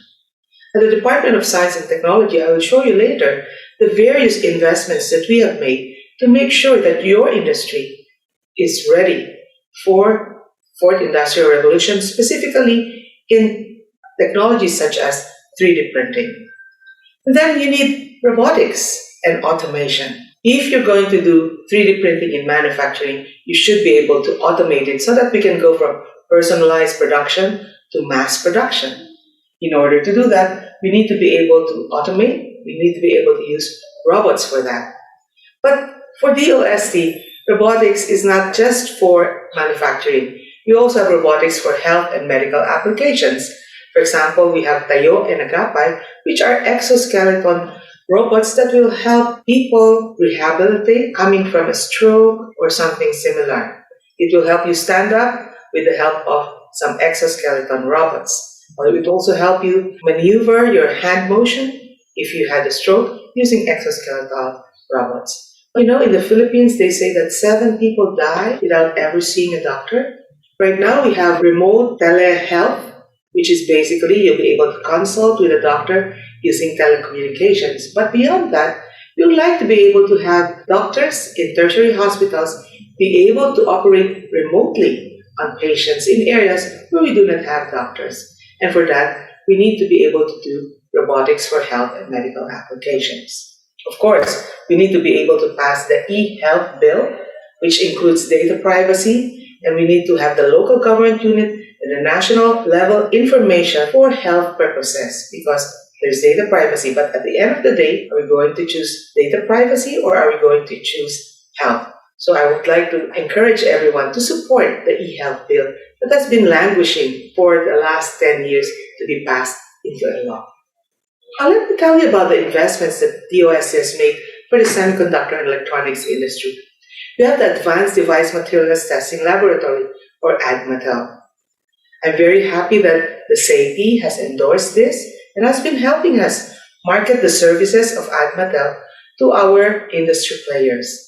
And in the last 7 years or so, we are very happy that the ADMATEL has been able to sustain itself by being able to collect fees almost equal to the money that we spent on its operations and its personnel. But more than that, I think companies here in the Philippines have already benefited from ADMATEL. Originally, we conceptualized this for the semiconductor and electronics industry, but other industries like aerospace, automotive, paints, and all that are also using ADMATEL. We also have the Advanced Additive Manufacturing R&D Program, or AMSEN. We have two sides of AMSEN. We have one from the Metals Industry Research and Development Center, or MIRDC, wherein you can prototype metal-based manufacturing. We also have AMSEN at the Industrial Technology Development Institute, where you can innovate on the new materials for manufacturing using 3D printing. For example, you can manufacture or 3D print bones, skin, and so on. We also have the Additive Manufacturing Center for Industrial Ceramics. Ceramics have a place in manufacturing, and AMCERAM allows us to do it using additive manufacturing. So prototyping for ceramics or industrial ceramics today is no longer a difficult activity. If you can just go to the AMCERAM, you'll be able to prototype and even produce a certain number of prototypes if you would like to do market testing. We also have the Electronics Product Development Center. Our imagination when we started EPDC years ago was that if we have all the semiconductor electronics industry, how come we do not have electronic products that are innovated in the Philippines? And we're very happy that our partner is the Electronics Industry Association of the Philippines Incorporated, who are making sure that we can come up with new electronic products here in the Philippines. You know, during the pandemic, the EPDC started a new protocol in order to test physically ventilators. It was able to respond very fast, such that today we are now in the clinical trials for these ventilators that passed the physical tests that were conducted at the EPDC. We have the Advanced Mechatronics, Robotics, and Industrial Automation Laboratory, or AMERIAL. The objective of AMERIAL is to spread advanced mechatronics, robotics, and automation among our micro, small, and medium enterprises. This is the road to automation and fourth industrial revolution ready manufacturing. We also have the Metals and Engineering Innovation Centers, or MAICs, now in 5 regions: CAR, regions 1, 2, 3, and 10. Our objective is to have all of this all over the country, but they're not going to be similar MAICs. Some will be on forging, some will be on different types of processing for metals industry. Why did we invest in MAICs? The reason is that any country that would like to industrialize will need metals and engineering sector that is very strong. And what is the best place to put in these MAICs at? At the universities. You know, we have been trying to catalyze industry, academic coordination and collaboration. And this is one way of us making the way easier for industry to come to the universities and do collaborative work for metals and engineering sector. Now, let's talk about food. Let's talk about the smart food value chain, wherein we will have zero waste. We have been doing research on various food products in the Philippines, especially those that are the top agricultural products of the country, like coconut, abaca, corn, and so on. We would like to make sure that all agricultural products are put to good use, and thus we have created the Smart Food Value Chain. Initially, we had the Food Innovation Centers set up in the 16 regions of the country. Why do we have these Food Innovation Centers? In order for the food industry to be competitive, for our food manufacturing to be able to export, we are going to need innovative food products. The way to do that is to come up with food innovation centers that are able to design new food products. And we're happy to report that many of the wonderful ideas coming out of the DOST FICs are now becoming commercialized.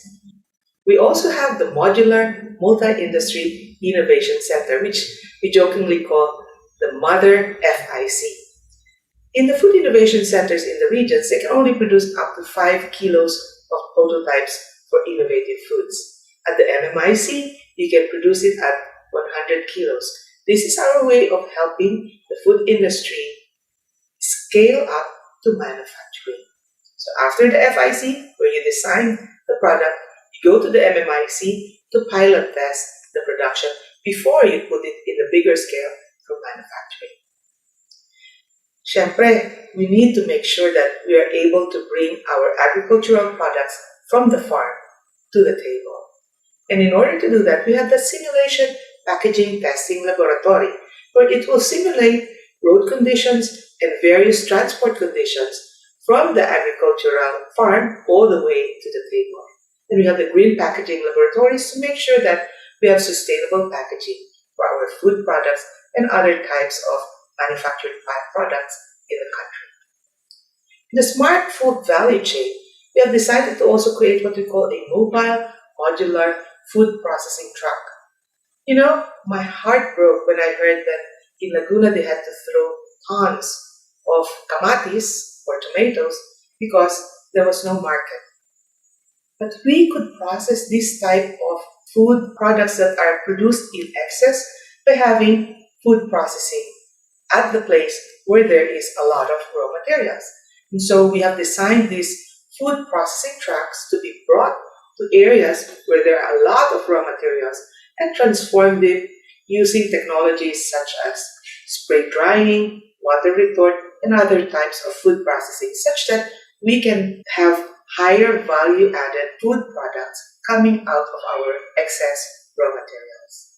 We have also made sure that we are able to test all of these food and other manufacturing products in order to meet world standards using what we call the One Lab. The One Lab is a portal to 54 laboratories all over the country and abroad where you can have your product tested to comply with international standards, either for local consumption or for export. Of course, we want to make sure that the manufacturing sector has already started doing R&D. In order to simulate that, we have created a program called Collaborative Research and Development to leverage the Philippine Economy Program or CRADLE program para pong idinuduyan namin ang mga iba't ibang sektor para po makapag-umpisa ng research, kapartner po ang mga academic at saka research and development institutes. Paano nangyayari to? You will say to us, what is your problem? And then the academe or the RDI is going to do the R&D for you with funding from DOST up to 5 million. We only ask two things from you. One is that you adopt the technology after the research, and second, to invest up to 20% of the project cost in cash or in kind. Let me give you two examples. One example is the finite element analysis project for packaging of electronic products or ICs or integrated circuits between the De La Salle University and IMI. Another example is the banana disease surveillance system between the University of Southeastern Philippines and the EOS Resource Corporation.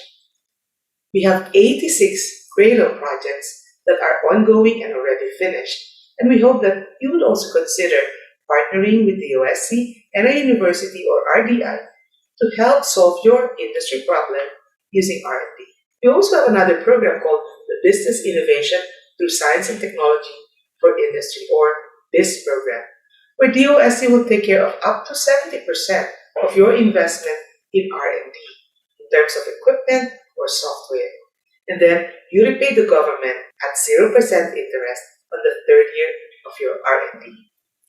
The reason we're doing this is that we want to de-risk R&D for you, and we want to encourage companies to do R&D to become more competitive globally.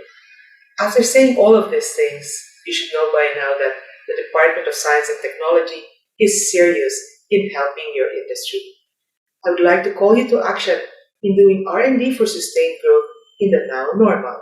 And also please support the Science for Change program bill that will help sustain what I mentioned a while ago, the CRADLE and the BIS program, so that we can do more to help your industry.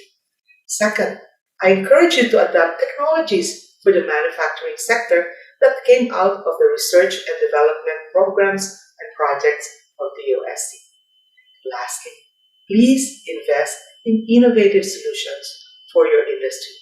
We are your partners in innovating for the manufacturing sector. Thank you very much for your attention, and muli, magandang adham po sa ating lahat. Even before the pandemic, the Philippines, like other developing nations, competed in the innovation race. Success is synonymous to the new and most innovative product, process, or service. For years, the country struggled with inadequate infrastructure for innovation and limited means to support innovators and scientists. Unequal access to support regional innovation projects. Most companies are not capacitated to create breakthrough products or services. Few partnerships between private companies and universities who can solve industry problems through R&D. Also, few R&D outputs from the academe are used by private companies. Did you know that in 2021, the Philippines ranked second place in the worldwide list of innovation over performers? The Philippines improved its ranking from the 100th spot in 2014, shooting up to 50th place in 2020 and 51st place in 2021 in the Global Innovation Index. Our capacity and knowledge to strategize and use our resources are exemplary, so much so that our innovation capacity is recognized worldwide. The DOST Science for Change program, or S4CP, is one of the prime movers of R&D in the country. It eradicates the roadblocks to innovation and creates a sustainable system of innovation through equitable access to R&D funding in the regions. By building niche centers in the regions for R&D, or NICERs, with science experts set to support regional development. By supporting agriculture and aquaculture, like the Seaweed R&D Center in Tawi-Tawi, wherein the NICER program created a significant increase in the target indicators as compared here before and after the establishment of the NICER for seaweeds. And the Sea Cucumber NICER in Mindanao State University, Naawan, which provided a significant increase in the yield and income of the beneficiaries. NICERs also support industries such as batteries and polymers. The Science for Change program also benefits indigenous community, like the Freshwater Fisheries NICER at the Isabela State University. Through the existence of the freshwater fishery centers, I am now more confident on venturing aquaculture. And the Beast Project with Urbanists. By planting in their own backyards, indigenous peoples and farmers alike do not need to enter forested protected areas to harvest medicinal plants in the future. S4CP enables fruitful partnerships with the academe and the industry by solving problems through research and development, by turning what was once waste to profit, like the Cradle project on reprocessed meat or lechon and the development of sausage generated from okara. The Cradle program turns income loss to income gain, like the UP Diliman project with Batangas Egg Producers Multipurpose Cooperative or BEPCO, which turned cracked undervalued eggs into innovative, profitable products like egg powders. S4CP also turns companies better and more environment friendly. S4CP has the ability to transform, change the things for the better, even in the remotest part of the country. The Science for Change program is science for the people. R&D can make change happen in the country and in the world. Support the Science for Change program. I believe we still have the energy to have a round of applause for Yusek Guevara and DOST. We can only thank Yusek Guevara and the OST for sharing with us the indispensable projects they're currently pursuing in ensuring competitiveness, not only in the manufacturing sector, but the rest of the Philippine economy players. On to the final stretch. We now have our last speaker for today's summit, which is about a digital transformation and future skills requirements. Our last speaker is the Division Chief of the Department of Labor and Employment, Bureau of Local Employment's Labor Market Information Research and Career Guidance Advocacy Division, the team that leads the collection, analysis, and dissemination of data and information relative to the functioning of the labor market for various end users such as policy makers and job seekers. Her team also currently serves as the Secretariat of the National Employment Recovery Strategy Task Force and has also led the national implementation of the DOLE adjustment measurement programs, including COVID-19 Adjustment Measures Program, or the CAMP, for formal sector workers affected by the COVID-19 pandemic. She is none other than Ms. Grace Baldoza.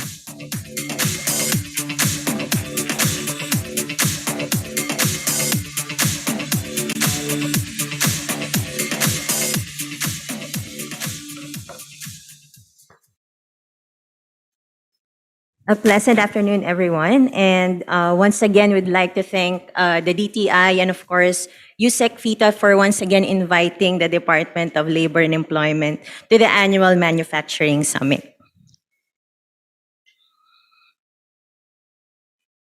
Okay, so all right, we start off by looking at the country's current labor market situation based on the labor force surveys conducted by the Philippine Statistics Authority. It may be observed that since the onset of the pandemic, labor force participation has improved and overall labor market outcomes continue to improve, with total employment level increasing, even surpassing the pre-pandemic level.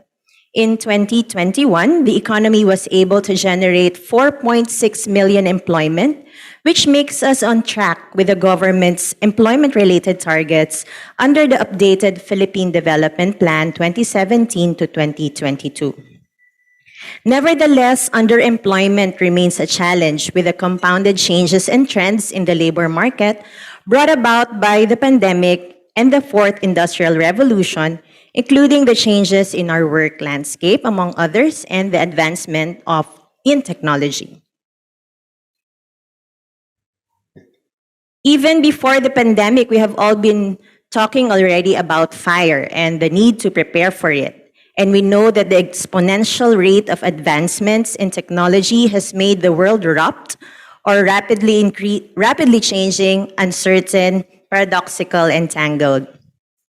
Here in a country, while the state of technology may not be as advanced as our neighbors, we know that fire is here and we are adapting to it. And in fact, the pandemic has accelerated our integration to fire.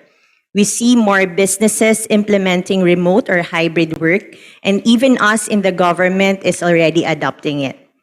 Businesses also take advantage of the benefits of cloud computing, automation, AI, and big data, including the manufacturing sector. And we also see the rise of fintechs and e-commerce, which have exponentially changed how we transact. With all these indications that fire is here and we need to transform, otherwise we will be left out, as we say, digitize or perish. In manufacturing and retail, we did a quick survey of what digital transformation benefits are, and these include in manufacturing and retail firms. For instance, we can enhance production efficiency by automating manufacturing and supply chain processes, including intelligent machines, enhancing the flow of data, including using RFID technology. Big data analytics can also provide important insights into business processes and uncover opportunities to cut costs and increase efficiency. This enables firms to reach specific customer segments more effectively and to adapt product characteristics based on their customers' preferences. Business intelligence solutions such as ERP also allow firms to enhance the organizational processes within their businesses and to share information internally and along their supply chain in real time. And this allowed the employees, on the other hand, to execute tasks more efficiently. Cloud computing offers opportunities for MSMEs to access business intelligence solution without committing to the upfront software, hardware, and personal investments required for their in-house implementation. And finally, smaller enterprises can increase their visibility and global reach via e-commerce channels, which provide access to a broader consumer base extending far beyond our traditional market boundaries. But what essentially is digital transformation? Digital transformation from the perspective of local firms, as defined, are creating new environments where we can leverage innovation to deliver meaningful change and deliver best results. It is not a one-size-fits-all process, but involves integrating technology in its operation. And that digital transformation must be people-centered towards an agile, open, forward-thinking, and innovative culture. Common among these insights is the importance of technology and people, which are the essential elements of digital transformation.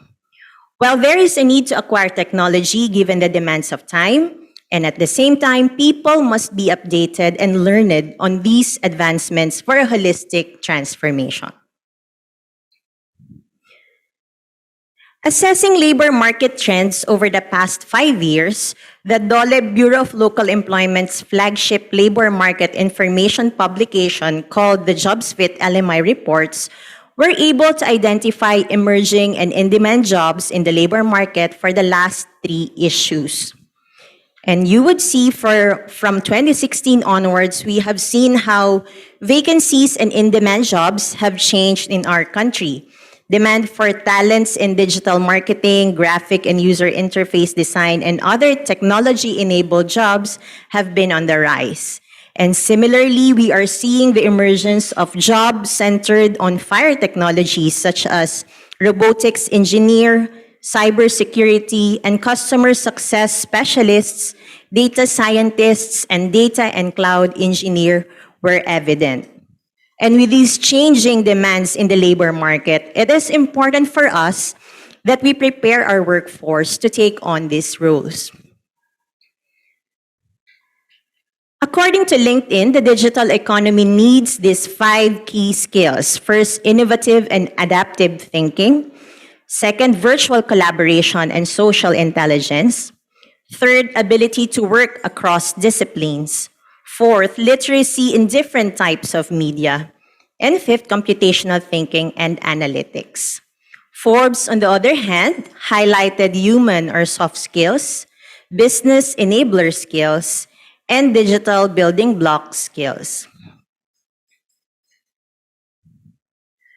Meanwhile, the World Economic Forum identified 10 skills which are essential for the future, namely analytical thinking and innovation, active learning and learning strategies, complex problem solving, critical thinking and analysis, creativity, originality and initiative, leadership and social influence, technology use, monitoring and control, technology design and programming, resilience, stress tolerance and flexibility, and reasoning, problem solving, and ideation. And with all this, we ask, so what is DOLE then doing to prepare our workforce for the requirements of the digital transformation? DOLE's role on workforce development is mainly on labor market signaling. For guidance on career planning and decision-making, the DOLE, through the Bureau of Local Employment, regularly releases labor market information publications to update the public with reliable and relevant information on the realities of the labor market situation. These resources can help make informed plans and choices related to career planning and preparation, education and training, and of course, job search. And these are made available through the DOLE website, ble.dole.gov.ph. The career information pamphlets, or what we call CIPs, or career guides, are examples of the materials being produced by the Bureau. The CIPs provide valuable information such as nature of work, basic educational requirements, skills and competencies, attributes, employment opportunities, and cost of education training of in-demand and green jobs. To increase reach, the BLE has also made these career briefs accessible online through careerinfo.ph. And as an additional avenue to further expand our reach, the LMI reports developed by DOLE are also being utilized by the working group of the Career Guidance Advocacy Program. SIGAP was developed to immerse parents and students on the realities of the labor market and convince career advocates to use career guidance as an effective tool in addressing job skill mismatch. And this program is a collaboration among DOLE, CHED, TESDA, DepEd, PRC, and DOST. The working group also puts forward its advocacy plan with an overall goal of ensuring that students, job seekers, and out-of-school youth, as well as their parents, teachers, training and academic institutions, and employment service offices are provided with appropriate and timely knowledge on the realities of the labor market to address the gaps and issues in workforce development. The key stakeholders of the youth are involved to hone their 21st century skills and empower them to make sound and informed career choices given the ever-changing nature of the labor market. A microsite is also soon to be launched as we transition career guidance to a digital platform. Like SIGAP, the Philippine Qualifications Framework is a collaborative initiative by the DepEd, TESDA, CHED, PRC, and DOLE. PQF is a quality-assured national system for the development, recognition, and award qualifications based on standards of knowledge, skills, and values acquired in different ways and methods by learners and workers of the country. Its implementation enhances workers' employability by ensuring their qualifications are relevant to social and economic needs. In addition, the framework supports the national and international mobility of Filipino workers and the adoption of a national standard and the development and maintenance of qualification pathways and equivalencies would allow learners and workers to move easily and readily between education and training sectors within their field and the labor market.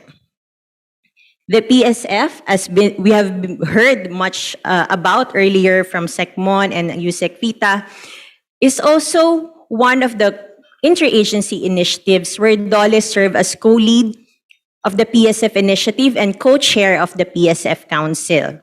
The PSF initiative led by DTI PTTC involves the development of sector-specific skill frameworks that will guide workers in enhancing their skills for particular job roles. And these, among the priority sectors included is manufacturing, together with construction, health and wellness, logistics, creative industry, IT BPM, tourism, and food and agriculture industry. And as shared also earlier by Yusek Rose and De Leon, the DOLE also actively participates as one of the 25 member agencies of the National Innovation Council created under Republic Act 11293, otherwise known as the Philippine Innovation Act, signed in 2019. The NIC steers the whole of government coordination in the country's innovation governance and envisions an enhanced national innovation system, which shall further boost our economic growth with the government as the innovation ecosystem enabler that can drive more innovation outputs by providing more innovation inputs through policy, financing, infrastructure, and culture, and therefore ultimately unlocking our Philippinovation potential. Apart from all these, the DOLE also implements several employment facilitation services such as job search assistance, career coaching, and training referrals, among others, through our public employment service offices in the different LGUs. philjobnet.gov.ph has also been enhanced to serve the growing needs of job seekers and employers alike to facilitate access to employment opportunities. And our other youth employment bridging programs such as SPES, GIP or the Government Internship Program, and Jumpstart Philippines have also started to be digitalized to adapt to the changes and trends in the new normal. And last but not the least, for this year, given the changes in the pandemic situation, and as our country safely reopens, and in consideration of our transition to a new administration, the National Employment Recovery Strategy has also been updated as we consulted our tripartite constituents on how we can further improve its implementation. These led us to the updated Employment Recovery Agenda, which you see on the screen, where we identified broad strategies, of which promoting reskilling and upskilling remains one of the priorities and main pillars of the NERS framework that puts businesses and workers at the center of a whole of society approach to achieve an enabling environment supported by good governance and infrastructure. The NERS Task Force also regularly convenes the business and labor sectors to provide a venue for social dialogue and involve them in discussions relative to social and employment recovery initiatives and interventions that can be implemented to improve the labor market. As a result, the Beyond 1 Million Jobs project, Create, Sustain, Transform, with the business sector, as well as the workers' agenda towards recovery and beyond with the labor sector, were put forward and signed during the Tiger NERS Job Summit 2022 last Labor Day. Said partnerships also put a spotlight on the pledge to create more decent, productive, and quality jobs and equip workers with the right skills, competencies, and tools to meet the needs of industries. And in closing, digital transformation as a megatrend has catalyzed changes in the way we work and communicate, and there is no turning back as we step into this new normal. Numerous literature showed us how unique human capabilities will remain relevant despite the adoption of new technologies. Yet the need to develop a digitally ready and highly skilled workforce that can meet the demands of the labor market and is ready for future disruptions is even more emphasized. And therefore, it is imperative for workers and job seekers to have the ability to become lifelong learners for future success. And we need the support of the whole of government and the whole of society for this to materialize. So on behalf of DOLE, again, we thank you for your attention and we hope you have a good day. Thank you. On behalf of DTI, thank you, Ms. Baldoza and the rest of DOLE for underscoring and overemphasizing the skills needed in the digital economy, such as innovative and adaptive thinking, ability to work across disciplines, including computational thinking and analytics and whatnot. These are the areas we really have to focus on as we mainstream innovation in our economy. At this point, we shall now have this afternoon's panel discussion in open forum. I would like to also welcome the Deputy Executive Director of the Philippine Council for Industry, Energy, and Emerging Technology Research and Development, or PASHIRD, no less than Director Ninaliza Escorial, to represent USEC Guevara, as we will position ourselves in panels discussion this in a little while. Now let me introduce our panelists, including our moderator for this afternoon session. First, we have the head of Aboite's School of Innovation, Technology, and Entrepreneurship, and the Executive Managing Director of Analytics, Computing, and Complex Systems Laboratory at the Asian Institute of Management. He is a digital transformation advisor for a number of multinational companies and government organizations such as the DTI, where he served as the lead consultant in the crafting of the national AI roadmap. Under his belt are various accolades given by both national and international bodies. Among the most notable one was the conferment of the rank of academician by the National Academy of Science and Technology Philippines. Please welcome Dr. Chris Monterola.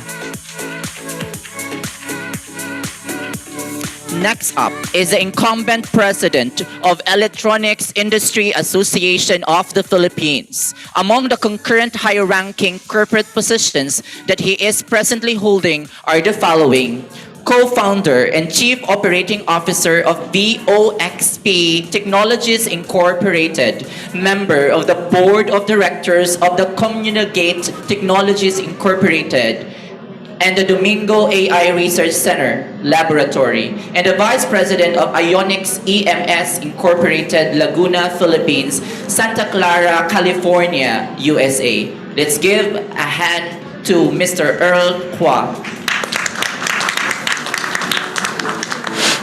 Our third panelist is a multi-awarded scientist. It's also an academician of the National Academy of Science and Technology Philippines and recognized internationally for his pioneering and significant contribution to the development and applications of life cycle assessment or LCA methodology in manufacturing and energy systems engineering. He is the focal person on energy at the NASTI Philippines, which provides advice to the President of the Republic of the Philippines and the entire Philippine government. He sits as well in the Presidential Coordinating Council for Research and Development. He is a distinguished university professor and university fellow at the De La Salle University, Manila, and currently the director of its Center for Engineering and Sustainable Development Research. Please give it up for Dr. Alvin Colaba.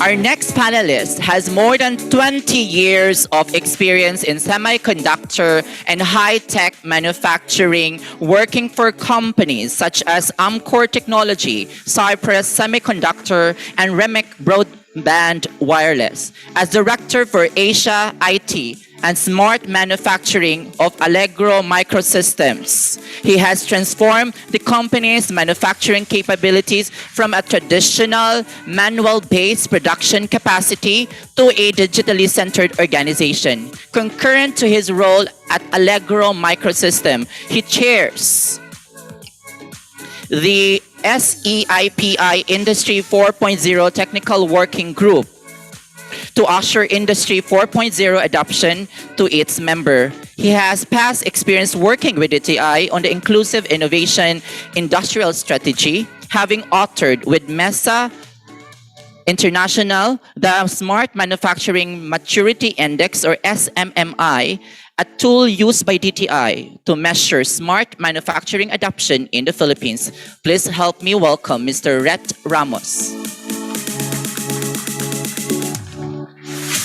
Let me introduce our moderator for this afternoon. He obtained his master's and PhD degrees from Cornell University in Ithaca, New York. He was formerly assistant professor at the Nanyang Technological University in Singapore, at the College of Agriculture, Consumer, and Environmental Sciences at the University of Illinois at Urbana-Champaign. He was twice a recipient of competitive research grants from the Illinois Council for Food and Agricultural Research. He was Dean, College of Arts and Sciences, and Director for Research and Planning and Resource Development at San Beda University. He has handled consulting projects globally and was Senior Advisors of USAID's STRIDE project. He is currently the DTI's Assistant Secretary for Competitiveness and Innovation. He oversees the programs and implementation and the establishment of the regional inclusive innovation centers in the country, directs the planning as well as the implementation, monitoring, and evaluation of the plans, programs, and projects, including the activities of the collaboration, startup development, and creative industry groups, and socializes with DTI innovation, competitiveness policies, and programs and initiatives among agencies, stakeholders. Everyone, without further ado, please help me welcome Assistant Secretary Napoleon K. Wanilio Jr.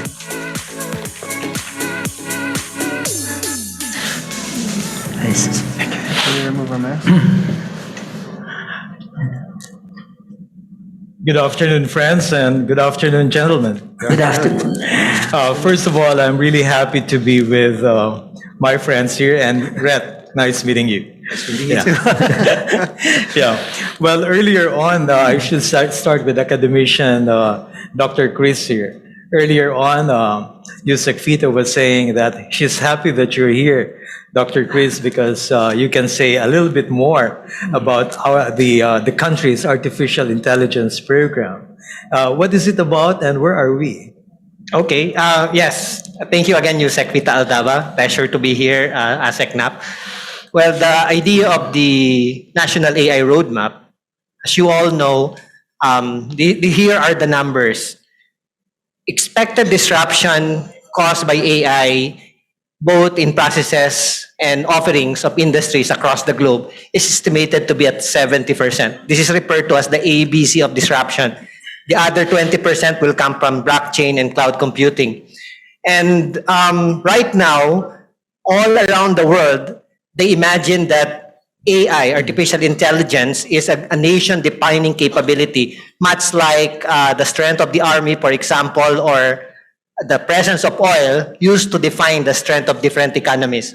So I'm happy to say that Philippines is one of the first 50 through the help of DTI who were able to craft our national AI roadmap. But now the question is whether we can make use of this, whether this will transform into jobs, whether this will transform to the betterment of the people of the Philippines. Prior to the election, actually, one of the highlights of this National AI Roadmap is the creation of the National Center for AI Research. The idea of this National Center for AI Research, similar to A-STAR, or the Agency for Science and Technology and Research in Singapore, is that all MSMEs, all industries in the country can actually go into this center to look for potential AI solution. Now, the idea there is economy of scale. It is expensive actually to put AI and digital transformation in your company. And the success rate is very low. Actually, it's just about 22%. If your MSMEs, if you will be working with a team which has no success score, I mean, they have not been successful before, chances are the failure rate is high and it can be expensive. So the goal of this National Center for AI Research, among others, is to make sure that MSMEs will have an access to AI solutions on the shelves, products, etc., including the training of their their people, to make sure that their digital transformation will have a better chance of being successful. Now, where are we? Among others, prior to the end of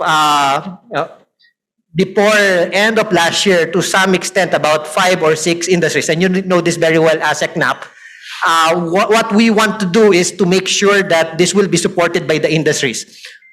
A good portion, we don't want it to be fully dependent on the government, because the reason for AI is agility. The real value of AI is agility. And if we put this under a government institution, it is possible that that role might not be there, no, the ability to be agile. So one of the things that we do is we look at the top conglomerates in the country, ask them whether they are happy to support this. And we crafted a business plan with the idea that we want to demonstrate that this AI research, this AI center can actually earn, while at the same time help nation in building its industries to be competitive. We got a yes from most of these conglomerates, but because of the national election, it was delayed, and we hope, with of course, since I am seeing Yusek Vita Aldaba here, I'm seeing you here, and I'm very optimistic that the incoming Sec Fred Pascual will be supportive of this. We hope that this project will continue, and those conglomerates, the industries who said that they will be supporting it, will continue to support it. Thank you. Yeah, thank you very much, Dr. Chris, for elucidating more on our AI program. Earl, if I may ask, just piggybacking on my question on Dr. Chris, is that something that you welcome, let's say, as an industry leader? Absolutely. So, as Ionics, we were one of the pioneers of Industry 4.0 in the Philippines, and so we were able to lay on a digital sensor infrastructure within the factories. We were able to visualize a lot of the information that's coming out of the factories, and we benefited from that. As far as during the pandemic, when there was a lock-in period where certain times where no employees can come in and no employees can come out, and so it was very difficult to know what was actually happening on the ground. And because of the implementation of Industry 4.0 within the factory, we had visualization in our cell phones, in our laptops, and that allowed fairly effective business continuation during the lockdown period. And so that also provided safety for our people. So a lot of the staff who were not necessarily, unnecessary to be on the ground were able to work from home. And so that we transitioned quite smoothly on a hybrid work environment where essential workers are stationed in the factory and non-essential can work from home. So apart from that, our customers from abroad who couldn't fly in because of quarantine and other restrictions were able to see what was going on in the factory without having to interact with some of our people, because the information that was being fed and collected from the machine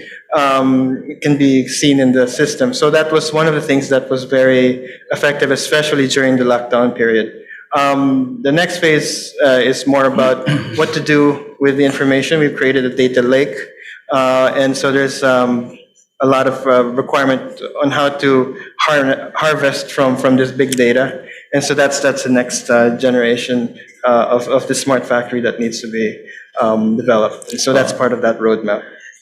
That's great. It just keeps on giving birth, so dynamic. Red, talking about the same kind of thing, what are your thoughts on this? I'm pretty sure that you've also discussed this with Yusek Vita at some point, this centerpiece of the agency's program, the NCARE. How does this impact on your companies and on your work? Okay, so I'm going to answer that from two different perspectives. Sure. One from my company and one from SAPI, because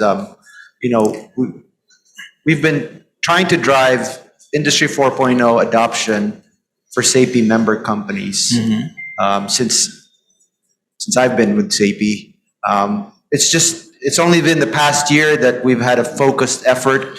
There's actually a technical working group that is really spearheading this push for the SAPI companies versus the individual SAPI companies doing their own programs.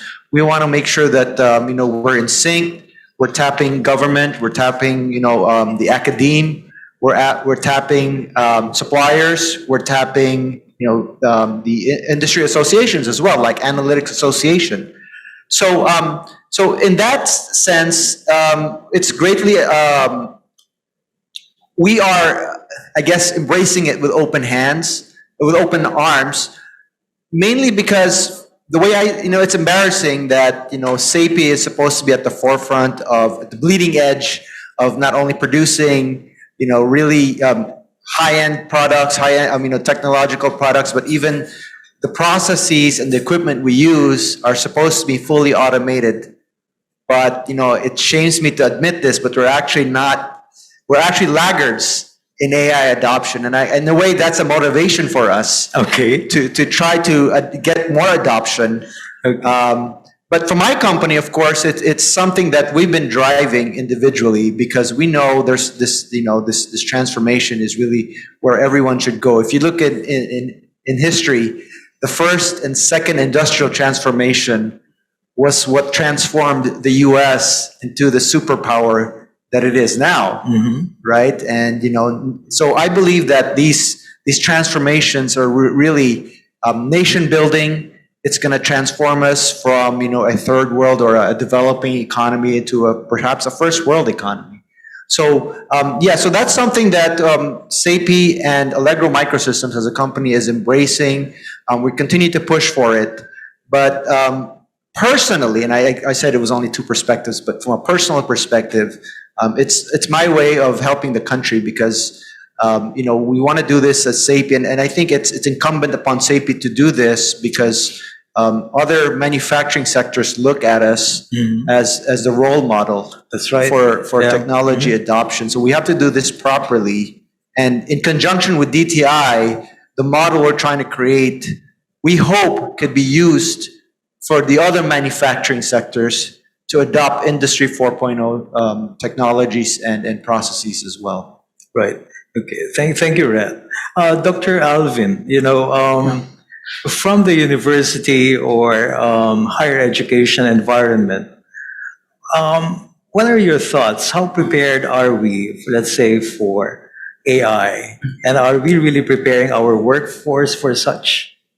Let's say coming from one of the country's premier universities. I have to admit we are not. In our recent readiness survey of our HEIs, we have found out that many of our institutions, primarily those who are undertaking research, are not doing, researches or studies in this particular area. In the statistics that was actually presented earlier by the USEC FITA, the reason why our productivity, the readiness of our industry in the onset of the fourth industrial revolution is really affected by our absorptive capacity in our human capital development. Many universities would not have the capacity to introduce these new technologies, these emerging technologies under fire. It's easy to say, that yes, we embrace, the fourth industrial revolution. We have the AI roadmap, and probably academician Monterola would agree to me that there are even many people who would not even understand, artificial intelligence, up to what extent, AI is actually applied or applicable to. They may not even be aware that they are already actually using, or apply the technology.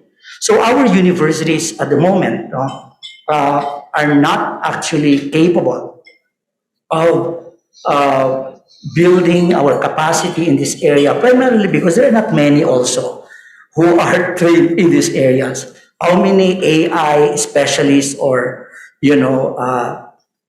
really trained in this particular area at the moment? It cannot be just a year's work of experience or a year's work of attending webinars. That will not make you, competent, to apply this particular technology in a complex industrial and manufacturing, environment. So my take here, NAP is still a long way to go. We have to have a massive human capital development program to produce the critical mass of people who would be able to, apply, adapt, execute, these varying, levels of applications of these technologies at the industry, level. And I don't see that is, coming. So even in the roadmap, I remember, you started to train maybe hundreds, thousands of, training, but that's not enough. Do we have the platform to, apply or to learn these skills? We may not have those. Even in our universities, there's still many institutions who would not have, the facility to be able to apply robotics, automation, the competence of learning, the application of AI tools, machine learning, deep learning, this all sort of conventional algorithms, that are used in programming or developing applications related to AI or these disruptive technologies. Internet of Things, many people thought about Internet of Things as something, the devices can communicate, but they don't even understand those devices, those sensors, So it's still, in terms of human capacity, I think we have to, if the roadmap has been developed, the human capacity was, double or triple, ahead of what's already in there. So I would agree that more funds should be given, to develop the human capacity required, to be able to really effectively and, apply these particular technologies.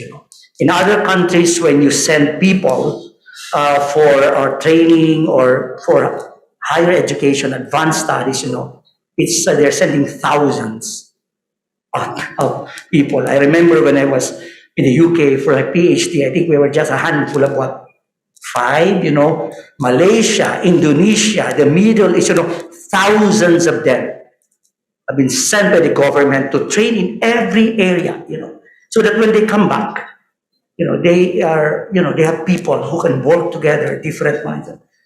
And you cannot work alone, you come back here as a lone PhD, working with, and then you train MS, PhD, maybe after 3 years, 4 years, and then suddenly these people will also go. So because of the fast changing, technology, we can be overtaken.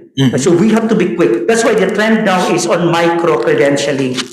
I think we have to introduce micro credentialing. It's not like you don't have to wait for 2 years to earn a degree, a master's degree, for example, or a year of master's degree. You can already earn micro credentials on a specific area, like if it is on AI, what specific area in AI or application, you can be given a micro, credential. And that is actually the trend in many universities now to keep up the fast changing, landscape of the manufacturing and, industry, primarily because of the fourth industrial revolution. Yeah, thank you, Dr. Alvin. But I'd like to pursue that as well by talking to Rhett about this. This whole concept, Rhett, of micro-credentialing, same with you, Earl. Is this something that can more or less provide a remedy to the current so-called perceived or proverbial academic industry mismatch? Because you're saying something like, from the perspective of safety, maybe these are the things that, but in your company, you're also doing something. But what's your take on it? Well, it's certainly a start. It's, if you liken it to a divide and conquer strategy, right? That's right, yeah. Or a big bang, right? You don't want to wait for everything to be perfect, then you implement, right? So I'm assuming your micro-credentialing is to approach things in incremental That's right. manner, Yes. right? And so, so certainly I would, I think it's better than zero, right? So right now, that's right. the ecosystem is none or maybe a handful. But if you can start so it's like planting those seeds, throwing those seeds out there. You're not going to get, not all of the seeds are going to grow into, fruit-bearing plants. So some of those are going to die, some of those, a lot of those are going to flourish and produce fruits, right?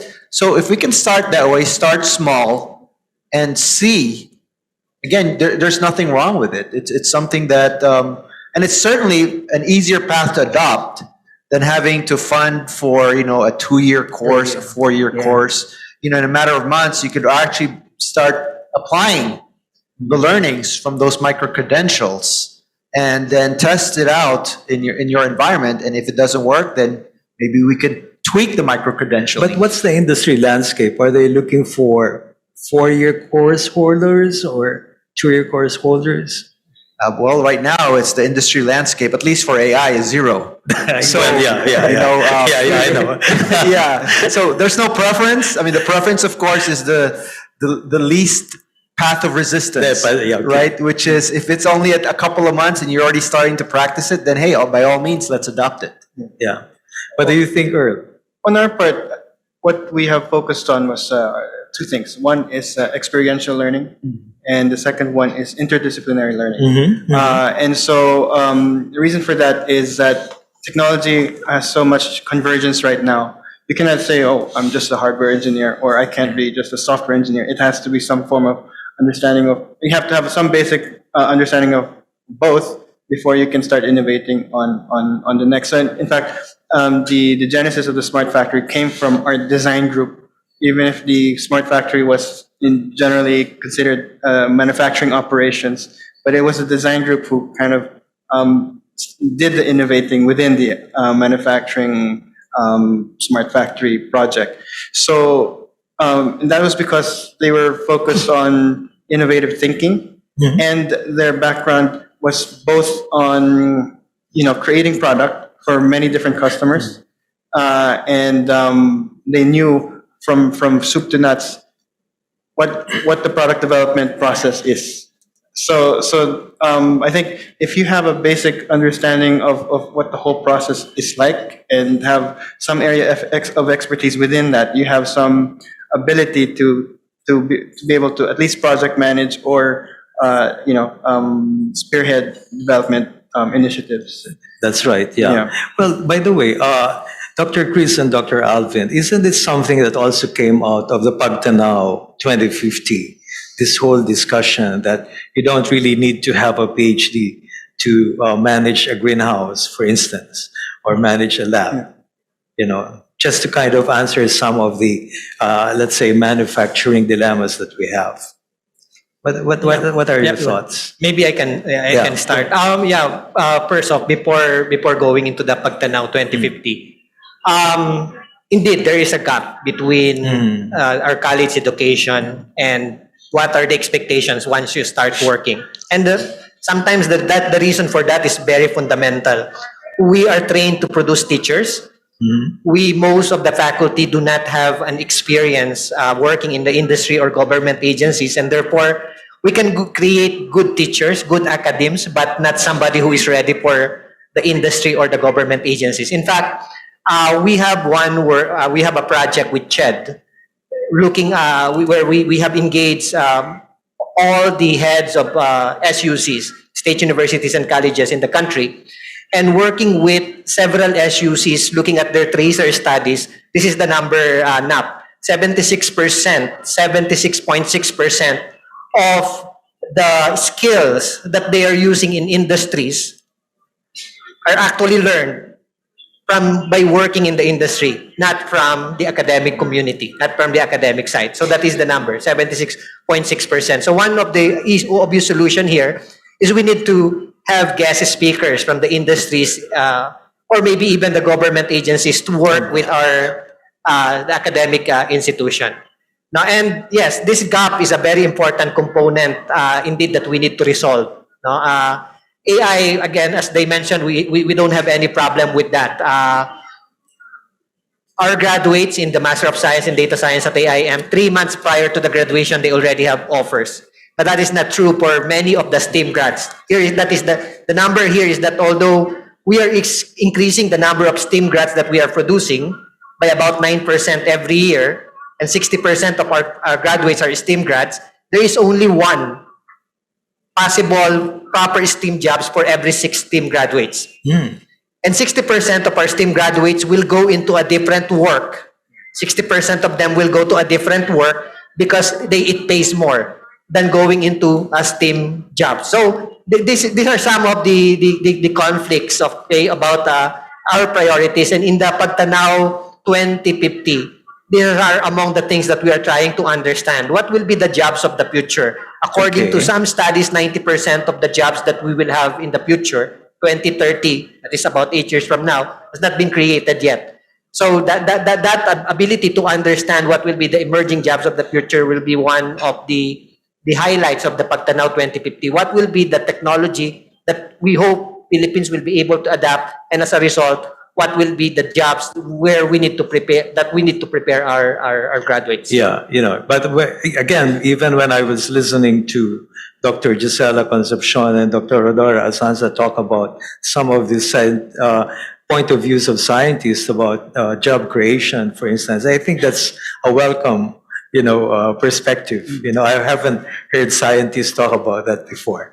But anyway, gentlemen, we're opening some of our questions now to the floor. And if I may have some assist, for instance, we have a question via Zoom. How do we ensure that ethical implications of AI are, what is this? If you can scroll. How do we ensure that ethical implications of AI considered in the promotion and adoption of AI? Maybe Dr. Chris. Yeah, maybe I can start. I'm sure. My colleagues here will have their opinion, but this is huge. This will be a very big industry. At the end of the day, the most important thing is that AI should not violate. This is the main operating principle, the human rights of an individual. So one of the more familiar example that we've encountered is when Amazon was trying to hire employees. They realized that since the data is biased with male population, then it has a disparity with when it comes to the gender inputs. So that's very critical, which means, among others, part of the educational system, and in fact, in AIM, this is a required course for every student. Part of the things that they should learn will be ethics in artificial intelligence. What are the things that must be preserved? What are the things that we need to protect when it comes to AI? And the general solution, actually, for that, NAF, is not over-regulation. That will not work. The most important thing is that we should have guardians who will make sure that these human rights are not violated. Guardians who will be looking at it, because otherwise there are so many gray areas when it comes to AI ethics. Yeah, thank you, Dr. Chris. Gentlemen, do you have any addition to that with regard to the ethical implications of AI? Well, to be honest, any technology that That's right. arises from an emerging idea like the application of artificial intelligence will always go through the ethical review. It also goes through the process of analyzing the impact of the outcome or of the output of any application of artificial intelligence. I do agree with Chris here that in any institution or organization or companies for that matter, I think this is already clear to this technology developers using AI that there are some ethical implications to the many applications of this particular technology. And I think in many ways, ethics has not been really a major issue. I think, there is always a way to deal with that, so that it could be an acceptable technology. I think the benefits definitely, even if you would say that it will far outweigh the impacts or negative implication of such technology, but still the ethical considerations of any development of a product, of a process or technology arising from the use of AI is always well taken. That's right. And besides, I think like what Fred is saying, we're still on ground zero there. So I think we even have a good question here. How do we even promote the understanding and appreciation of AI to the masses? Would you like to have a take on that, Ren? Sure, yeah. So, events like this is Yeah. one of those, right? You get multi-departmental participation from DTI, DOST, DOLE, even the different associations are represented in this. So then it is up to us to then pass that on to our constituents, right? So yes, it's what we're trying to do here is getting a broader knowledge. But then how do you ensure that it continues to proliferate down to in our case, the rank and file, right? So again, if you take a structural approach to it, right? Government usually is the one that will support and pass the message, make sure it's passed on to different. And I'll give you an example, and it's similar. So any program, not just AI, right? Earl and I had worked. So about 3 or 4 years ago, we were recruited to from this manufacturing organization called Mesa International, and they were asking us, what can we push for manufacturing here in the Philippines? And we started brainstorming, and then we decided that okay, let's try to push for smart manufacturing, but we can't do this alone, right? So if we can do this for SAPI, it's great. Okay, so SAPI is going to benefit from it. But if we want mass adoption of smart manufacturing across the different sectors, then we really have to work with government. That's when we reached out to Yusek Fita. I think then she was ASEC Fita. So right. So it's only through government, and then now because of those efforts, you're starting to see the fruits of those efforts. So you're seeing the iCubeS program that's being spearheaded, and we'll hope will continue with the next administration. And if you look 5-6 years from now, maybe you'll have more knowledge in AI adoption, and people understand that hey, you know what, this is what AI is. This is how you're going to benefit from AI. And of course, again, through government, we can pass this down to the schools, and through government, there's industry and industry academe collaboration as well. Right. So again, it starts with the government and passes it down to the different channels. Yeah. But I think as far as appreciation for AI, I mean, there's much appreciation for AI today. I mean, you see it in content creation, let's say in TikTok and whatever. I mean, a lot of these things are AI driven, and so in a more basic sense, that's out there. I think the AI you're referring to more is about industry adoption. Which I think it becomes a feature versus cost, right? And so for us, we've been using what we call AOI, automatic optical inspection machines. That's using AI as far as using visual to check for quality. And so I think in the future, and I hope that the Philippines is more active in creating these type of applications. It becomes more available. I guess to some point it becomes more commoditized, and so that's how we appreciate it when the use cases pop up and the economics make sense. Then that's right. how we adopt it. Maybe That's right. if I can add, actually I agree with Earl. Technology in general, not just AI, is very much appreciated by the Filipinos. In fact, in one reliable survey that I have seen regarding the presidential election, the ability of the president to articulate his or her technology perspective during that election will matter a lot significantly. In fact, in the presidential election. So appreciation is there, I will say, but the question will be adoption. And adoption will happen if this technology will make a difference in your life. That's right. So that is exactly why I would like to point out that one of the data that Yusek Fita have shown regarding the farmers in the Philippines, less than 10% are actually in Industry 2.0. Mechanization is not even Industry 3, that is Industry 2.0.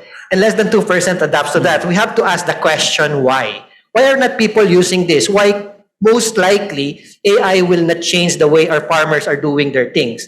I try to look at the reason for this, And I realized that the reason is simple. It will not change much their lives. Why? Because 28% of the people, of the workforce in the country right now are actually in the agricultural sector, contributing only 10% to the GDP that we have.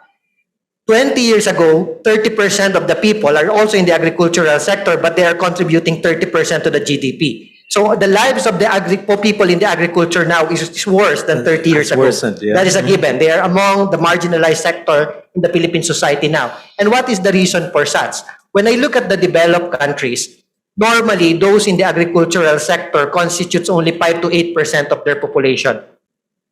What I am saying here is this.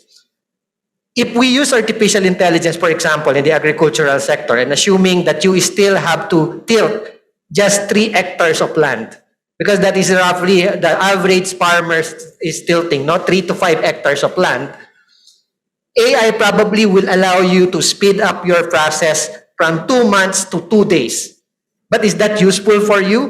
What will you be doing in 1 month and 27 days? If you don't have other things to do, that will not increase your productivity. Maybe you can improve the yield by 10 to 15%. That is what typically AI will promise in the improvement of yield. But still, you are tilting 3 to 5 hectares of land. That is why this manufacturing summit is very important. In the process of changing our country from becoming an agricultural-centric country to an industrial-centric country, manufacturing will play a big role.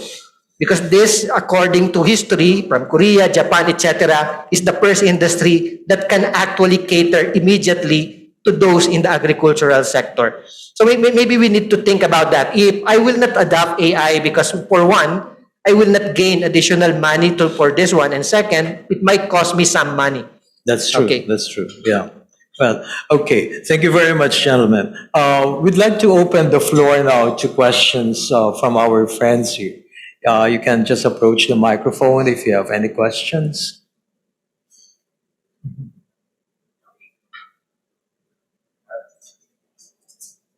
Any questions? Okay, we encourage our face-to-face participants to ask questions. Or maybe there are no questions as of now, since our panel is very insightful and engaging, so to speak. Maybe we could have one Yeah, more there is question actually from the Zoom. one long question from One long question. from We'll see. from our Zoom participant. Can we flash it again, please? Okay. Okay, it's with a fast and dynamic global economy aiming for a giant leap for success, is it still mandatory, the traditional qualification? Oh, okay, I guess we've talked about it. So it's like a late question for those. This is on micro-credentialing again. Okay, but in any case, I guess we've answered that question earlier on. It wasn't a question yet. It was part of the discussion. Yeah. But talking about other thoughts, gentlemen, about what are some of the challenges? You've started it off by saying you wish the SAPI landscape isn't that kind of a landscape. But what continues to be the barriers and the challenges, Rhett, that can be a fodder for the next manufacturing summit? So this is actually consistent. So back when Yusek Vita had cited a survey they did 3 years ago. That's right. Yeah. And we kind of built on that survey, and we did our own survey using the same categories of that survey to understand what are the barriers of our member companies in adopting Industry 4.0. And it was consistent. It's financial, right? So, and it makes sense, right? When we further looked into the data, those that have adopted Industry 4.0 are typically the multinationals, right? And those who are the extreme laggards are the small, I guess it's called MSME, right? Micros, yeah. So these are I have 900 or less employees, local companies. And all of them said, and by the way, even the big one says, if I have more money, I can invest more in Industry 4.0 transformation, right? So those are really the barriers that and by the way, earlier when the BOI lady was showing the SIPP, I was smiling because this is exactly what our members are asking for, right? Tax incentives, subsidies, grants. Yusek Fita earlier talked about grants for industry, although it's minimal, but hey, it's still better than zero, right? So hey, this will help jumpstart some of those small ones that don't necessarily need to invest in multi-million dollar solutions. They could start with just, hey, automate this one, or get an AI program in this, get a local company that may not, charge you an arm and a leg to implement something like this. And so it's really financial. And then number two, believe it or not, is education. A lot of our member companies don't even know what Industry 4.0 is. Sad to say, but they've heard of it. They know that it's going to benefit, but the details they don't understand. And that's also one of the programs that we're trying to push for, is educating our member companies in what are the technologies in there, what are the processes, how do you prepare your company to adopt for Industry 4.0. Yeah, I can fully understand that. I'm a president of a hospital with 200 doctors. No amount of automation and investment in health information management system will ever change the traditional way that they do things. Right. So it's already medical doctors. So yes, we have some final words up, gentlemen. Dr. Alvin. Yeah, simply, as I've always been trying to advocate for, a massive, investment in human capital development. And it has, but you have to build also the ecosystem around it, because you produce the necessary competencies of people, not only at the PhD level, masteral, or even degree, even at the technician level. No? That's right. We need to. But do they have the jobs? Do they have the companies? When most of our companies are small, micro and small and micro, and medium enterprises. So we have to build that ecosystem that we need: science, technology, innovation ecosystem. Invest in people. We need to have the critical mass of people, no, in this particular area.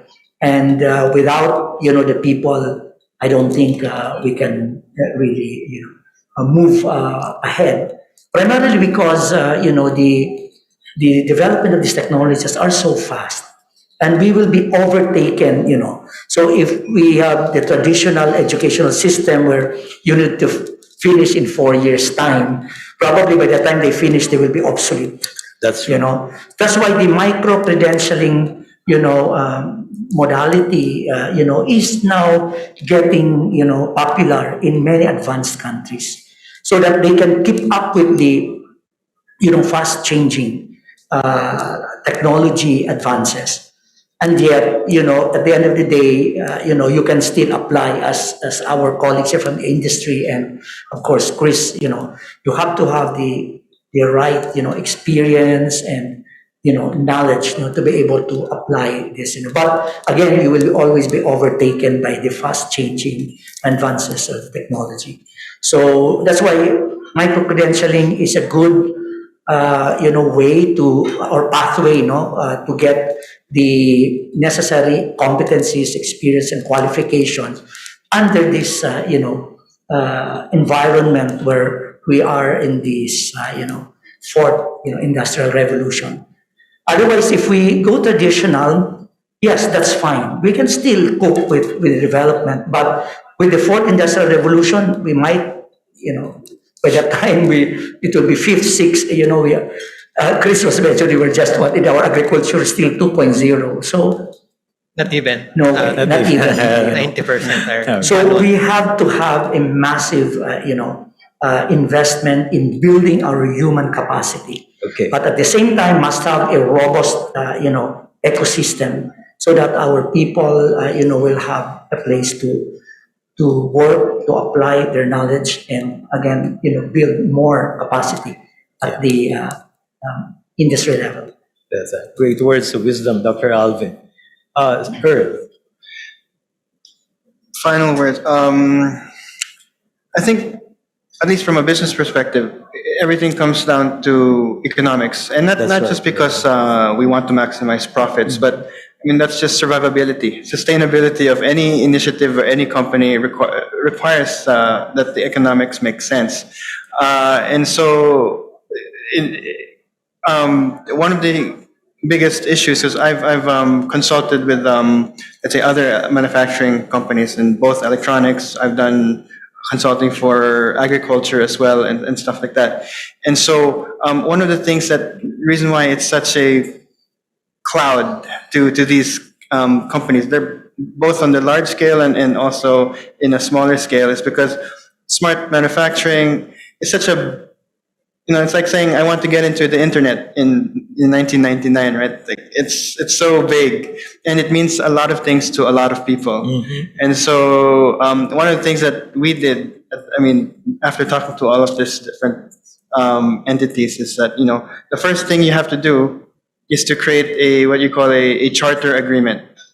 Get everybody on the same page, because for example, there's a larger Japanese company that we spoke to, and their vision of a smart factory was aggregating their certain operations of their 14 different sites worldwide into a single back office. So where one back office in the Philippines can monitor through IoT 14 sites across the world. This is one company's idea of a smart factory. Another person's idea of a smart factory is, I just want to count how many shrimps are in this bucket, and have some IoT sensors monitoring what's going on within the water, and so that's more on just visibility. Another person's smart factory is just maximize efficiency. So they're all under the smart factory umbrella, but it means very different things. That's right. To each of those, in each of those implementation, and so and they have a lot of implications as far as how to architect that data and how to structure the devices, right? So, I mean, that's why it's so hard, because it's wildly different across different sectors. A whole and across operational management issue as well. and so, but the key there is really on design thinking, because you have to have that what's the word, a mental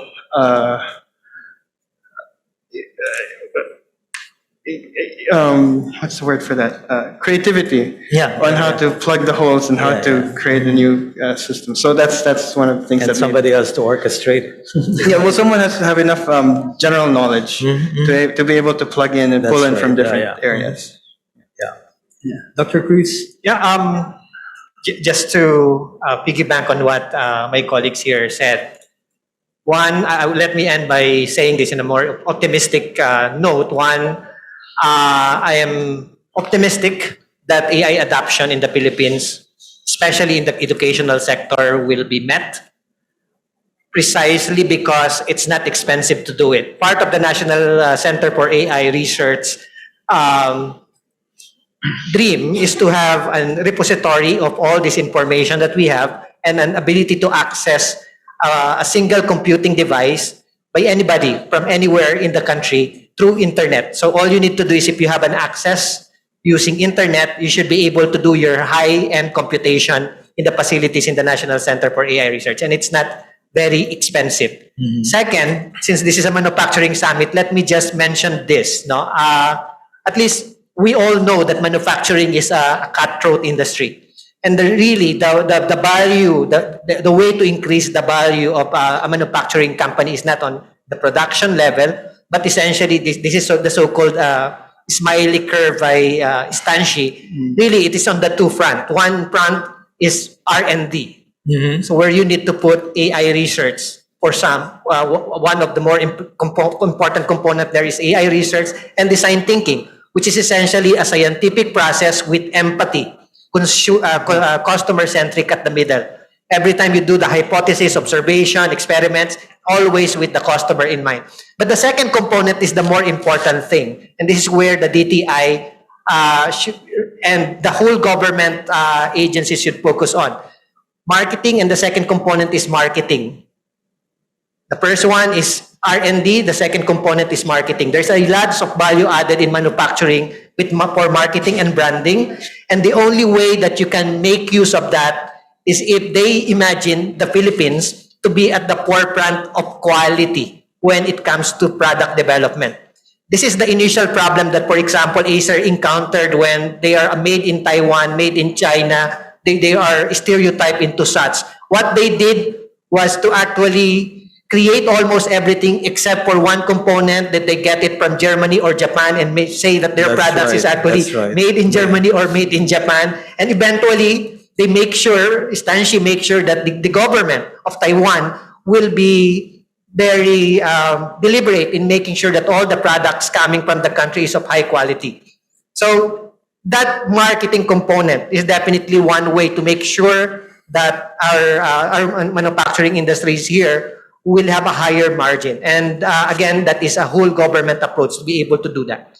But that's also quality check, right? Yep. Total quality check. But Brett, I'll give you the last word since Yeah. I gave it. So, I always view government as an enabler, and specifically government, DTI, for example. In collaboration, of course, with industry. So my suggestion is to continue what we're doing now, but then once that the government has laid out the infrastructure, is to move fast for the industry to adopt things much faster. And I'll tell you why. The first the gap from the first to second industrial revolution was 100 years. And then from the second to the third was roughly 75 years. The third industrial revolution happened in 1970s, right? So it's only 40 years, or we're already talking about the fourth, actually even 30 years if you look at when the fourth industrial revolution really started, right? So, and this is what Dr. Alvin is saying, right? So you don't want to be left behind. Because if you wait and try again, this also ties up to the micro credentialing, right? If you wait for things to be perfect before you make the first move, you're already miles behind your competitor. And when I say competitor here, it's not our competitors, but other countries in ASEAN. We're not the only one pushing for Industry 4.0 adoption. All the other countries, some of them are ahead, some of them are on par with our programs, some are behind. But if we don't adopt quickly, those that are behind are going to be way ahead of us. And the FDIs that we're expecting, you can kiss them goodbye because they're going to go to those other countries because it's much easier for them to set up a business with the tax incentives, with the subsidies, right? So what I'm suggesting is take advantage of what government is providing to us now. Grab the bull by the horns. Again, don't wait. We're here to help. I mean, SAPI is trying to help our constituents. SAPI is also trying to help other manufacturing sectors adopt Industry 4.0 adoption. So take advantage. Strike while the iron is hot. Before you close, Asik, Yes. because having heard from the brilliant gentleman, we have a question from Deputy Director General Lina Sarmiento. Oh, yeah. She was stimulated upon hearing the closing remarks of our panelists. great, So great, great. there you go, DDG Lina. So I'm supposed to deliver the closing remarks. After delivering the closing remarks, I will not have the opportunity of hearing comments on what TESDA is doing right now. So as you all know, TESDA is mandated to deliver or provide relevant, accessible, high quality, and efficient technical education and skills development that's based on the provision of the law. So right now I've heard micro-credentialing. TESDA's already issued its guidelines on micro-credentialing system May 2021 of last year. I heard artificial intelligence. We are now implementing a biometrics-enabled registration system so that our scholars, the TESDA scholars, when they register, they have to have their picture taken, and their attendance is also based on their facial recognition. So we are now in the process of implementing that. We started April of this year. We are also very aggressive in putting up innovation centers. We have 3 innovation centers. We're trying our best to have the equipment installed very soon. And we are building another 10 innovation centers in different regions of the country. ADB is helping us also build another 3 or 5 innovation centers. We recognize that we need to upgrade the skills of our trainers, and that's what we are looking into.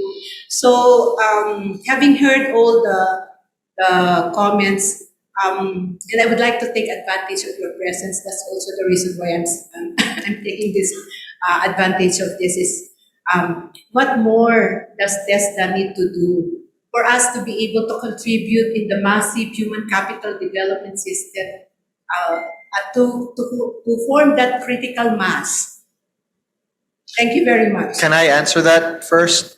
Then, and I'm glad you asked that because when I mentioned the survey that SAPI did to its constituents, and the data showed that so many things need to happen, and we came up with 4 initiatives. One of them, of course, is to educate our members. 2 is to get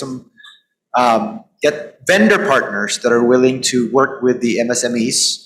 Number 3 is to work with government to try to get incentives, subsidies. The 4th one is to ensure sustainability, is to but train our staff, our people, and not just understanding, but adopting to these new technologies. How do I apply AI? When there is AI running on my shop floor, what do I do, right? So those are the things that we need, because if we, we'll do this once, but then if we don't sustain it to programs, maybe from TESDA, this is gonna die, okay?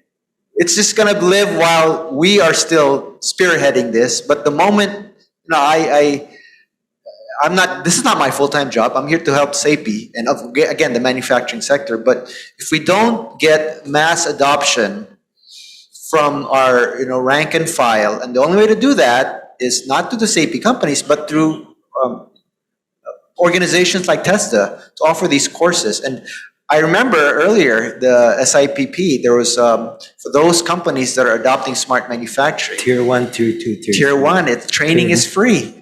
So great, let's again, strike while the iron is hot. Yep. So thank you. Yeah, ma'am. Let's discuss more about this. Actually, I think we have about 6 or 7 projects with CHED and DepEd where we map all the jobs that exist in the Philippines and what are the skills necessary to perform this job.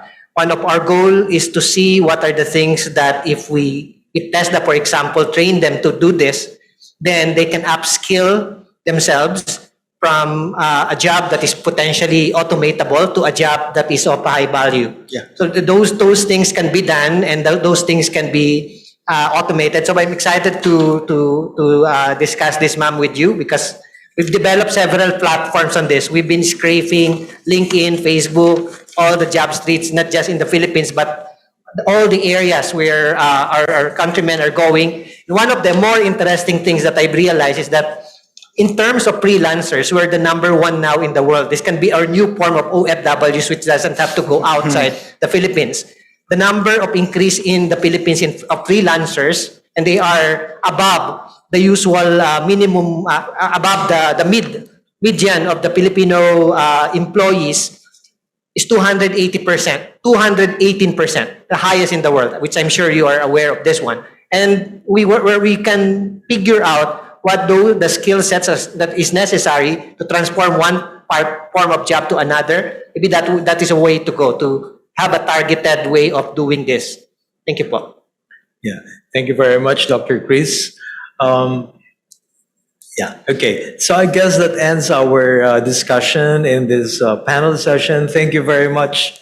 A round of applause, please. Dr. Alvin, Earl, and Dr. Chris.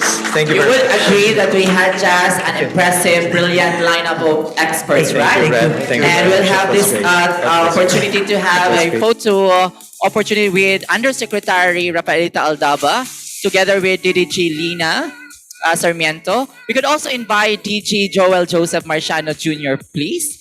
And we also have with us Deputy Executive Director Nina Liza Escariola to join us here, and Miss Grace Baldoza. So we'll try to squeeze in here and have this opportunity to be photographed officially as we now come to the last part of our summit. It has been a great while and a worthwhile to actually have this.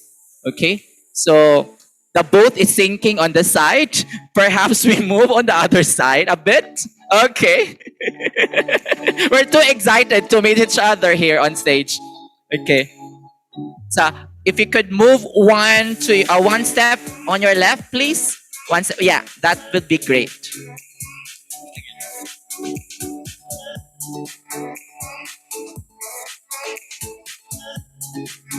Music Vita, if you could move to your left, please. One more step. Thank you.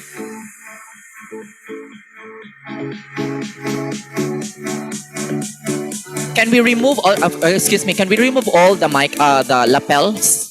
It doesn't look good on the picture. Sorry.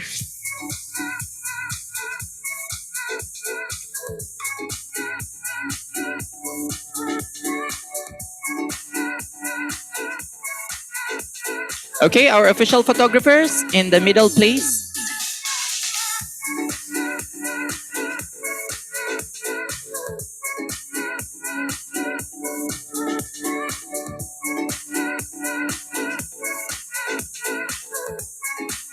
The audience could always help me have a round of applause again for a very dynamic and insightful panel.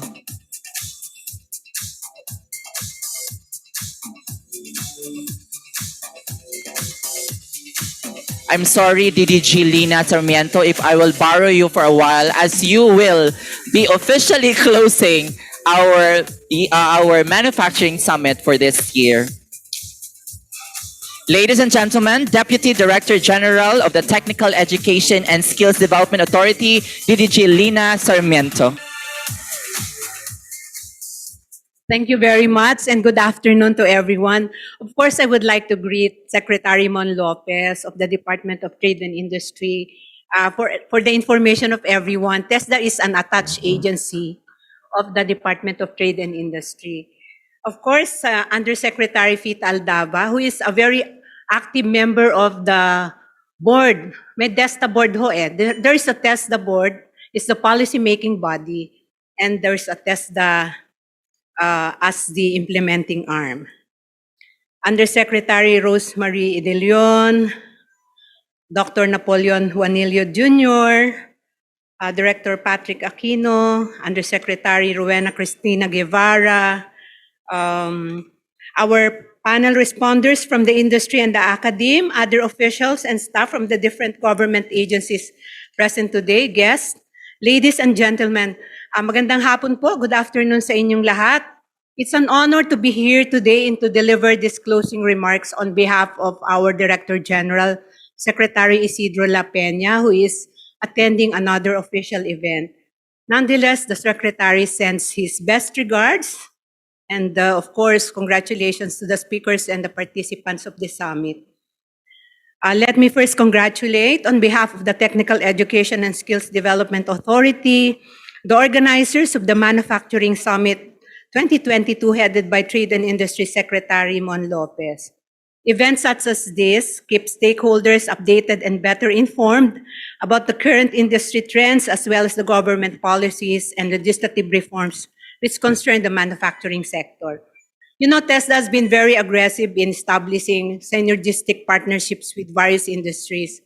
This is to ensure that the skills and knowledge that are taught to technical vocational education and training trainees equip them with sufficiently for a livelihood or employment after. So in this area, we are really very aggressive, especially now that we have the Tulong Trabajo Scholarship Fund. It's one of the biggest scholarship funds that TESDA is implementing. For this year, it's 1.5 billion pesos. And we partner with several industries in the implementation of this program. Now, with the lessons learned from the challenges presented by COVID-19 pandemic, as well as the changes that are slowly being introduced by the fourth industrial revolution, we have found that this relationship has become more important than ever. We have also realized that developing a culture of innovation and research among our trainers and within our institutions will lead to a DVET system that is more responsive to industry demands. That is why this manufacturing summit, as well as its theme for this year, shaping the future of Philippine industries, the road to resiliency through innovation, is indeed relevant to the DVET sector and its stakeholders. Following the example set by the World Economic Forum, we shall need to facilitate more industry-based groups to define the most critical skills. This will be in order for the country's skills ecosystem to be sufficiently supported. On the part of TESDA, for Philippine TVET, TESDA has shifted its policy direction to a more area-based and demand-driven TVET from the previous supply-driven to become more responsive to the needs of our industries and employers. This is also, of course, to address the skills gap that we have been talking about for so many years already. This should allow us to continue producing skilled workers appropriate for a specific area or locality. We have decided to make this shift as a response to current industry issues, including, first, of course, is the fourth industrial revolution and the workers' readiness to face the changes it will bring. Second, relevance of workers' competencies. Third, short shelf life of new skills. Fourth, specific geographical needs of industries. And fifth, the non-applicability of a one-size-fits-all approach to workers' development. The implementation of this area-based and demand-driven policy direction allows TESDA and the country's DVET sector to better respond to the needs of the industries at the national or at the local level. It also enables us to both develop and deliver programs according to an area's identified skills priorities and emerging skills needs. The strategies that we employ to carry out this direction include the conduct of regional and provincial skills mapping, continuous development and regular revision of our competency standards and curricula, and the conduct of capability building programs for Tibet trainers. This, we really need help from the industry. In other countries, trainers are supposed to go back to the industry so that they can be updated. Here with the partnership with the industry, talagang we are really looking forward to a very close partnership so that we can also send our trainers not only for benchmarking but also for training so that their skills will be updated. This is the reason also why we TESDA, of course, with the TESDA board's approval, is implementing its micro-credentialing system. This is for lifelong learning and upskilling or skilling of learners in Tibet.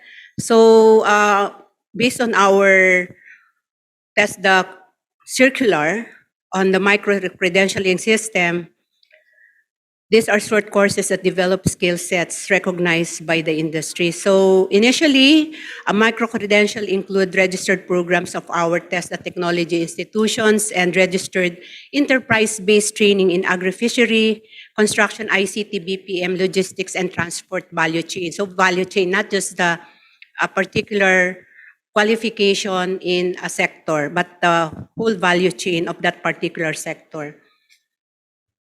We acknowledge the fact that it is the manufacturing industry that promotes technological development and innovation.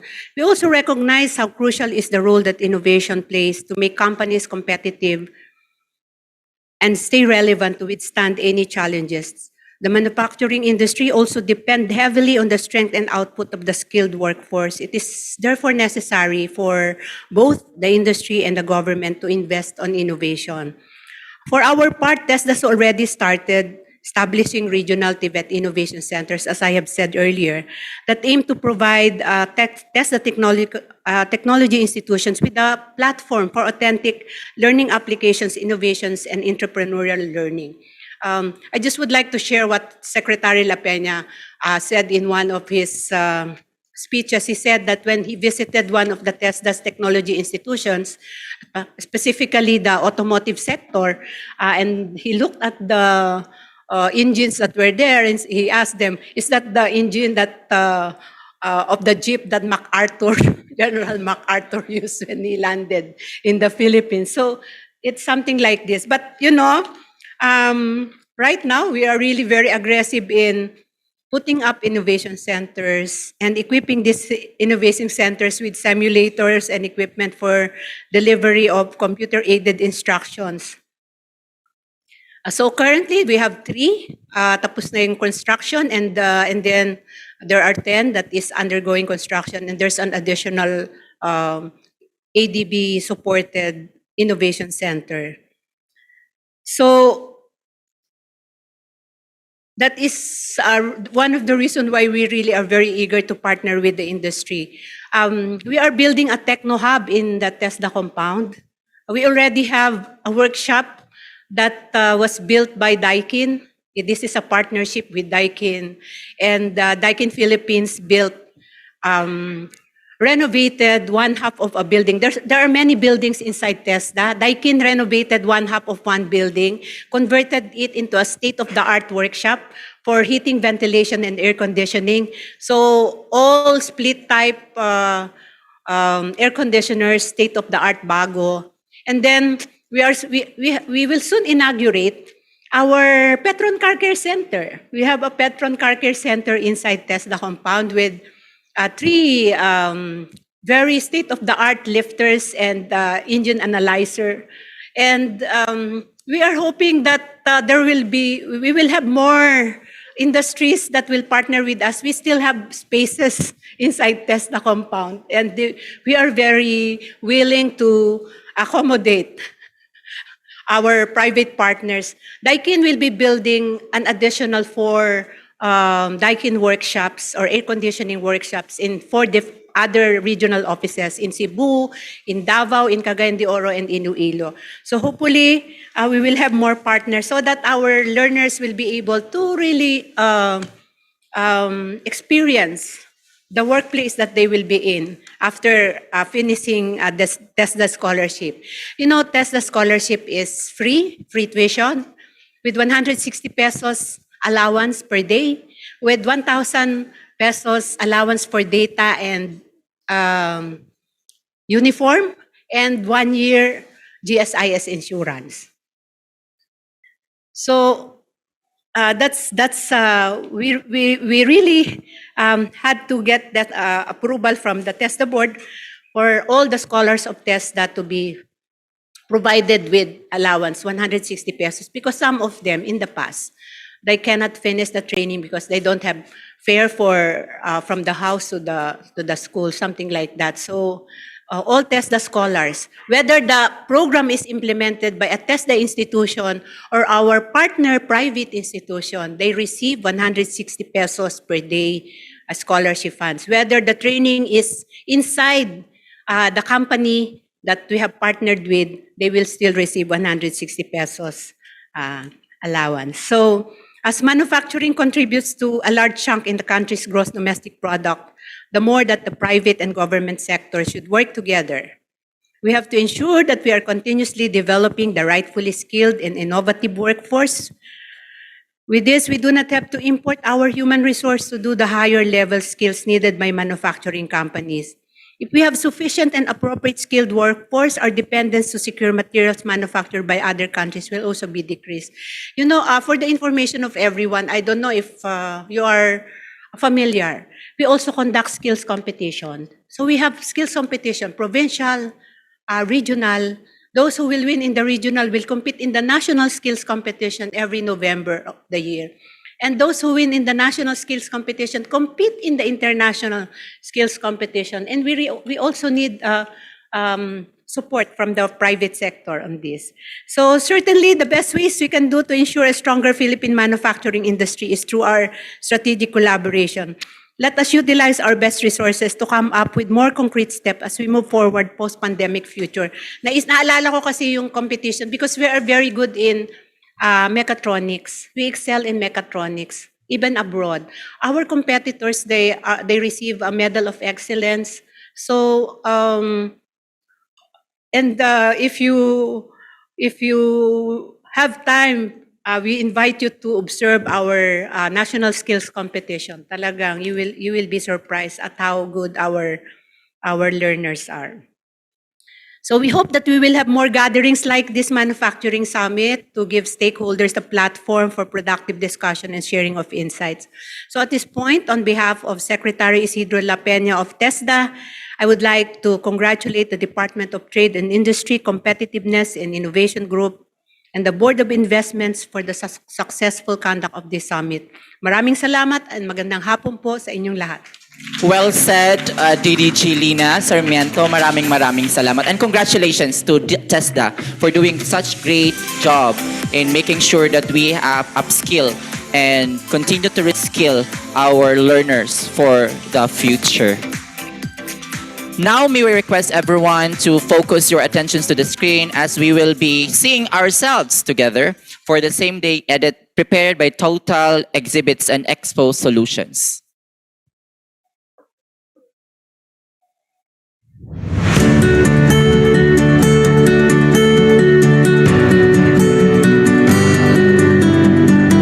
Good morning and welcome to the seventh Manufacturing Summit.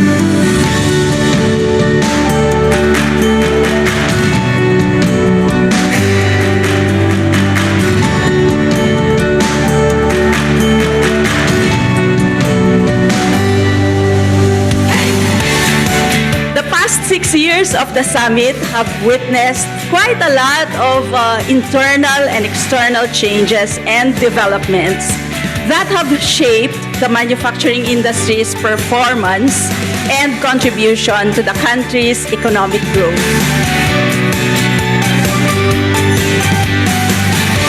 We enhanced our focus from competitiveness-centered to an innovation-driven industrial strategy. We also refined it this year, given our pandemic experience, to science, technology, and innovation-driven strategy, which is important as we enter the post-pandemic future. As we transition to the new administration, I think this is one important strategy that Secretary Lopez could bequeath to our incoming Secretary, Alfredo Pascual. It's a pleasure to see you all once again in this annual Manufacturing Summit, which through the years has been the primary forum for policymakers, change makers, industry captains, academic luminaries, and key development partners to discuss emerging issues, trends, and outlook for the manufacturing sector.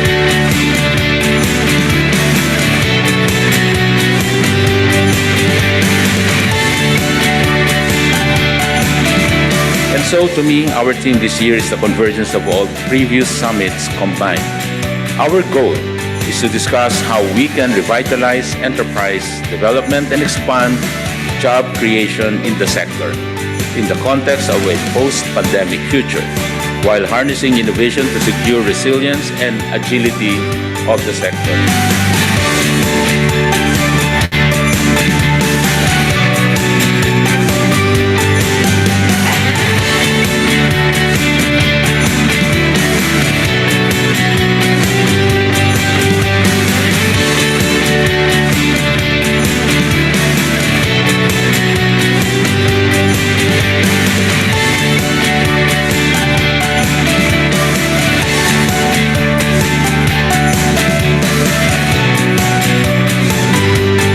This marks my 7th and last Manufacturing Summit as your DTI Secretary, but definitely not my last personal attendance, as I have already made our work here as a personal advocacy. Maraming salamat. It has been a pleasure working with every one of you as our partners in revitalizing the Philippine manufacturing sector, which is now a more robust, resilient, innovative, and competitive.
forward to a future when all the seeds that we have planted will bear fruit in the form of a genuine, inclusive, innovative industrialization. Maraming salamat po. Magandang umaga sa inyo lahat.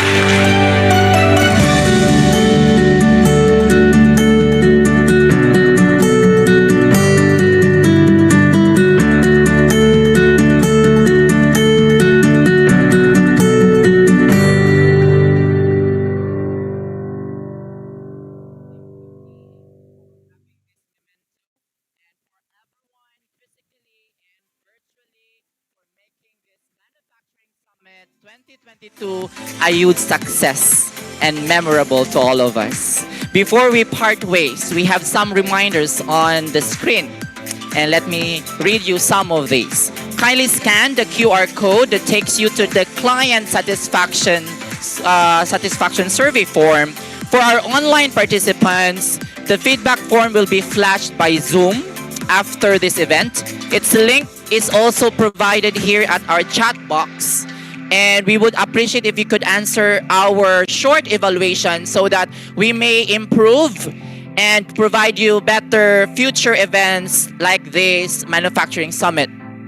Copies of the presentation will be made available at innovate.dti.gov.ph in due time. For those needing certificate of attendance for this event, you may send us an email at btipr@dti.gov.ph with the subject line MFG 2022 attendance, because we've been receiving a lot of emails these days and we hope that you will cooperate with us. And that concludes our Manufacturing Summit 2022. This has been your host, Jordan Darong of the Competitiveness and Innovation Group. May all be well. Mabuhay po.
Record